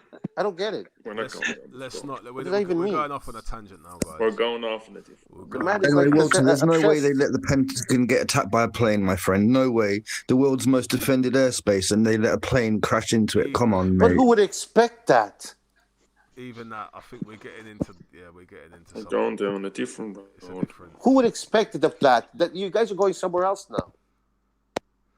Who would think that you're going to take two You can planes see it and in the fly them sky, around? Walter. They have planes tracking anything that comes in that airspace, Walter. Come on. No, once you go under a certain airspace, you don't see nothing. The planes disappeared because they go under radar. The radar is at a certain level, the plane is gone. I wanted to say something to Reactionary that I actually missed out on earlier. When you were talking about this being like a bioweapon or whatever, and talking about it being unleashed on Iran and China, I mean, maybe that made sense at a particular point in this crisis. What about America now? Look, this is what I'm saying. America is the most effective country. There's no logic in it. Followed by China. Like, why would the Americans risk letting a weapon out and then destroying themselves? This is what leads me to think it's not intentional. If there was some sort of release, and I'm inclining towards that position, there being like an outbreak from a research facility, that would make more sense. It would and Dan, I don't believe the Chinese done it either as well. I don't believe the Chinese created it. I don't believe the Americans created it. Okay, so you think it was you think it just it's a natural it's just natural from the animals. That's a reasonable position. I think we can also consider we can also consider that the US saw this as an opportunity as well to address the economic problem. The big dooming failure of the economy. Yeah, that's always going to happen. So they could have just let it go for that reason. Yeah, let's allow it will allow us to justify the bailout. God, change your pick to Bruce Willis or Brad Pitt. I don't like Brad Pitt. He's too blonde for my liking, and Bruce Willis is too bald. Too bald. Okay. Yeah. Al Pacino is a Sicilian. What's wrong? What's wrong with Al Pacino? No, you guys ever see the movie? You guys ever see the movie 12 Monkeys? Yeah, seen it with Brad Pitt.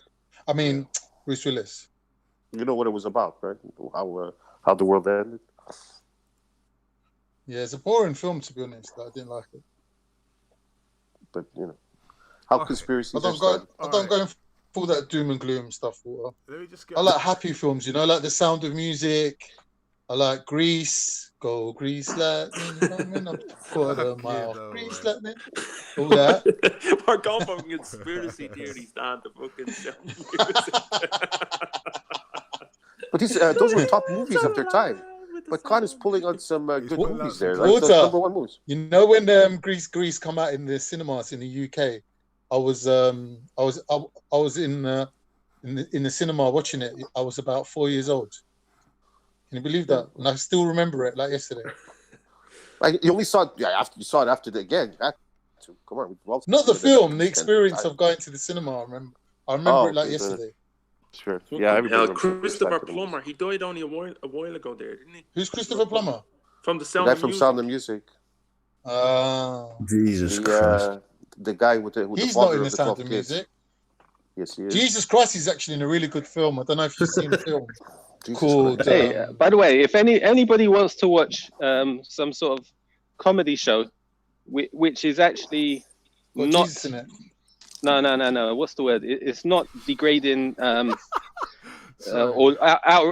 outlandishly lewd, but quite pleasant comedy. Go ahead. Have you seen you're Portuguese, right? Vá pra casa. Yeah.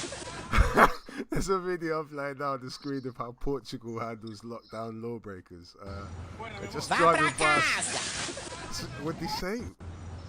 Vá pra casa. Yeah, but I don't Vá pra casa. What does vá pra casa mean? What the fuck does vá? Go home. Go home. home. Vá pra casa. Vá pra casa.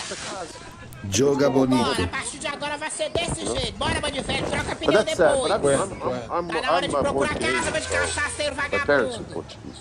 Vambora, molha mais. Vou What's embora, happening in bandidão. Portugal are very. Molha mesmo, é pra ir pra casa. Not much Não quero happening. saber. What's happening in Portugal? Bora, I have a few countries there. caminho de casa. You know the Aqui vai Portuguese ser assim, vambora. are very A partir de agora, não quero very ver ninguém different de from rua. all the other Europeans. Procura a casa, piranha. Yeah, they're like a meat. Bora, vambora, véi safado. We're Procura a casa. Bora, vagabundo. Pra ir pra casa, prostituta. Oh my god. That video We're better looking? I don't understand. That video has cracked me up, man. What is No, it? like ethnically. Sorry. How many They're people? ethically different, Walter, apparently. They're ethically different. Ethnically. Ethically. I don't know what that means. Ethic or ethnic? Ethnically. Yeah. So like, I'm not. You the don't same have a as very Spanish? low percentage of hunter-gatherer. You're more Neolithic farmer. So you're basically, out of all the Europeans, you're almost exactly I haven't the done same farming yet. as an Arab. You're You basically an farm? Arab. Bora, bandido velho, troca pneu depois. Basically, you're an Arab. Oh, that's cool. Yeah. What's the other? What's the colony they have in Africa? On the Madagascar. No, what the other one? What the Angola. I thought he was about to say Angola, I'm a bit Jewish, Port- but yeah. well, you never know. Portuguese in Angola. All the Portuguese are going to Angola now because Angola is their economy is even better than Portugal. Reactionary, will you take the vaccine if one comes out? I hope not. No, I won't either, mate. That'll protect me from that. Reactionary, take a reactionary. Are you serious? You guys take a vaccine? Never in a million years. I could. If somebody would have bet me $1 million, I would have. Yeah, well, of course. US dollars or Canadian? Go ahead and take it. Well, how do you know it's not a placebo, Walter?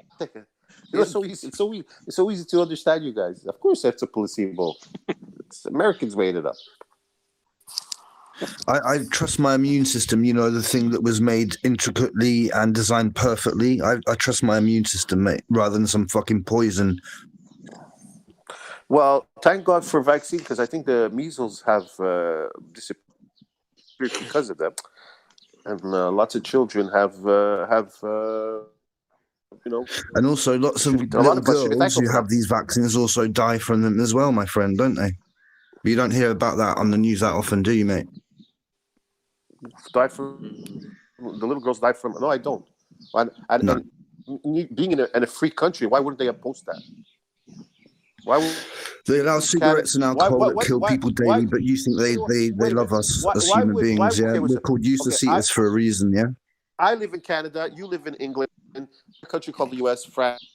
You tell me that this news that's happening now breaks out is fixed, but if a vaccine is killing thousands of young girls, that they won't print. Are you serious? Is that what? What? You just said say there's that a last bit vaccine again. You believe you're a blind believer in the media. You said there's a vaccine that kills thousands of young girls. Yes or no? I didn't say thousands. Speaks the truth. I didn't say thousands. I said kills girls, young girls. I'll find you a link if you want, Walter. Okay. So you have this happening, and you tell me there's not that the news agencies all around the world conspire not to print this stuff. You know that the people who own the media are actually eugenicists and into depopulation. You know that. Do you know who Ted Turner is? I don't think you do you? Yeah. Look him up. CNN. Does Ted Turner control Canadian TNT? Walter, media? open your eyes, Walter. The truth's staring you in the face. Are you guys serious? It's like blind belief that raise your right hand and say, "I believe in whatever person controls the whole world." You guys believe one person controls the whole world? Did we say one person? Not well, one you person, just say lies for the sake of it. 1% of the world population. This, man. You guys can't be fixated that everybody around the world. I have an independent newspaper. You're telling me John Turner's going to control me? Yes. Oh. Which newspaper is independent, Walter? There's no. And don't say the independent, Walter. Don't say the freaking New York Times. The sun. Ooh. Well, so every newspaper is paid off. Okay. Hey, look, that's the way you guys think, man. I mean, it's kind of hard to live that way, but go ahead. Why is it so hard to believe, Walter? Why? Because you see that there's too much. The odds are not in their favor. When you look at to control the masses, my friend. First of all, it's a free society. That's the first thing. That's the key here. And there's nobody putting a gun to their heads, like in Russia at the time when the Russians used to control all what's printed. Okay? The Chinese, you could control everything that's printed or said. They close down. You see it. Because when things are, you don't want things to be told, heads disappear. Okay? In a free society where it's an open press, that means people could print whatever they want. They could say they want. You could come up with crazy conspiracies. Not at times of war, by the way. Or executive order. The State Department has laws in place that they will control the media. If you were in China, let's say, Richard, if you were in China right now and you were coming up with these conspiracies, you would disappear. If you were in China, since this coronavirus has appeared, one sec, Walter. Since this coronavirus has appeared, if you look at the Daily Mail newspaper, they've only had 2 stories ever on their whole website. Either coronavirus or Meghan Markle and the rest of the royal family. About the freedom. That's it. 2 main stories, nothing else. Freedom. Okay. You're saying that it's all fixed, that the newspapers are all controlled. This is what you guys are saying. Now, I'm telling you what a fixed society looks like and what an unfixed society looks like. A fixed society looks like you would be talking bad about China, and you lived in China, you disappear. Because that's what they want for this country. Okay? That's what they want for this country. Let me finish for 2 seconds. In an unfixed society, you blab, you come up with all the theories you want, and you're still alive. Yeah, but what's happening in Israel right now? You have freedom. Yeah, Walter, do you know what's happening in Israel right now? See, Israel is could be considered maybe a fixed society, but heads don't disappear. So I don't know. No, I'm just wondering if you know what's happening there right now. No, because I don't live in Israel. You don't have to live in Israel to know. No excuse. Israel. I'm just wondering why you're not aware of what's happening in Israel right now. Are you talking about the virus, reactionary, or something else? I think there's Netanyahu. There's some political change in Israel right now. Yeah, they have 2 of them has made a government together. I know they have a hot woman that does a Wonder Woman. That's what I know about Israel. Yeah, good talk. There you go. She's ugly as fuck. She's just like a dude. Wonder Woman. The woman, the girl that plays Wonder Woman. She's not fat enough. The new Wonder Woman. Yeah, you know the girl, she's the ex-Israeli army officer. Yeah, maybe I could probably put in a little bit more weight. But she has to stay skinny because the camera puts you 10 pounds. Is that why you don't come on camera, Walter? Yeah. Yeah, for sure. It's not, trust me, it's not my weight. Might we look? I am Portuguese, so I might be good looking. Maybe I'll pass. I've never seen that. Pork and cheese.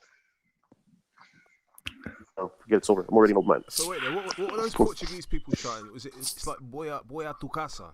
It's like similar to go to your house. Yeah, go home. Yeah, go to your house. Go to your house. Va para casa, va tua casa. Obviously, like the same way in English, there's plenty of ways of saying it.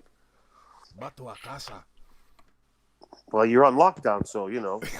Yeah, well, they're not. They didn't really look that well locked down. I'm seeing girls in little short shorts. See that when I see that fake media of rest with all those people in the tube, I'm thinking there's a conspiracy. I believe everybody's at home, and those tubes are old tapes.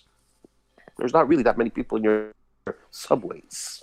That's real. Look, I can't trust the media, can I? That's real conspiracy theory. That's that is pictures of people on the train. There's really not that many people on the train. Well, wearing masks. Can't trust the media. What do you think about the British So what? response? You know what you could do with the YouTube now? You could do pictures. You could add things in the thing people won't even know. Yeah, true. That's true. Yeah, they did that with the 7. Look at the number on the side of the subway. There's something up about. Have you heard of the Portuguese? Actually, he was Brazilian. John Charles de Menezes, I think is how you pronounce it. Yeah. The guy they shot at the station. Yeah. If we were to believe the media with their news, we would have believed that he jumped over the the barrier. Yeah. He ran down the escalator. He was wearing a big puffer jacket. Yep. And he didn't answer people when they called him to stop. Reactionary, you think Elvis is still alive? Reactionary, Come on, mate. Don't change the subject. He's brought up a valid fucking point there. So, Walter, I'm actually, this is a fake news experiment. I'm actually playing some 2-year-old footage of the Central Line during rush hour. But if I hadn't, I mean, technically I could use this platform to put across a load of false news to make it look like the tube is worse than it actually is. Like, I'm struggling to find footage of the tube from today. But, yeah, I don't know. There's a lot of space for people to spin the reality of this thing and just got all the way left of it. I don't think anyone here has necessarily done that. But I think we can say fairly conclusively that certain countries have got an approach to this that's working, and other countries are, for one South reason Korea or is doing a another, good job. Yeah, that's it. South Korea. Some countries are more have a reluctancy to. But you know what? It's because of the culture. When the boss talks, the people listen. You know, there's other cultures. The boss talks, yeah, go to hell. You know, Italy had that attitude. All right, so name them. Name the countries that says go to hell. Italy, when the government said, guys, you got to lock down. They went, yeah, sure. We don't trust what about China? We wouldn't trust you with my life. China went lockdown. If you got a gun to your head, you're going to go lockdown. No choice. China, you don't mess with China, man. I have people I know who used to live in China. My friend saw a guy got killed in the street by defying. By the cops? By defying somebody. He was a kid. He freaked out. Well, I mean, he's older now, but he was right there. He was like, Walter, you wouldn't believe it. Obviously, with his Chinese accent. But, you know, he said it was like amazing. He was like shocked. As a kid, and never did nothing again because he was afraid the guy was going to get killed. You know, you had riots in Toronto a few years ago, right? You break the law. You break the law. You could get shot right there and then. You remember the riots you had in Toronto? That's for sure. Yeah, you remember the riots you had in Toronto? Did you see the documentary where they showed that the police, the Toronto police, put what they call the person provocateurs? Yeah. And that's a fact. You can't deny that one, Walter, my friend. You call that a riot? Man, Canada have rioting. Wow. I remember those. You just deflect the point, always reactionary. Was always. that the G8 or something? One of those. Guys, there was no. Guys, I live in was. Canada. What are you talking about? I think the best riot we had was 3 people. I don't know what you're talking about. He's talking about the I think it was like 2010 or something. The G8 meeting in Toronto. Yeah, I remember that. Yeah. They sent that. Does anyone remember the Love Police? That Charlie Veach. So a few people were there standing and with their sticks. Charlie Veach, I think, was over there doing some agent provocateur. That's what happens too. A lot of times when you have these G8 meetings, Stan, when you have these G8 meetings, a lot of people from all over the world, for some reason, decide that they need to travel there and start problems. You know, like in soccer, there's always the goons inside the crowd trying to. Yeah, and the police don't do anything. Well, he knows because he's a soccer fan. The police don't have provocateurs. They just watch.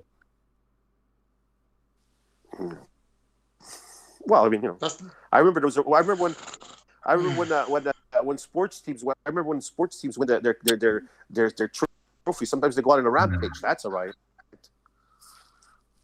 Yeah, I think that happened in. Come on, Walter. You're just over the top with this blind following of the media. Yeah, he is. Blind follow the media. I have plenty of avenues to look at and then make a decision. Walter, there's 2 football matches I'll never ever forget in my life. One of them was in Turkey when Liverpool was 3-0 down and they came back from half-time to win the European Cup or whatever it was. Do you remember that game? Against AC Milan? Yeah. I'll never forget that.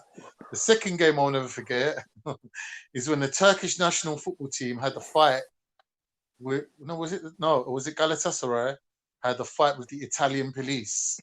Fuck, when they fight, when the Turks fight. And I think it was Galatasaray versus Inter Milan. And the Turkish players had a fight with the Italian police. And the Italian police were in full riot gear. and the Turkish were giving them flying headbutts and everything. You Europeans It was are the mad. best thing I've ever seen in my life. You Europeans are mad. That's what I'm saying. No, Canada But apart and from America. that, Walter, I'm not really into football. Neither am I. I'm more of a hockey. I'll never hockey forget guy. David Beckham's wait there, you get free kick against Greece. You've got hockey Was it hooligans Greece? out there, don't you? Yeah, they have hockey hooligans. No, we don't. When they start, Yeah, you lot are crazy. yeah, yeah. Just fight on the stands. They don't even go outside. It's like fight I starts. think they stop the match so they can have a punch up and then they resume the match again. It's like a That's, gentleman's punch. You fight the guys on the ice. There's allowed fighting on the ice. That's all. But it doesn't happen every single. I mean, there was a time in the 70s where it was like every game there was like 3 fights on per end. And sometimes there was the brawl. And sometimes it was part of the game. But then all of a sudden they slowed it down. They started to cut it out. So now it's much more controlled. It was nuts. Ice skates, just square. Yeah, exactly. Fucking hell. Imagine. And the referee just lets them get on with it, doesn't he? Yo, he's on the ground as well. Fucking hell. Yeah.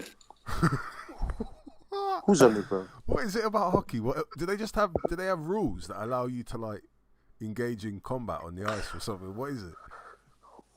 Well, no, I mean it just happens. Like say a guy's skating by. Yeah, the NHL has it. Yeah, they allow it in the NHL. No, you're allowed to have a. But sometimes hockey is a very fast sport, and some guys do things on purpose. They'll stick their elbow out to knock out a guy almost while they're going at top speed.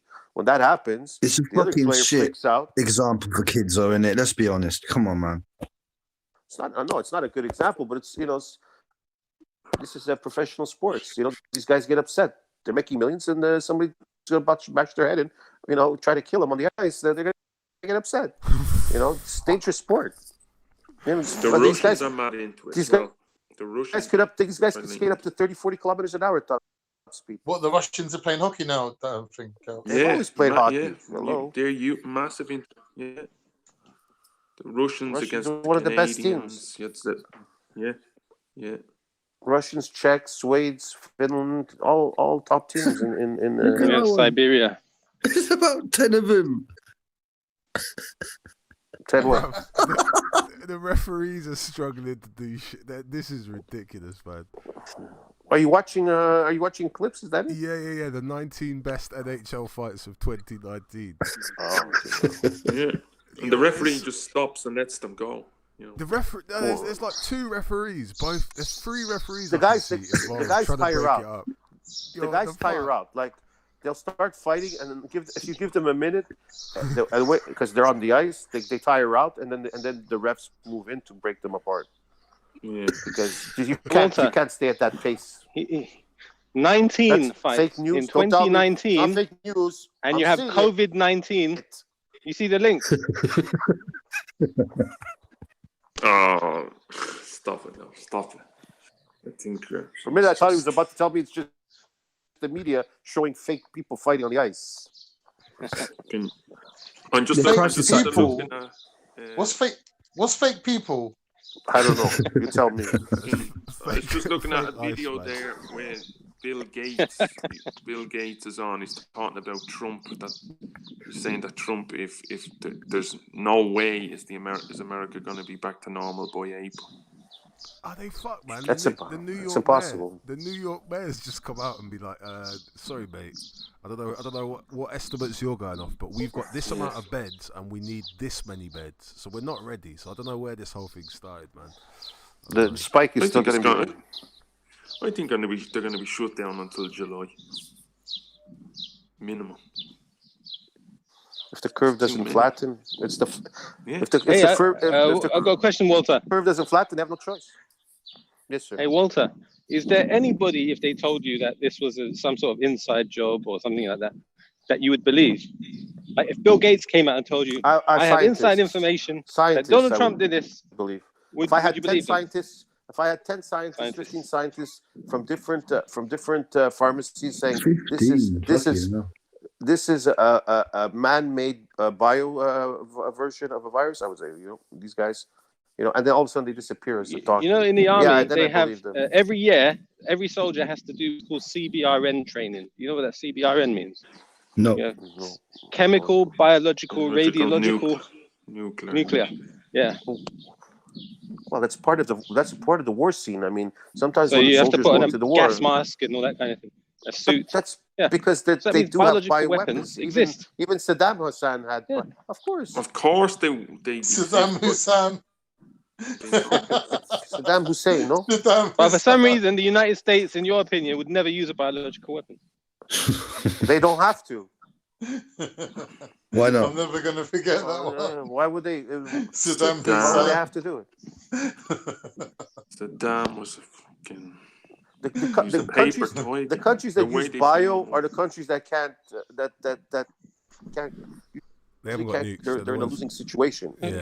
Yeah, which countries exactly. use nukes? They're in a losing situation. This is the thing, Reactionary. If the Chinese had perfectly engineered this, so it was like targeting particular genes or particular they would types know. of people, that would be something else. And that they would could spot it then. They could spot it. Other countries would be able to spot a man-made virus. They would be able to pick it up. And the Chinese have said that it was the United States who brought it into their country. That's what they. He's Yeah, right. that's what Celts they is claim, right. I've heard that. They got the... But we don't believe them. Well, I don't actually know that much about that whole. Not really. If you could, not really. When when the US is going to end up with not really, since the US is going to end up with a lot more casualties than China, the way it's going. Yeah. So I don't think it would be the Chinese. So wait, the Americans. 100%. With that theory, what is it? The US sent some soldiers over to China as part of to Wuhan, the actual place where this virus, the hotbed of the virus. It's not a theory. It's the Chinese position. It's the official Chinese position. I think there was like a Chinese. Now, why do you not believe the Chinese official position? Some communist. Because they want to shift blame. They know that the world. So the Chinese government is saying this. This is what the Chinese government is saying. All right. Okay. Have you heard of the Huawei? No, they're have not. you heard of? All right. I've been Huawei. reading it. And have you heard of Huawei, the mobile phone manufacturer? Oh my God. Yes. Huawei. Listen. Yeah. Do you know that the US put sanctions on China right now is saying you cannot install Google services on Huawei phones? No, you can't. No Google Maps. No nothing. Yeah, you can. No, you can't. I've got a Huawei phone. Yeah, but it's not allowed. You have to do what's called side loading to do it. No, they backed down on that one. No, they haven't. Huawei. Hold on, Reactionary. Google has applied for an exception now, but it hasn't been approved yet. Huawei threatened to put out their own version of Google. They have. They've invested in TomTom to do that. So now, then get an iPhone, man. No, the point I'm making is Google, then go get an iPhone. Then. Putting sanctions on China is an act of war. America did that. Exactly. So they're at war. 100%. It's just not a conventional war. That's all. I don't remember the Huawei phone complaining. So the only thing I know that the Americans have done, and the world, is send all our work to them. Yeah. So the first victim that's a of pretty good conspiracy there to give all your business to China and let them do everything for you. Truth is the first victim of war. You know that, Walter. Is that what do you call that? Sanctions? You heard that saying? Giving all their business to them? Walter. Walter, truth is the first victim of war. The truth. So the truth is they have sanctions and we give them all their business. We give them all the business. That called sanctions to you? That's what's interesting. The America is so dependent. The world is so dependent on China right now. Even to get the PPE, the gloves and the masks, they have to get from China. Yeah. Because right now, not because all their factories have to. iPhones, where they made in China, are there. Yeah, Apple just released a new version of the iPad Pro in China. It only has 4G, not 5G. Why? Because America hasn't got 5G technology of their own. They have to get it from China. They put sanctions on China. Anyways, I don't even know what a 3G is. Like I care. Internet speed, Wi-Fi speed. Yeah. Like I care. 5G, 4G. My phone works. I'm talking to you. Don't What you is use it, it? 2G? Yeah, you're using the phone. Is it It's 3G? using 4G probably. 5G is a sound weapon, mate. Oh, sound weapon. Yeah. Okay. Same frequency that the military use for their sound weapons, mate. Riot control.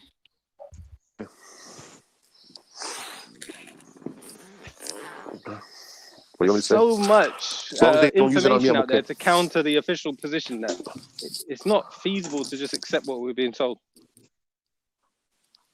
You wouldn't trust someone who lied to you 4 times in the past. You wouldn't trust them. So why do you trust the government? I know that I know that I have people that are living till 90 years old and dying, and nothing affected them. Whatever you're talking about doesn't touch them. So who cares? What? I mean, if you're gonna sit there and contemplate who's a Therianist and what's happening and what's this and what's that, you know, it's I mean, unless it's a hobby, then it's cool. But I don't have time to, you know. But Walter, you bring up an interesting point. Yeah, you do. And the point is this. Let's say we know that we're being lied to. What can we do about it? Like, not much. If they say, hey, you have to take a vaccine, how are you going to avoid taking the vaccine? You don't take the vaccine. A lot of people don't have to take the vaccine. When they came out with H1N1, when they came out, no, they make it mandatory. How are you going to stop? How are you going to stop yourself taking it? No, if you don't take it, they put you in prison, and they'll force you to take it anyway. So, but that's not happening. Knowing what we know, in the West, we don't do that. What can we do? It will happen. They'll blame it on this virus. Say unless you have this vaccine, okay, we'll get there when it gets there. You're not getting any money. You're not going on a plane or a train. Nothing. Yeah, but again, it's going to be up to you if you want to take that vaccine. No, and they know that's the not virus will be fucking coming thing. because they'll see it be opening in another country. Listen, it's up to you to roll the dice on your life. You know what I mean? This is what I want to say about people who don't take vaccines or who don't like. They're the first ones to run to the hospital. You said it's up to you. You know what I'm saying? I say. If they make it mandatory, what are you going to do about it? I want to say this. You don't want to take the vaccine when you get sick. You stay at home. Don't come to crying to the hospital. Don't take up another bed. So you're forcing people to take it. Okay, let's hope that happens. Because right now, I bet you if you get the coronavirus tomorrow, you're running to the hospital. And you're going to take up a bed.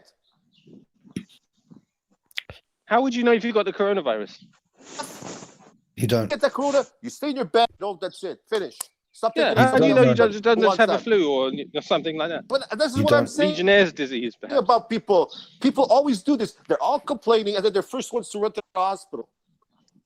Oh, the guy. You just avoided my question. And then all of a sudden, he gets sick. And Walter, you remind me of one of them guys, yeah? You spent your whole life paying off your mortgage, and now that you own your house, you just lost all motivation, and you don't know what to do with yourself. So you're planting tomatoes in the garden, talking to your neighbor who you hate, and spending your whole life online. And what do you? What your wife learned how to Kaan, what do you want me to do? You want me to go? Kaan, what do you want me to go do? You want me to go dancing in the streets? I'm just saying. I don't understand. I'm just saying. I'm just saying. Find a hobby, man. I have a hobby. I'm talking to you. Join a group, man. Dominoes or something. Look, you know when you get to a certain age, you've seen all the. Yeah. You know what? You get to a certain age, you guys will see it. You've seen every movie. The soccer games all the same. The hockey games start to sound. So how come you believe the media then? You know what I'm saying? It all starts to say. You've seen it all before. It all starts getting the same, innit? Everything's the same crap. Yeah.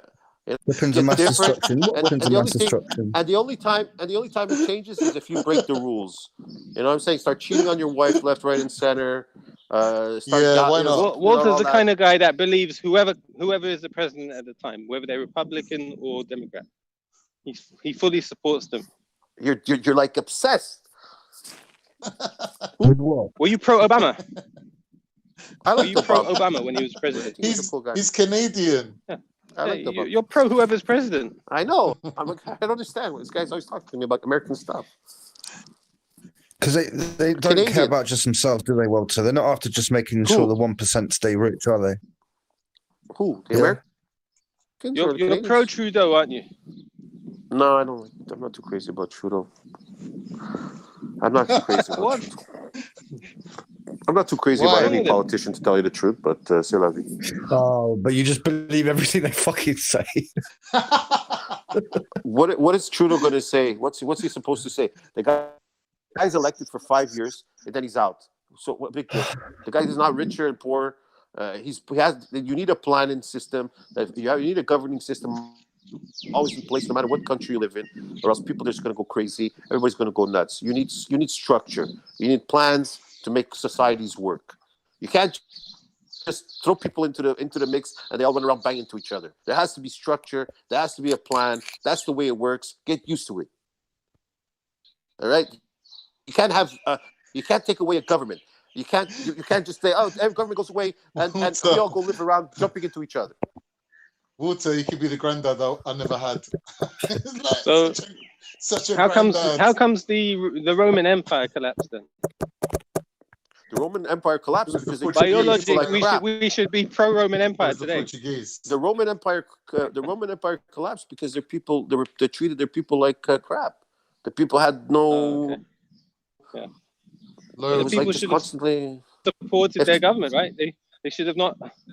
They were going to wars all anarchy. the time. They were going to war all the time. They were always just the war machine. They were just go join the army, kill people. Oh, not the United States then. What kind of society? What kind of society is that? Yeah, the United States isn't a war machine then. The United States do not force their people to go to the army. And the United States don't force people like to go to, to regulate their hours and when they should go home. And, you're a free country. You don't have to do that. You could go live in the hills if you want, if you're an American. And nobody will even know you exist. It's up to you, man. Interesting. Anyway, guys, I'm going to leave now. Before I leave, I just want to say, Walter, you killed a thoroughly good conversation we were having. I hope you're proud of yourself. I think I made a better conversation. All right, then. All right, good night. Peace. Yeah, I agree. Walter brought some diversity to the discussion.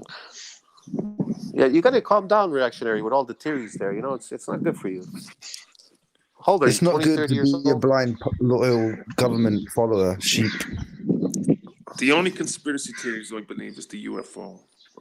That's something I'm interested in. UFOs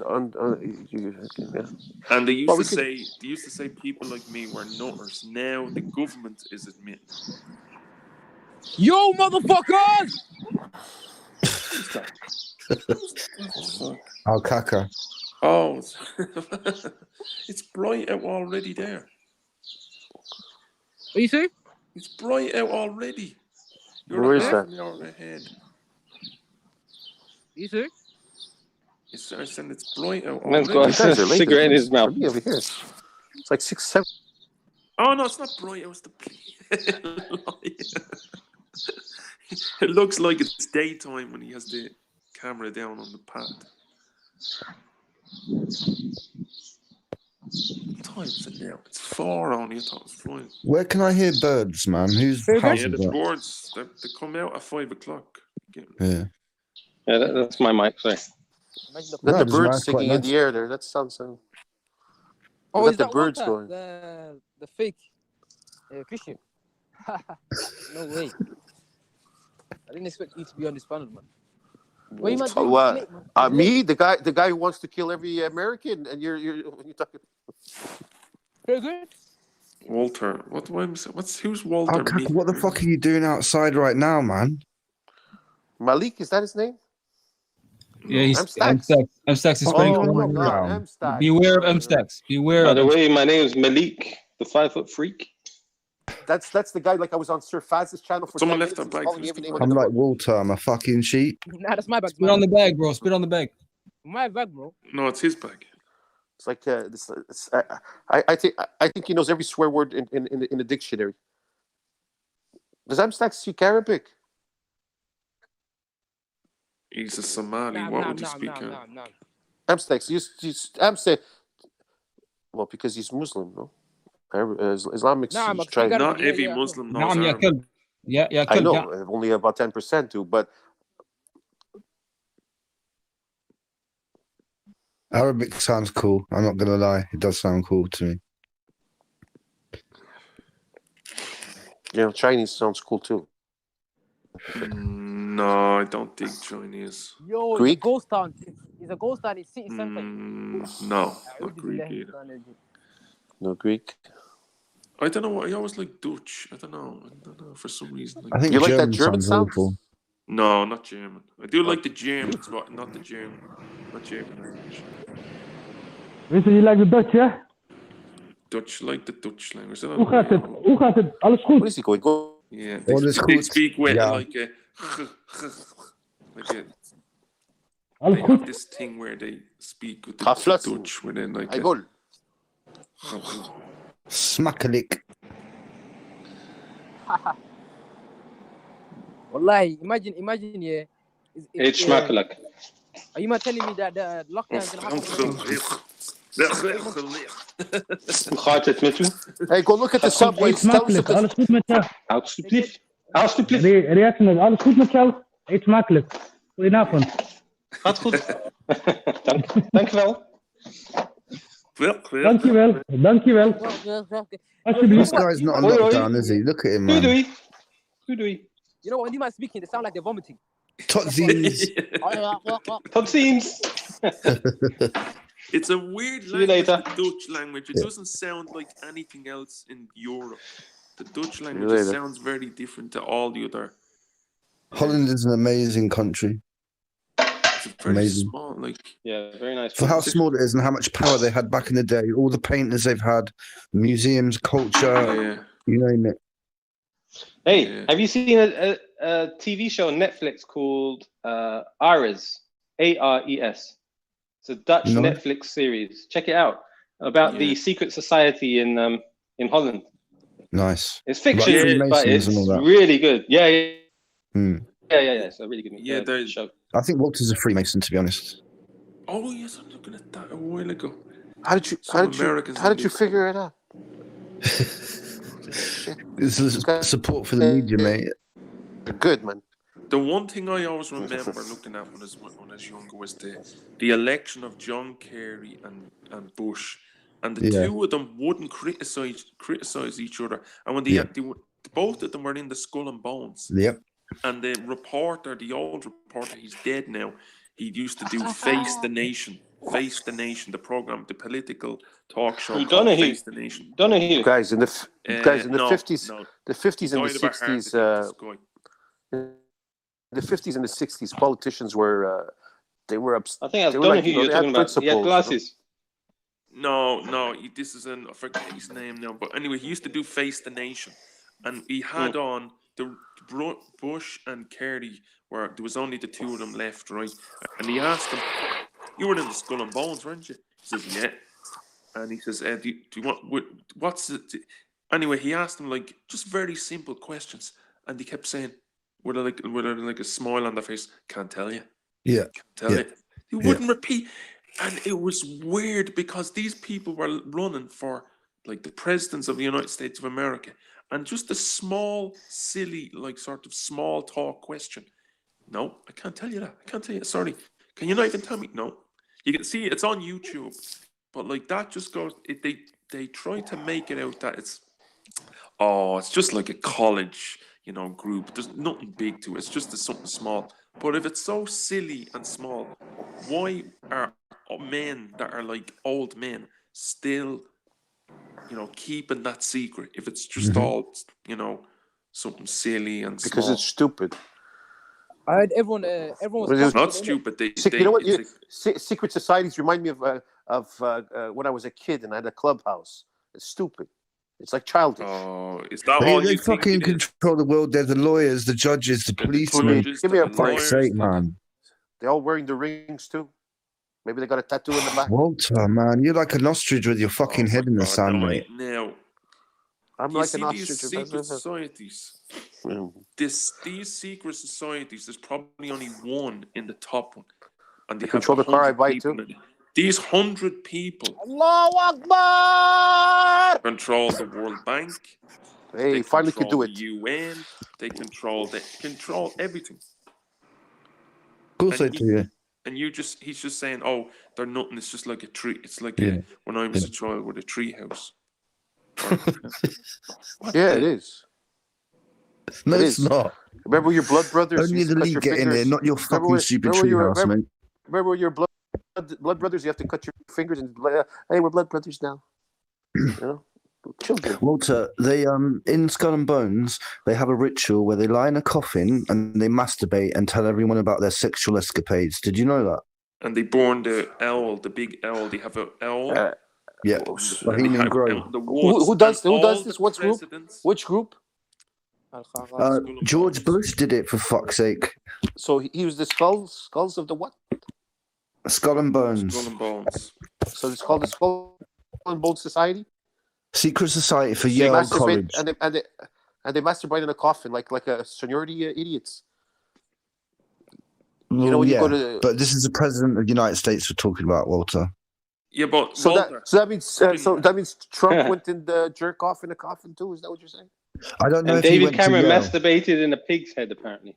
yeah. Oh my god. Walter, if it's all just Everybody's if jerking off it's everybody all in the just nothing and it's all fun and games, why is it that all these Skull and Bones people, they end up being they're always the Prime Minister of Denmark, the Prime Minister of Germany, ex-Prime Ministers, the Defense Secretary, the head of the World Bank. Why is it all these people end up becoming leaders of the Because we picked them. economies? It's called the vote. Yeah, they're handpicked. Yeah, that's another thing. These people who go to join it, they end up becoming Listen to me. leaders. Look at it. When Trudeau, when President when Trump was going for election, there was like 20 candidates across the board to be elected as leader of the Republican Party. Okay. Yeah. And this is all chosen by the people on the floor. What do you call it? What do they call those people that vote for your leader? Anyways, Like the and the Republican people. Party, right? No, yeah, but there's also delegates. Yeah, And yeah, the delegates are going to vote for who they want to be their leader. Okay? So that means that somebody's controlling all these delegates to get Trump as the leader of the party, or Bush, whoever we want, right? Is that what you're saying? Is that the way the numbers are crunching for you? Yeah, but are you saying that Trump didn't have any help? Every year, Trump did not have... No, but he has Trump not have any help from anybody? He has the press. He pulls they're using like He the didn't best. have the FSB and people working on Facebook to help him. But still, take down somebody had to vote for him to get there. Yeah, but who convinced all those people? So are you saying that we're mindless idiots that just follow anything? We can't choose a leader. Like if tomorrow I have that somebody's just controlling Facebook.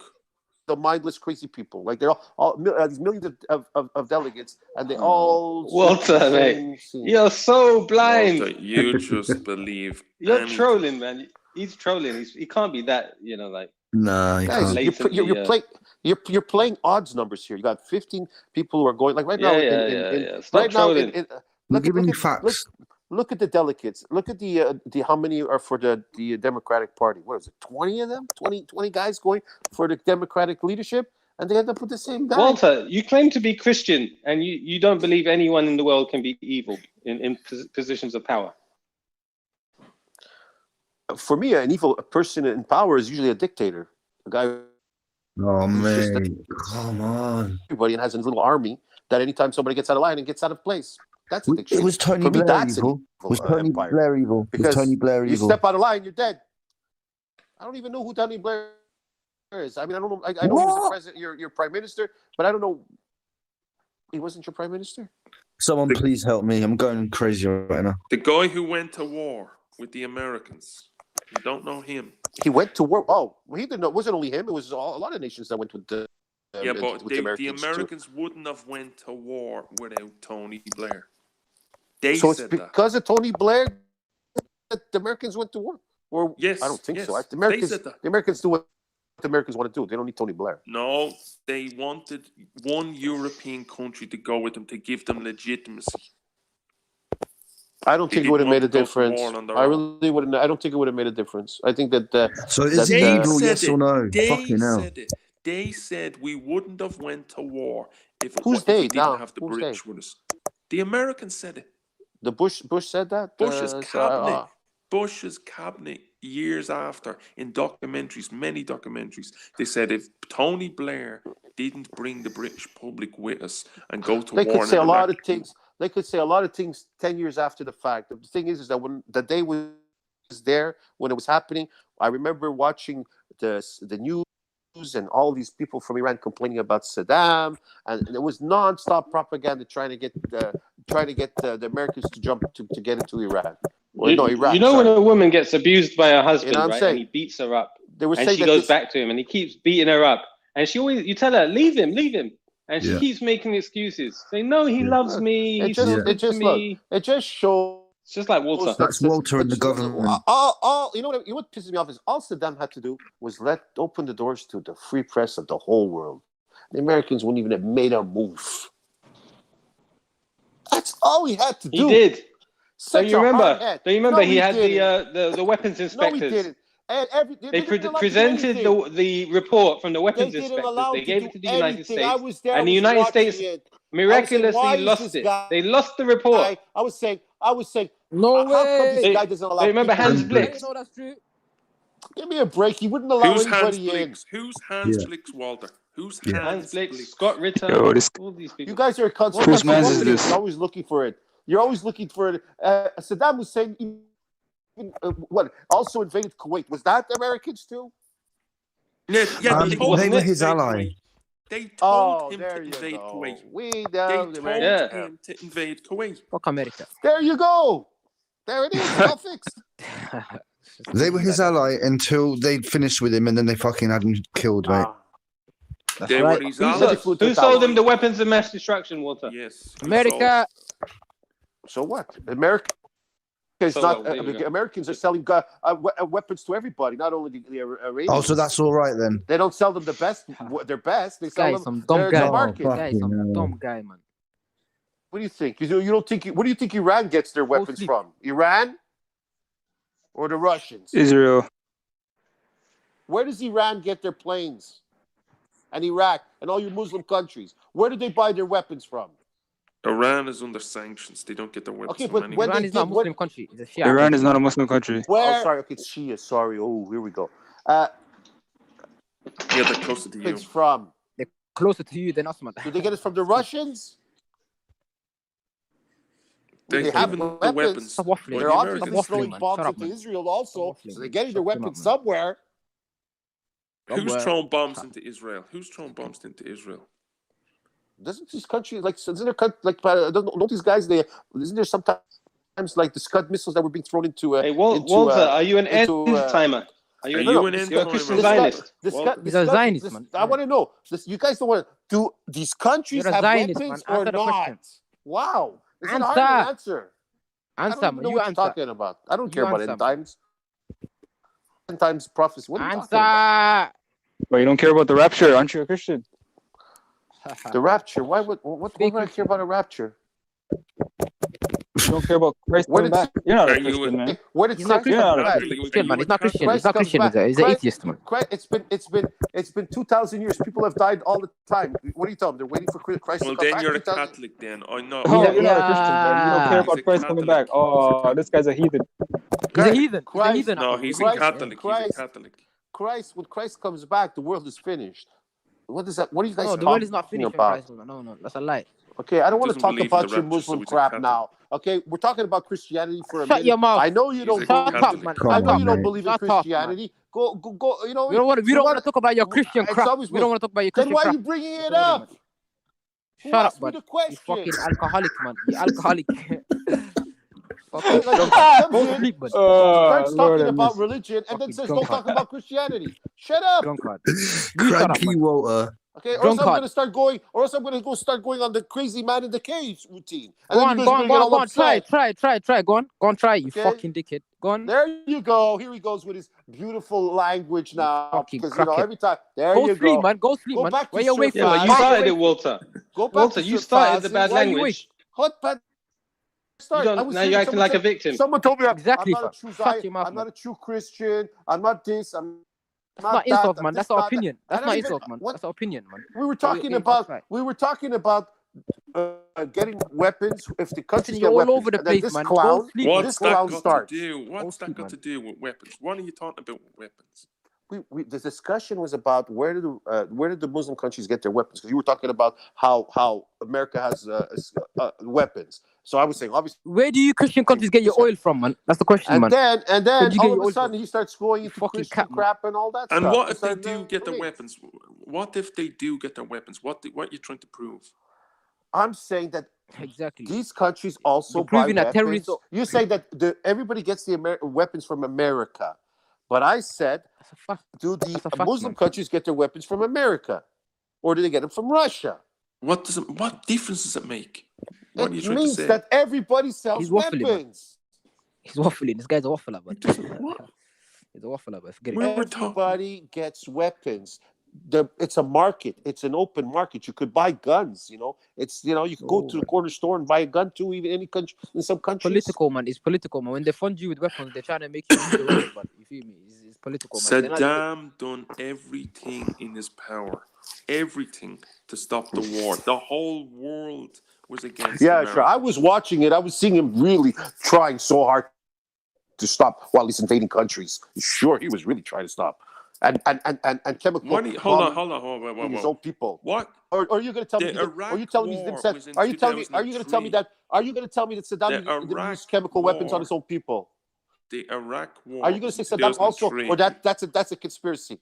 Was it a conspiracy that Saddam Hussein? No, he did. Listen. The Iraq War was in 2003. The Gulf War was in 1991. Before that, in 1987. He used chemical weapons on the Kurds. But those weapons, he wouldn't have ever have been able to make because the weapons that he got was from the Americans. There we go again, yeah. Exactly. He got the ingredients from the Americans. So he wouldn't have been able to gas anyone if he didn't. So you're get telling the me, so what are you saying? Americans. Are you saying that these Muslim countries can't develop anything unless the Americans give it to them? Is that what you're saying? No, of course, no. He made them, but he couldn't get the ingredients because it's hard to get the ingredients. They're not the world, the big European powers. They keep the ingredients so hard to get. So when he got the ingredients, they have all this oil and all these minerals in their land, but they don't have any of the other ingredients to get to start do anything because chemicals are only in one place in the world. It's very hard to get the ingredients. It's very hard to get the ingredients. But when he asked for the ingredients, the Americans gave him the ingredients, and then he made the chemical weapons. So the blame lies with the Americans, not Saddam. Saddam gassed them, but the Americans also helped them make the weapons.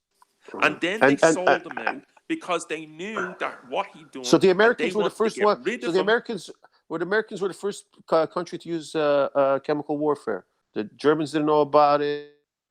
No, the British were. The British were. Yeah, so the British were the first. So what are we talking about? The British were the first. You tell me that there's no people in Iraq that could sit in a lab to figure out a chemical warfare? Come on, man. I bet you advocate the atomic bombing of Hiroshima as well, don't you, Walter? You know what? Yeah. What? I bet you advocate the bombing of Hiroshima with the atomic bomb, don't you? It's a situation that happened in the world that nobody it just happened. There was a war going on. What do you want? So you advocate innocent people dying? War. I don't advocate war. But yet you defend America, which is all about war. I don't defend America. Yeah. I never defended America. I defended conspiracies. I'm saying it's a war. It happened. People were back and forth. They went in. You don't want war? Stop building a war machine. I don't care about. I don't want war. I don't want no war. I don't want one person to kill each other. Not one. So why do you believe in the government who do want to kill people? The society that we live in it's going to always create war because it's based on greed, all these type of things. So you're always going to have. Yeah, but not the government, of course. The government doesn't have greed. They're free from this reactionary. The government. What does the government gain by going? Let's say America was in World War II. America was doing nothing. They're the ones who, somebody else brought them into a war. No, they didn't. Yeah. So the Yeah, Germans did not. Roosevelt, The Germans. Okay, here we go again. Are we going to do this whole German thing now? This is not a conspiracy. This is a fact. This is released government documents. Okay. Roosevelt took all the aircraft carriers. Roosevelt wanted the American public was against the war, and he didn't want to enter it. But Roosevelt and his government in 1941, the end of 1941, he took all he knew. They put sanctions on Japan, knowing that Japan couldn't survive with all the fuel. So they put fuel sanctions on Japan, knowing that the Japanese were going to attack Pearl Harbor, and he took all the aircraft. They knew now. They knew that they were going to get all the aircraft carriers out to sea. Wow, here we go. And he left the battleships in Midway. He left the battleships in Midway, knowing that they were going to be attacked by the Japanese. When they got attacked by the Japanese, he says, "Oh look, November, a dark day." He gave this big speech, and then they declared war on Japan. They knew that the Japanese were going to attack. How did they know? Because they Pearl paid Harbor. off the Japanese to come over and blow them up. The government documents were released. Japan signed a treaty saying they weren't going to go to war with America. They broke the treaty. What are you talking about? If they put sanctions, oil sanctions on Japan. So what? You put sanctions. I mean, nothing. There's a war going on. Sanctions is an act of war.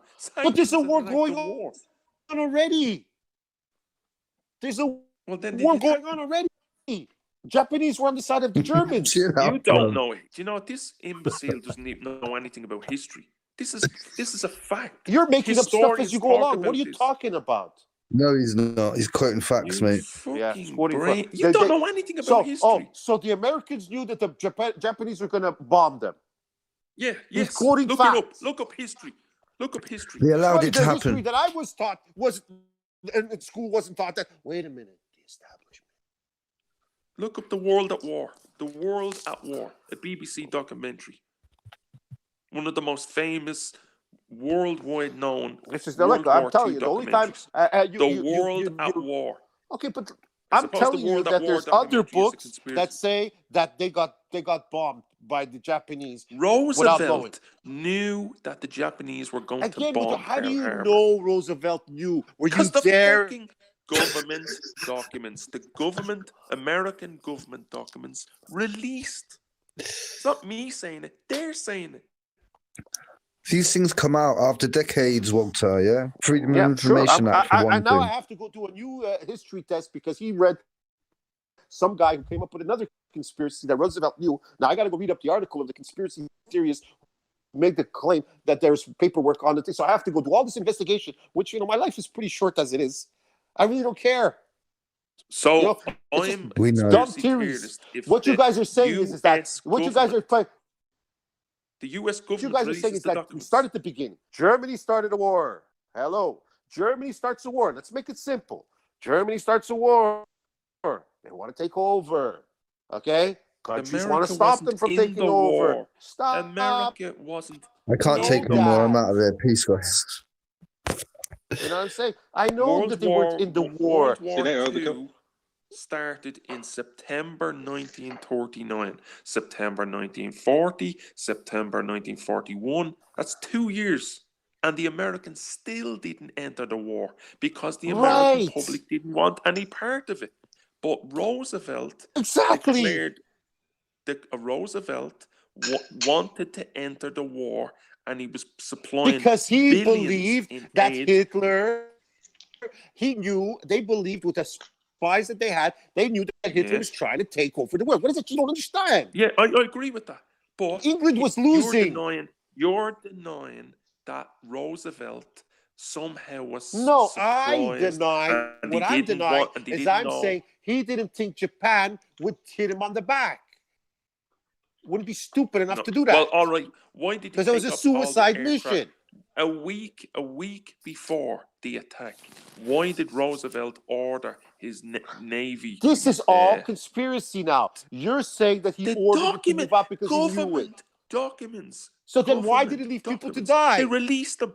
That doesn't make sense. You're telling me that he left all the battleships there to get bombed and all those people and all those planes? Because he knew that the aircraft Why would they want to do that?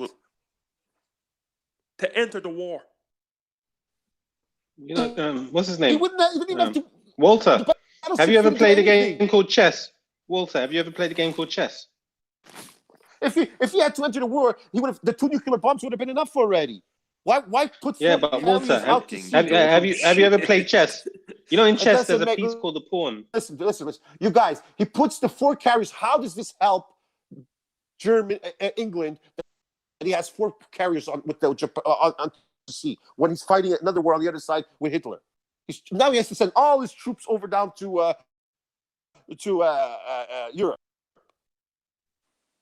You have no clue. You are just brain. Like, you know, I actually thought that he was coming from a little bit of knowledge.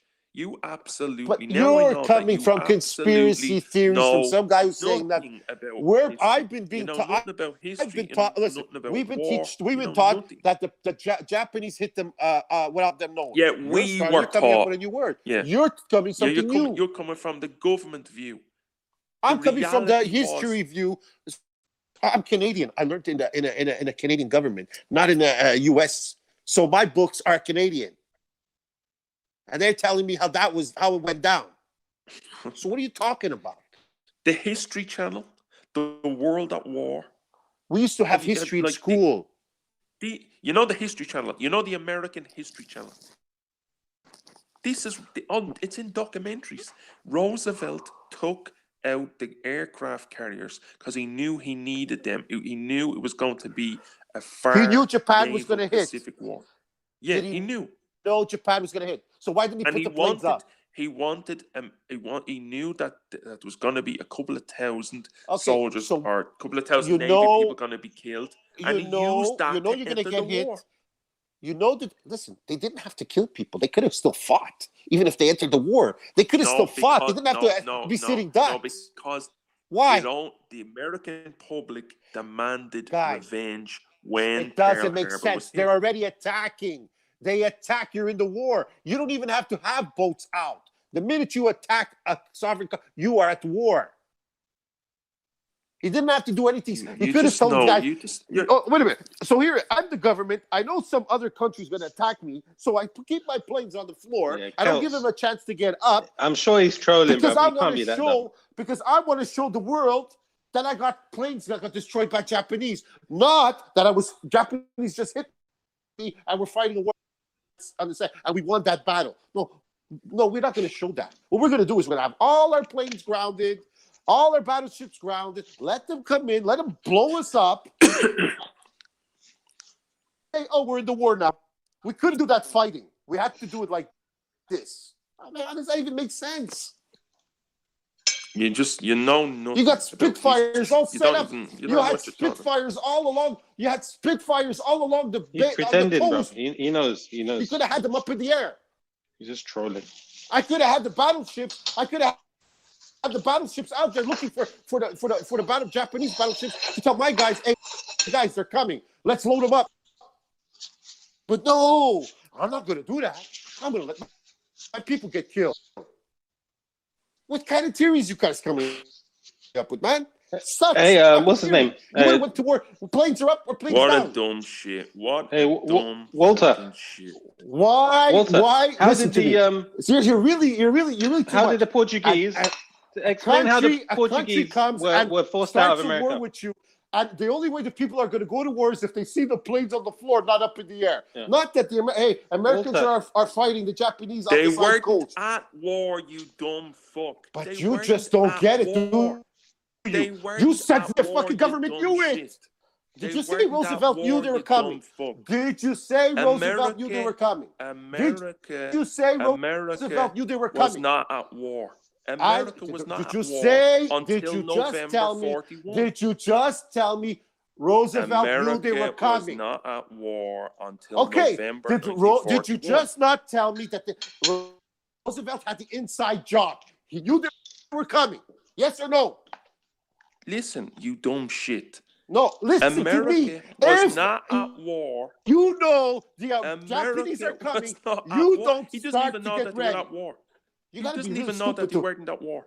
What kind of? Well, thank God I don't. Thank God you're not running a country that you would America send your was boats not and at let your war people get bombed. until You gotta be really November too much. This guy's 1941. fact. Do you understand that? Thank God Do you understand that? you were running the English army at that time. Do you Germany would have definitely understand? won. Do you understand? No, you don't get it. America You're saying things was and you're, not at war. it don't matter. You just America don't get it. was You don't not get at it, do you? war. But Roosevelt America knew, was you not said. at war. But Do you not Roosevelt understand knew they were going to get hit. Do you not understand that America was not officially What does at that war even in World mean? War II? What does that mean November in the situation of Japan going on the coast? What does that mean? Oh, they're not at war, so I can't send my planes to protect me? Is that what does that mean? Is that what you're trying to say? Protect who? Okay, who we're are they not at protecting war. if they're not at war? Who But were you they just protecting if they weren't in the war? said Roosevelt knew. You said the government of America knew that Japan was going to attack. Why wouldn't they be prepared? They knew they were going to attack because they So why would wanted they to be enter prepared? the war. Listen, you dumb bastard. You really don't know how war works, do you? War.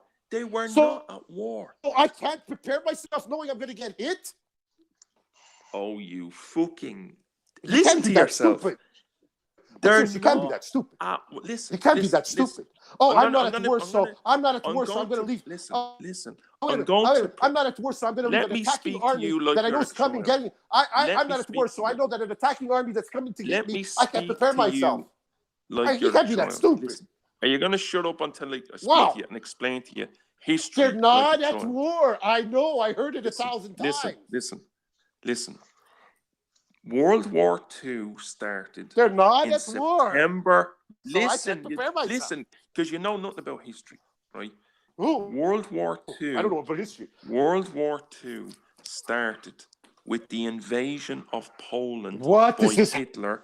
have to do Listen, with because Japan hitting the States? I'm going to teach you. I'm going to teach I don't you need to history. know. I need to I'm know gonna is that you teach tell you me there's a know nothing about conspiracy. You said there's you said the conspiracy is this.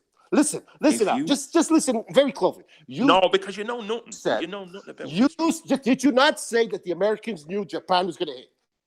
Say this. That's exactly what I said. That's exactly what I said. Yeah. Okay, now let's go with that premise. You are the government of the United States. You are Roosevelt. Someone says, Japan is going to hit you. What do? Send out just 4 carriers? They're not at war. They're not at war.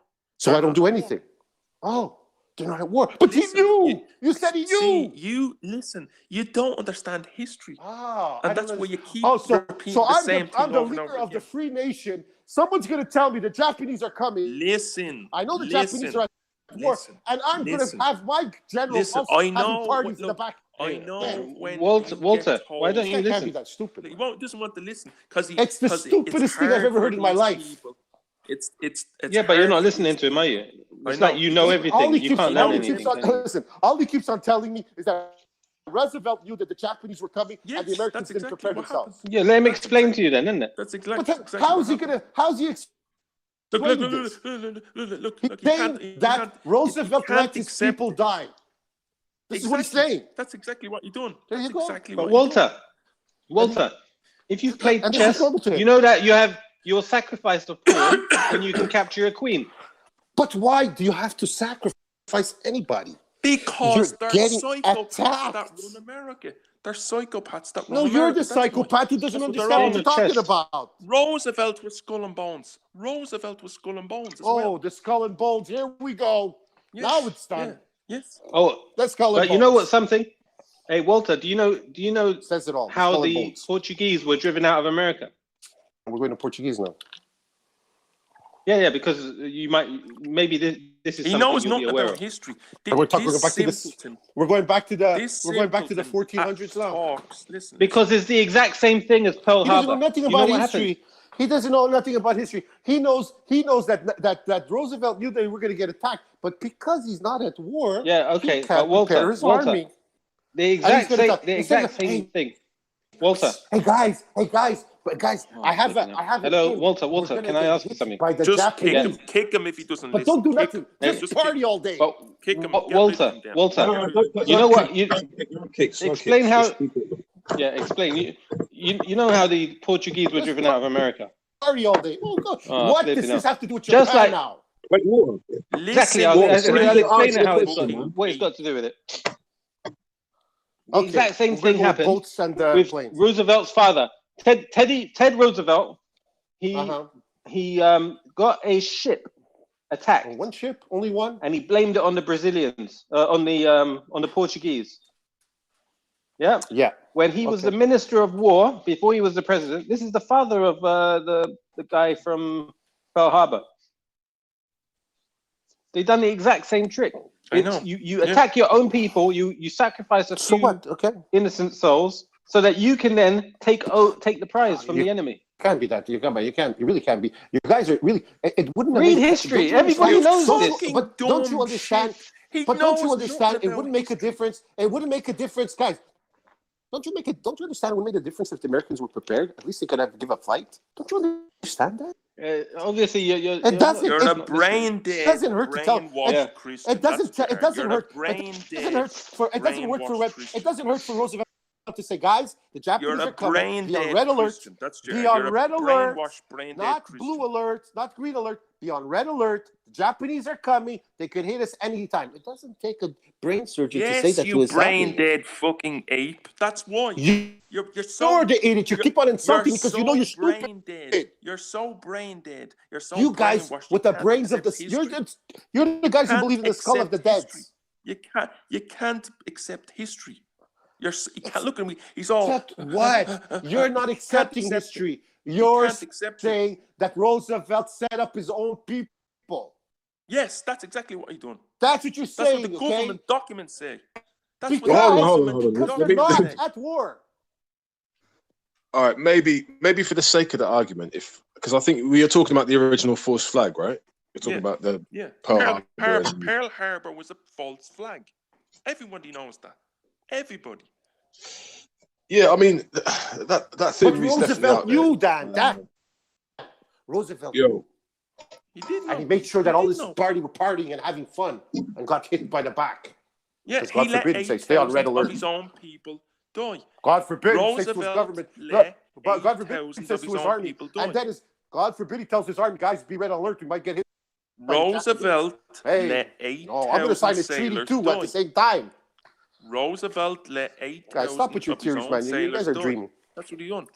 Roosevelt let 8,000 of his own sailors die in Pearl Harbor to enter the war and then declare war on Germany. And they had that had to happen. Japanese planes flying in the air while you're fighting them is not enough. What had to happen. So that's exactly Japanese what had to happen. Because so a country Japanese flies over. So listen, Japanese fly over. Exactly what I have to let people die. I have to.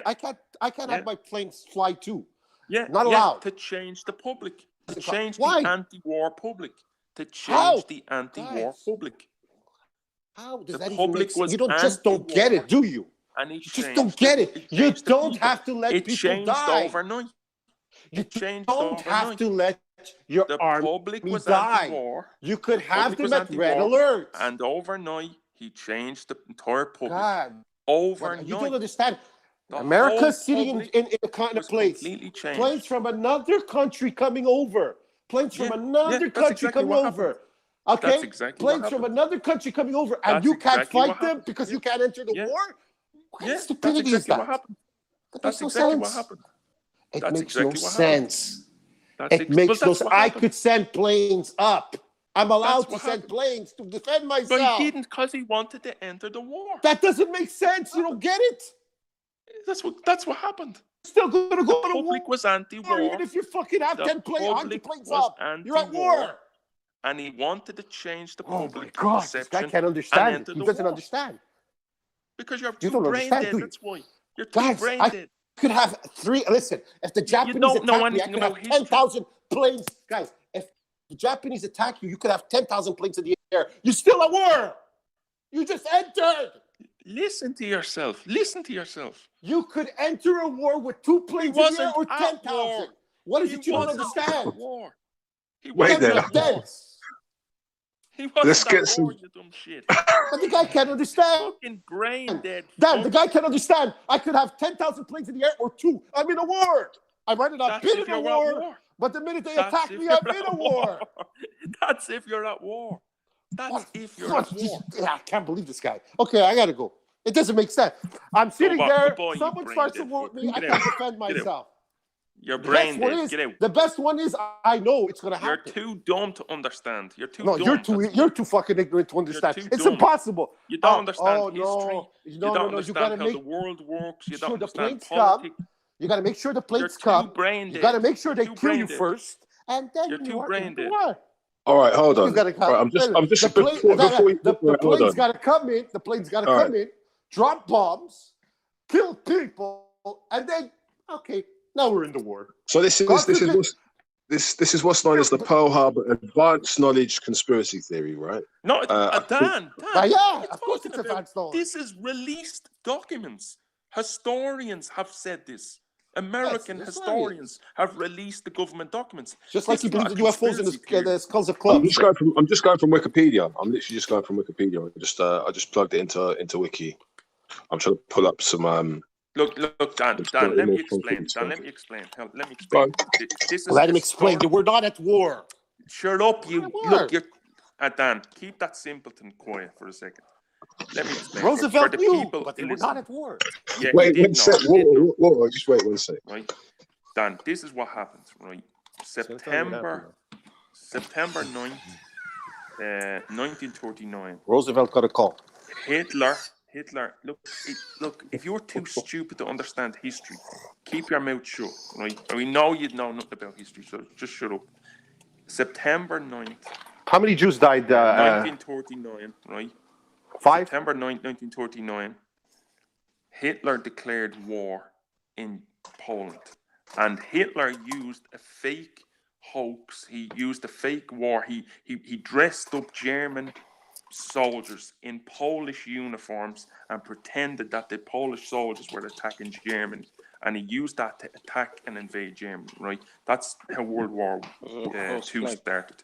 2 years later... Another false flag, huh? They keep on all these false flags. World at War. The World at War. Watch the documentary, The World at War. The award-winning documentary, The World at War. Right.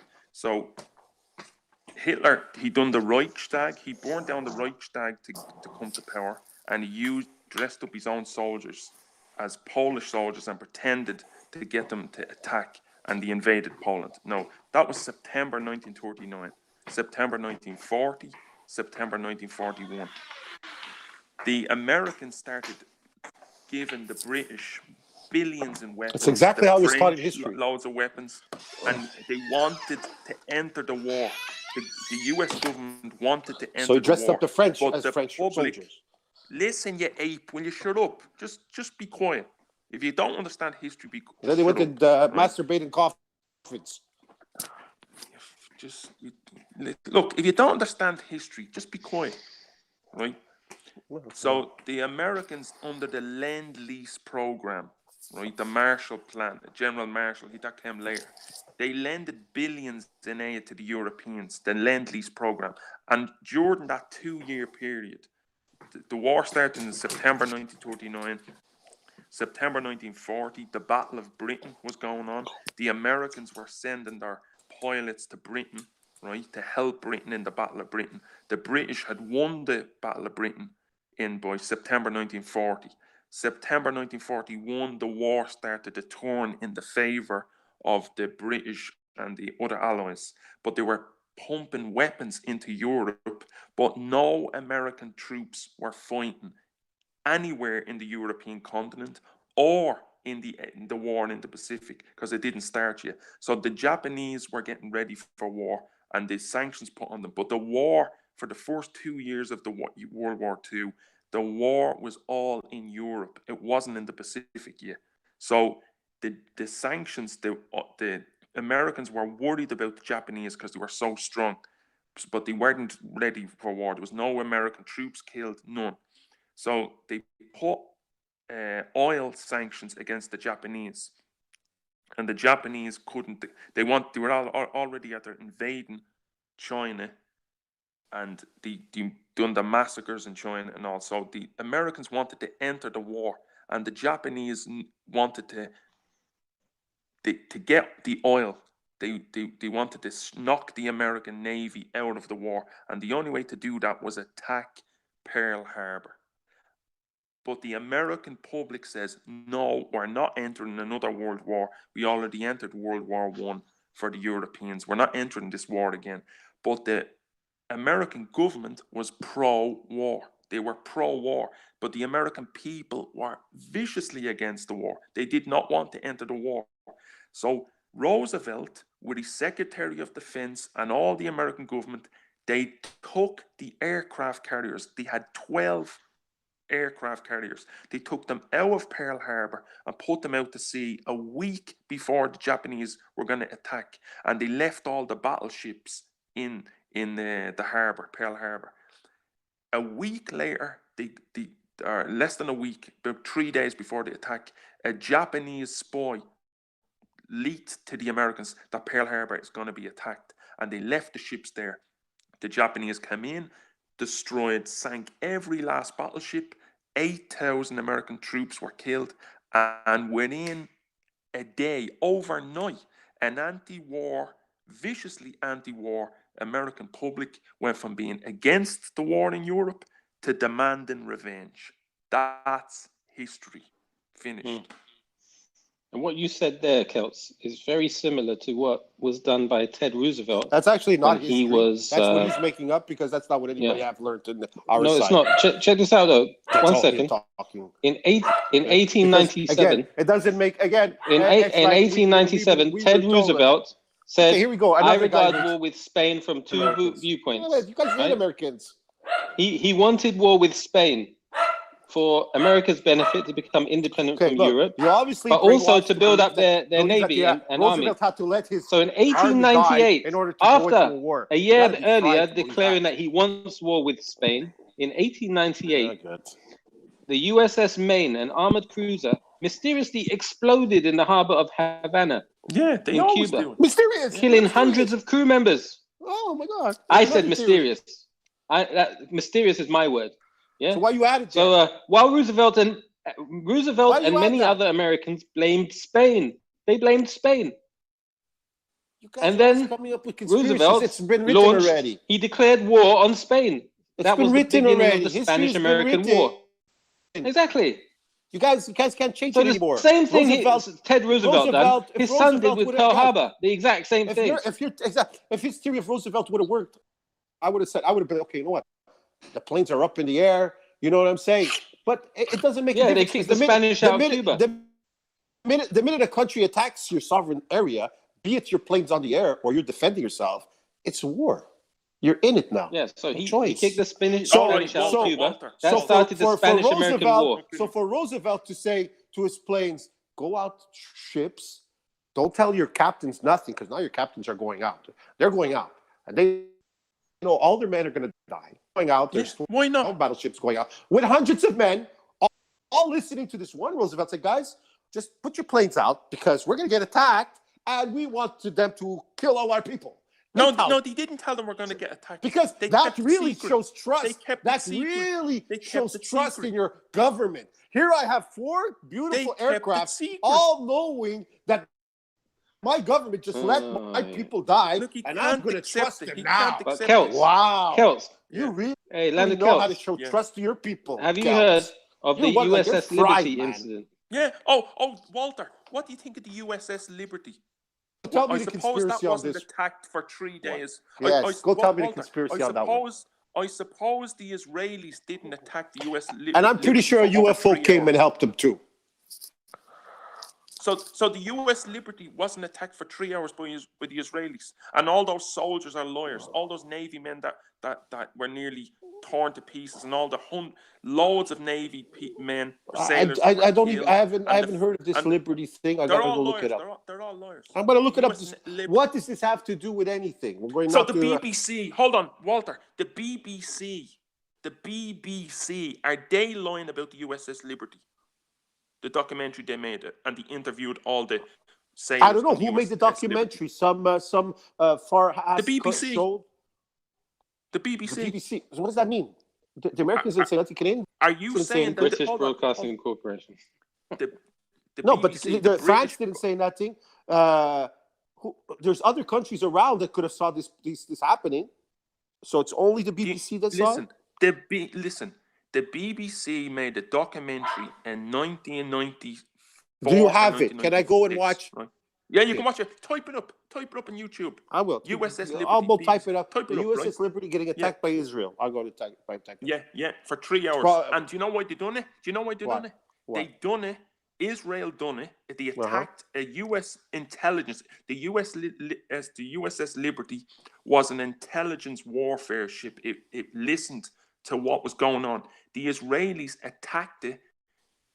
They attacked it to blame Egypt on it, so the Americans would attack Egypt. But what happened was they failed, and the Americans knew what happened and covered it all up. Now you look at that documentary. I am pretty sure I'm going to study this. I'm going to go study this, and I'm pretty sure that there's going to be so many holes in your story, so much fabrication watch the BBC from the 3 lines they wrote or said, like the way he just added mysterious, reactionary. I'm pretty sure that you're adding words and adding stuff to this half-page report that stuff that I won't even see there. But I'm going to go study this. It's pretty easy to remember. USS Liberty. I'm going to go there, and I'm pretty sure I'm going to look it up now. Like 3 lines, and you just the documentary is called Dead in the Water. Dead in the Water. The BBC documentary. Well, Dead in the Water. I'm going to go listen to this Dead in the Water, and I'm pretty sure it's going to be like, and people were saying, and some said, and I think the USS Liberty, and some person came, and someone said, and it's not going to be like, and then we go talk to the captain of the ship. No, that never happened.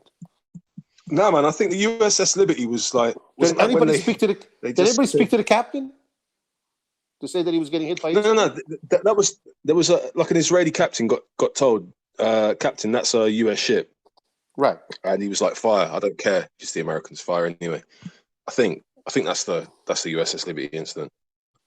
But they're saying the Israelis attacked an American warship. Yeah, they did. But, they did. Okay. They did. So this is that's going on, right? And the Americans allowed it. That's what you're saying. They didn't they didn't want to. It wasn't. There wasn't really any punishment. There was no consequence. No. I'm saying. So I'm going to go read it up, and I want to see what it says because I want to see no military. This is the first time I heard this. I'll put it in the It's the first time I hear about it. But I got to watch. That's what, a 3-minute show? It's got to be at least a half an hour show. It's not going to be in 2 minutes. Can't be. Dead in the Water, and Al Jazeera done an updated documentary there just a while ago. Yeah. The BBC and Al Jazeera. Okay? BBC and Al Jazeera? Dead in the old one, the BBC one, was the one that they basically covered up, but they ran it years ago, but it was never replayed because the Israeli embassy put pressure on them to stop replaying it. So what am I watching? A good one or a bad one? When I start watching it, watch the Dead in the Water. That's the one that was made in the late 90s. Okay. I'm going to post it in the back chat. There it is in the back chat for you to watch. I'm going to watch it. And I'll post all interviews, all American Navy sailors, all retired, all told to keep your mouth shut. If you talk about this, you'll never get your pension. We'll cut off your pension. We'll destroy it. We'll do everything. But yet they're talking about it. But yet they're talking about it on the documentary. Yes, yeah. 40 years later, when they're all old men ready to do it. Okay. Right. So make sure you watch that. Now I am going to watch it. Like I said, I'm pretty sure there's going to be holes everywhere. Anyway, it's getting late, guys. Gotta go. Good night. Peace out, water. Later on, man. Good night.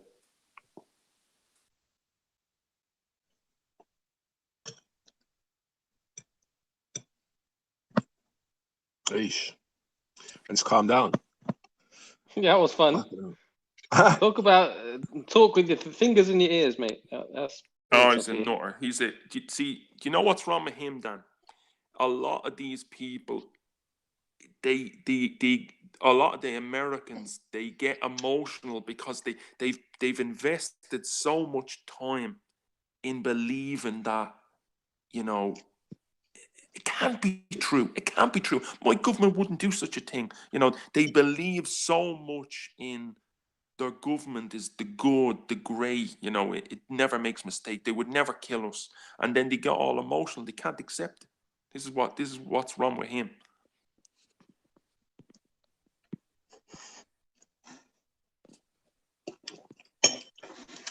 Randomly, did anyone see that video of the Australian SAS soldier in Yeah. Afghanistan? Yeah. Disgusting, man. 8 years afterwards, we get the footage. Yeah, of course. When all the heat dies down, you see, that's what they always do. They wait years for all the tension and the public anger to die down, and then they release it. That's they released the documents about Pearl Harbor 40 years later. Who gives a shit about something that happened 40 years ago? No one cares, you see?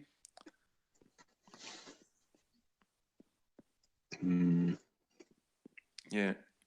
He gets emotional because he has so much invested in these governments. They believe that, the government would never do this. And then I know what will happen to him. His whole world will come crashing down when he sees the truth. I definitely sense he's resistant to information that kind of goes against his worldview. But and you're going on. Yeah. I think you said something quite good to him earlier, though. You said someone was like, "Do you not think? Does your Christianity not teach that there's like evil in the world, and that you do have this kind of tendency towards, I don't know." Someone said it. It wasn't me. I don't think it was me. I think it was Reactionary. Yeah. I think it was Reactionary. But yeah, I mean, you can go all the way. You can go quite far with that, right? You can get into like weird millenarian, end of days, Waco type cults, which is a bit far the other way. Oh no, see, Dan, they only accept conspiracies when it goes with their ideology, when it's something that they agree with. But like, I'm not someone that believes in like I think I used to when I was younger, saying that maybe 14, 15 years ago. But I've sort of don't really believe a lot of the conspiracies, but these are real conspiracies. Like that, still a lot of people, they don't quit. These are real, and yet people still call these as it's a conspiracy theory. USS Liberty. That as well as 9/11. It's just too many things happened that day for it to just even the least they let it happen. That's what I believe. I believe they knew 9/11 was going to be attacked, or 9/11 was going to happen, and they let it happen. They let it deliberately happen. Why? Look what happened after. See, there's those that say, "Oh, look, well, the Iraq war was a disaster and Afghanistan was a disaster." Yeah, that's because of all the pushback in the Muslim world attacking them in response. But they didn't think that would happen. They thought what would happen was what was everyone thought was going to happen in the first 6 months, that Saddam would be overthrown, they would be able to take the oil, they would be able to go into Afghanistan, the Taliban would just flee, it's all going to be celebrations, we're going to take all the zinc, copper, titanium, gold, nickel, you name it, we're going to take all the precious metals, and there's not going to be any insurgency in Afghanistan, it's not going to happen in Iraq. That's what they thought. Now they point to all the, look what happened in Iraq. Do you think we would have went into Iraq if we'd have known that it happened? Yeah, you didn't know that was going to happen. That's why you went into Iraq and Afghanistan. But it's only because the insurgency started and there was bombings and killings against it. Now you point, so that's what it is. That's a new one. I've never heard insurgency. Insurgency, yeah. Insurgency, yeah. That's the Pentagon lingo that they use. I think that was the British were supposed to have a counter-insurgency expertise into that conflict. Well, it didn't get them. Where was that counter-insurgency in Helmand province? That didn't last long, did it? See, I remember this at the time, Dan. That was about 13 years ago. the British were going to come in and they were going to teach the Americans how to do counterinsurgency, and we'll take the South, we'll take Helmand Province. Well, they were thinking, you know, we done Northern Ireland, and we'll show the Americans how to beat these Taliban and counterinsurgency tactics. Where did that get them? They were the first to run out of Afghanistan. They ran from Afghanistan even before the Americans. The Americans were left holding the bag. So, yeah, I don't know. It's incredible that war is still going on. 19 years later. Well, it's what do they call it? The graveyard of empires. Yeah. Yeah. Could well be. Who was there the first? The Americans now and the British. Before that, the Soviet Empire. Before that, the old British colonial empire. Before that, the Iranian Safavid Shia. They were there. Their empire was destroyed by the Pashtuns. Before that, Alexander the Great. And there were even others there before. I'm probably missing everyone that goes there. It's just the terrain. It's just even Alexander. He couldn't even look. The Arabs didn't even stay there that long, and they brought Islam to the place. So, what does that tell you? Even the Arabs didn't even stay around that long. They just brought Islam. He's a Muslim now. All right, goodbye. Now we're getting out here.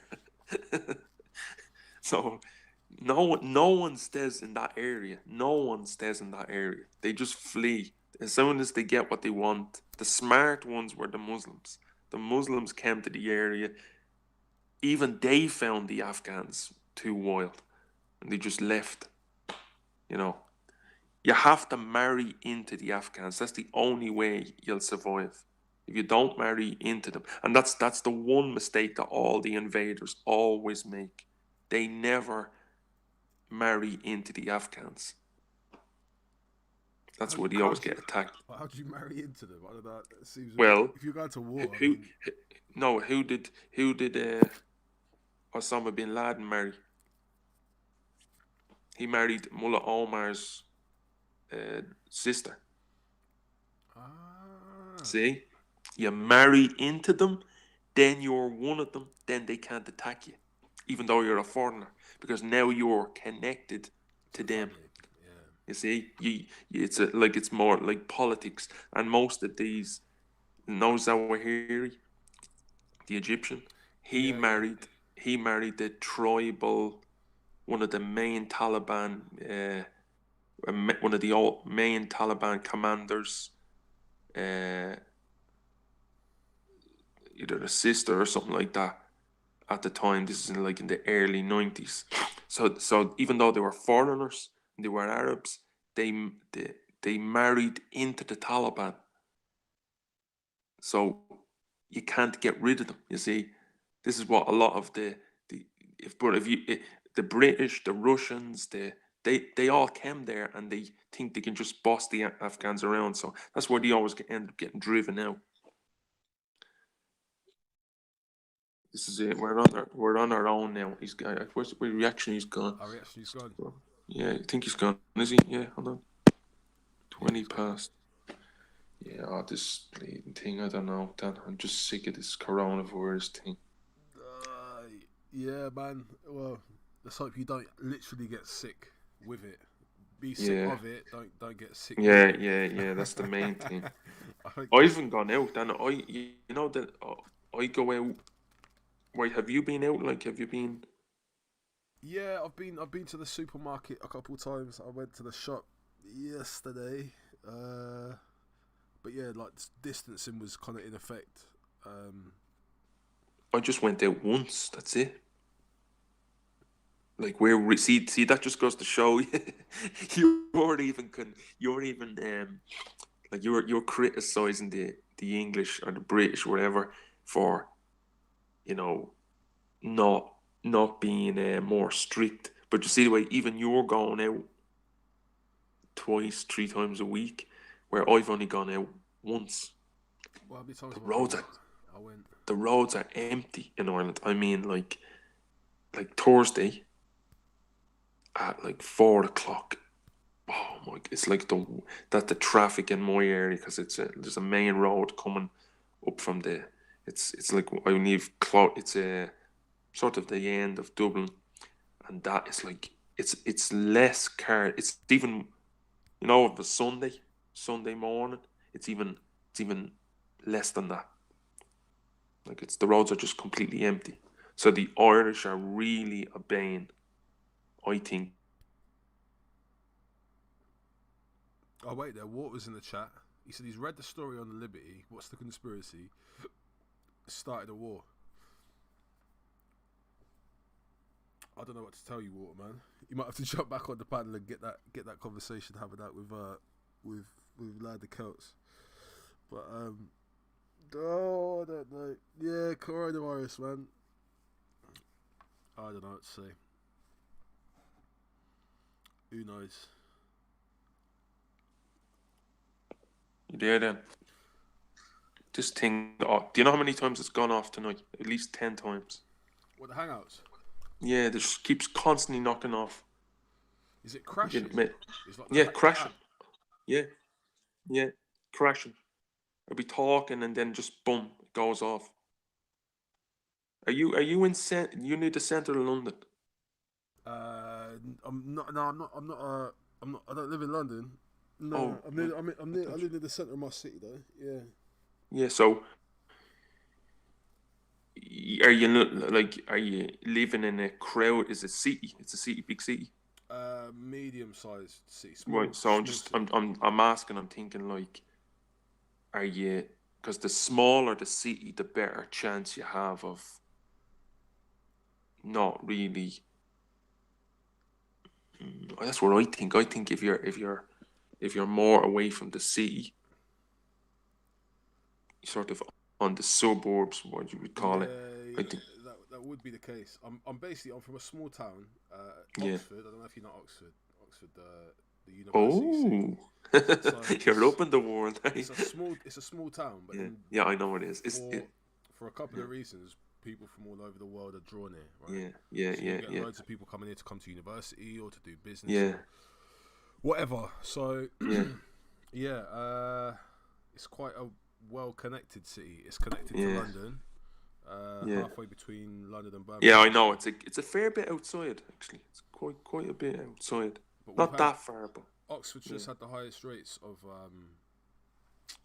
corona. Oh well, then fucking there goes my theory. Yeah, I wish, man. I wish. It's forget that theory. Then it's gone. Yeah, so it means that. Yeah, fucking. I don't know. I really do. I don't know. We're all gonna get it, Celts. We're all gonna get it. I'm gonna get it at some point. Just hope my immune system is up to the task. If not, it's been a pleasure talking to all of you guys. I will check out of this world as a firm believer in God. G Block didn't win. Yeah, I don't know. That's it, man. What else can I say? I haven't really achieved a great deal. There's no I don't know. There's a lot that I'd like to get done. So hopefully I will survive. And hopefully there will be something to survive for. Because that's the other thing. You could survive the virus, but then there's a fucking social breakdown. And when society breaks down, that ends up taking your life or whatever. So that's all those people that always talk about, the society is so modern, we're ready for all this, why don't you just tell them like that there's this is what someone was saying there a while ago. Look at the way they're fighting over the toilet roll. Could you imagine if you told them that aliens really exist? Just goes to show you how the thin veil of civilization. Very thin, man. Very fragile. Very, very fragile. But then I was thinking about this the other day, and it kind of makes me maybe the reason why people are kind of tending towards this like hedonistic way of life is because maybe there's if you're if you're kind of your response to being faced with your mortality is, or just enjoy life, or I don't know, just party more, or get some more dopamine in before the end. I don't know. I don't know what it is, man. But yeah, I kind of understood. A part of me understood why people do that distracting kind of stuff so much. Because I think if people did consider the big serious questions all the time, there'd be a lot more. See, it's only now when I think, you never. Now it's at this age, I understand more. You know what? I hate to say this, but it's so true. You know the saying, life begins at 40.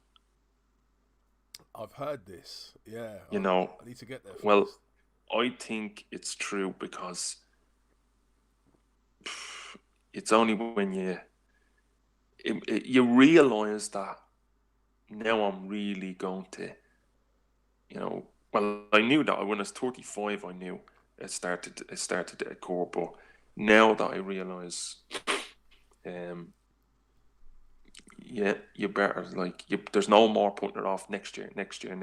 You better start doing things now. Stop putting everything off until the last minute. Yeah. Yeah, Stop the clock. 100%. Yeah, the clock is telling you. I remember 10 years ago, like it was 2 years ago. 10 years ago, just like I remember Obama getting elected. That was 12 years ago. Like it was there 3-4 years ago. Yeah. 12 years like that, man. That was 12 years ago. Yeah. I remember looking at that election and going to the mosque that day, and everyone's going, "Oh my God, did you see it? Did you see it? Did you see it? Did you see it?" Like there's a black president now, and everyone's going laughing. They were talking about it. That was like 12 years ago. 12 years ago.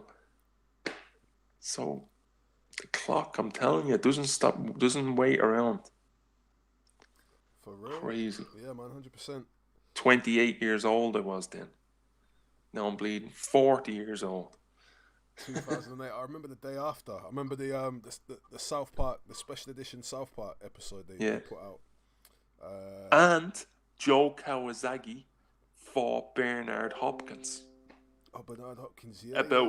About a month before that, and that was a massive fight. I remember looking at that fight because I'm big into boxing, and I remember looking. That was that was like 12 years ago. That's just crazy. Yeah, it's just they did 12 years, man. Walters retired. He said, reading the story on Liberty, it's not like it's been hidden from public, so I don't understand what the conspiracy is. USA had to pay out lots of money to the families. Don't tell me American government new boat would get hit. Maybe start a war with Israel. No, I'm really going to sleep. Not a conspiracy. No, I'm really going to sleep. Yeah. Walter, man. He's a clown. He's a clown. I've got to put Walter's name in the. I've got to put his name in the scroll of the big up scroll and in the credits for the show before I forget. What did he say? He said that there's no conspiracy. They attacked the boat for over 3 hours. We can get into that. We can get into that another day. Maybe we'll get into the full. Go now. What do you call it? The Bay of. Bay of Pigs. Is it? Was that Gulf of Tonkin? Or Gulf of Tonkin. Gulf of Tonkin. Yeah, that's the one to get into. What was that again? I'm refresh me. That was the. Oh yeah, the Vietnam War was started because of that, and they said that a Vietnamese naval ship fired two torpedoes. Yeah, that's it. Yeah. 25 years later, in 1990, 15 years later, in 1990, the Navy said no torpedoes was fired, none. So that means that the America went to war with Vietnam for something that didn't happen. Sorry, man. The White mentioned the Iran-Contra affair. Yeah, man. I can get into that. Yeah. Yeah. No, I'm sick. Take the mind off the bleeding. I'm sick of the coronavirus. Just sick of something that is. And I told people I'm only getting on. This channel you can have a conversation. There's no MMA. There's no UFC. Like the other channels is just ultra low IQ. Like it can get pretty low IQ here as well. It depends. Yeah, it can get low IQ, but that's if you let the ultra low IQ people on. If you keep the ultra low IQ people off the hangout, it's high IQ people, you know, or at least average IQ. But we know who the ultra low IQ people are. You know them. You just stop them from getting on. They come in, they take over, they just interrupt you. This is what I got a bit of burnout of certain channels. Yeah, so. Well, we'll right try and down keep it on. open, man. But yeah, big up yourself, Celts. Yeah, I'll let you go, Dan. I'm just a bit tired. Down. I think I might. Who's still up? Princess Dominique and Saruman are still up. Who's on there? No one. Princess Dominique, Pie and Mash, Saruman the White, Beloved's still there. I think I'm gonna have a mix. I'm gonna go and have a mix on the other channel. You lot are welcome to come over and. What? Which channel? I've got a backup channel. TOITN is. I need to rename it because it's a bit of a shitty name. But what you mean? They do that other? I do like I do like music live streams. Yeah. Let me see if I can What would some people listen to it? Like, what would they? Could they not get that taken down or something? Like, I don't get strikes for. Well, sometimes I do. Some of the mixes I do don't get left up. People say my mic is low. I don't know why it's so low. Wait there. Test. Yeah, that's me in the chat. Some of them do get taken down, but not all of them. So I sort of ride the wave of the algorithm. I've just been sitting in. There's nothing else to do. I went there. It was a nice out today in London or England. Nice, yeah. It was nice weather. It was, yeah. It was. And the day before as well. Yep. Yeah, so beautiful weather, man. Beautiful nice and warm. Yeah. I don't know. I just hope the summer, like, because that's the way the last SARS, the summer, it was the heat, because it just went away with the quarantine, with combination with the heat, it just died out. I really hope it stops. I think, Dan, the psychological impact will start to happen. Yeah, I think the isolation is going to start getting to people. Yeah, you're going to see people probably committing suicide. I hate to say it, but probably there's going to be some of that. There's going to be people who, I guess just don't have the same, don't kind of have the same meaning there for some reason. Their life. Yeah, I don't know. That's why I want to try and keep doing these streams and keep people. Well, we can help that if you. That's why I've asked people. Just don't. If you keep doing it about talking about it non-stop. Yeah, like something else. We're fucking living it. We don't need to be talking about it as like these hangouts are supposed to be like a conversation or talking to a friend. They're not supposed to remind you of something that you're already living. So it's supposed to be a enjoyment thing. You're supposed to have a laugh. It's not supposed to, hold on, we're living in the corona. There's a bleeding worldwide plague going on. Hold on, I'll just go over to Dan's channel to talk about the worldwide plague. It doesn't make any sense. Yeah. You're supposed to go over to Dan's channel to have a discussion or a laugh about something, not to talk about the plague when we're already living it. Now, if the fog is doing that, he likes to talk about it all week as well as live it.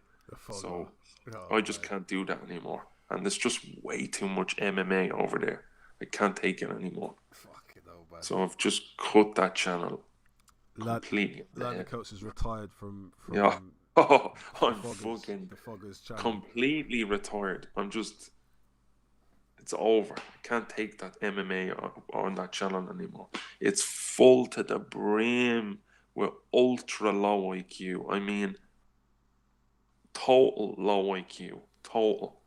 And I'm ashamed to say that at least half of them are the ultra low IQ Muslims. So I'm not. Good morning, Dan. Good morning, Raj. Sorry. Oh shit! It's Celt. Yeah. It's Celt. I thought No. that was Raj No, I was saying talking MMH. about the Listen. talking I about thought that was fog. Raj saying I Fogger said and MMA. MMA. I cannot take it anymore. I can't. Raj he's got a viral effect on these things, man. He loves to talk about the coronavirus. We're living it. What do we need to talk about it for? No, I know we done it tonight, but It's like the fucking Game of Thrones on here. You know that? It literally is like the fucking Game of Thrones. We need to lighten. Yeah. Yeah, bro. Hangouts and chats and alliances and fucking allegiances and the Lannisters are aligning themselves with this and that. Who are you The aligned reality with? is, it's just a big joke. Are you It's all aligned with entertainment. that person? If you're not aligned with that person's enemy, now you're his enemy. Pakistan Zindabad. That's what you get on here. Yeah, you have to fight with their enemies. And if you're not aligned with their enemies, then you're the enemy. It's just, it's too much stress. Is there any chance that what you're saying is actually you're playing it out yourself? Could that be a possibility? It could be. Exactly. I think. You know when you say things like that, Ken? It could You're a sick guy. You know what? It could be because I've thought about getting in these hangouts and thinking maybe it could be that I just have Speaker's Corner hangout burnout, and I'm projecting my. Celt, do what I did. Dip for about a month or something. I think it needs more. I think it needs more because it's starting to affect my view of the world. I think these hangouts is starting to make me affect Look. You know some of the things I've said to Raj and the way I've attacked him. That's not me normally. That's hangouts having an effect on me, and I can put my hands up. I'm one of them guys. I'll put my hands up and say it. Have you not noticed me not coming on panels lately over the last month and a half? Yeah, you used to come on a lot more. Yeah, because I know, because it's having an adverse effect on my character. You understand? And I'm not willing to do that. I'm not willing to bloody keep coming on places where I know that I'm going to work myself up. Yeah, I might not show it. I might not show it to people, but I know in it. I know when there's a slight change in my character. And if there is, I look at why and how. And I observed and I realised, and then I just took a little back step. That's it. That's all you have to do. There's no point, Celt. There's no point in going on panels and like saying it again and again. Just do it. That's what to do. Just do it. Step back. Because then they're gonna say, "Oh, look at him. He's keep saying this." I'm attacking. I'm giving everyone. It's everyone. I'm actually ending up. I'm self-destructing. I'm saying. I know. Right, listen, I've got to pray Salah. I've got to pray Salah. It's halfway. Yeah, I'm gone. Actually, I was going to tell Dan anyway. All right, Dan. All right.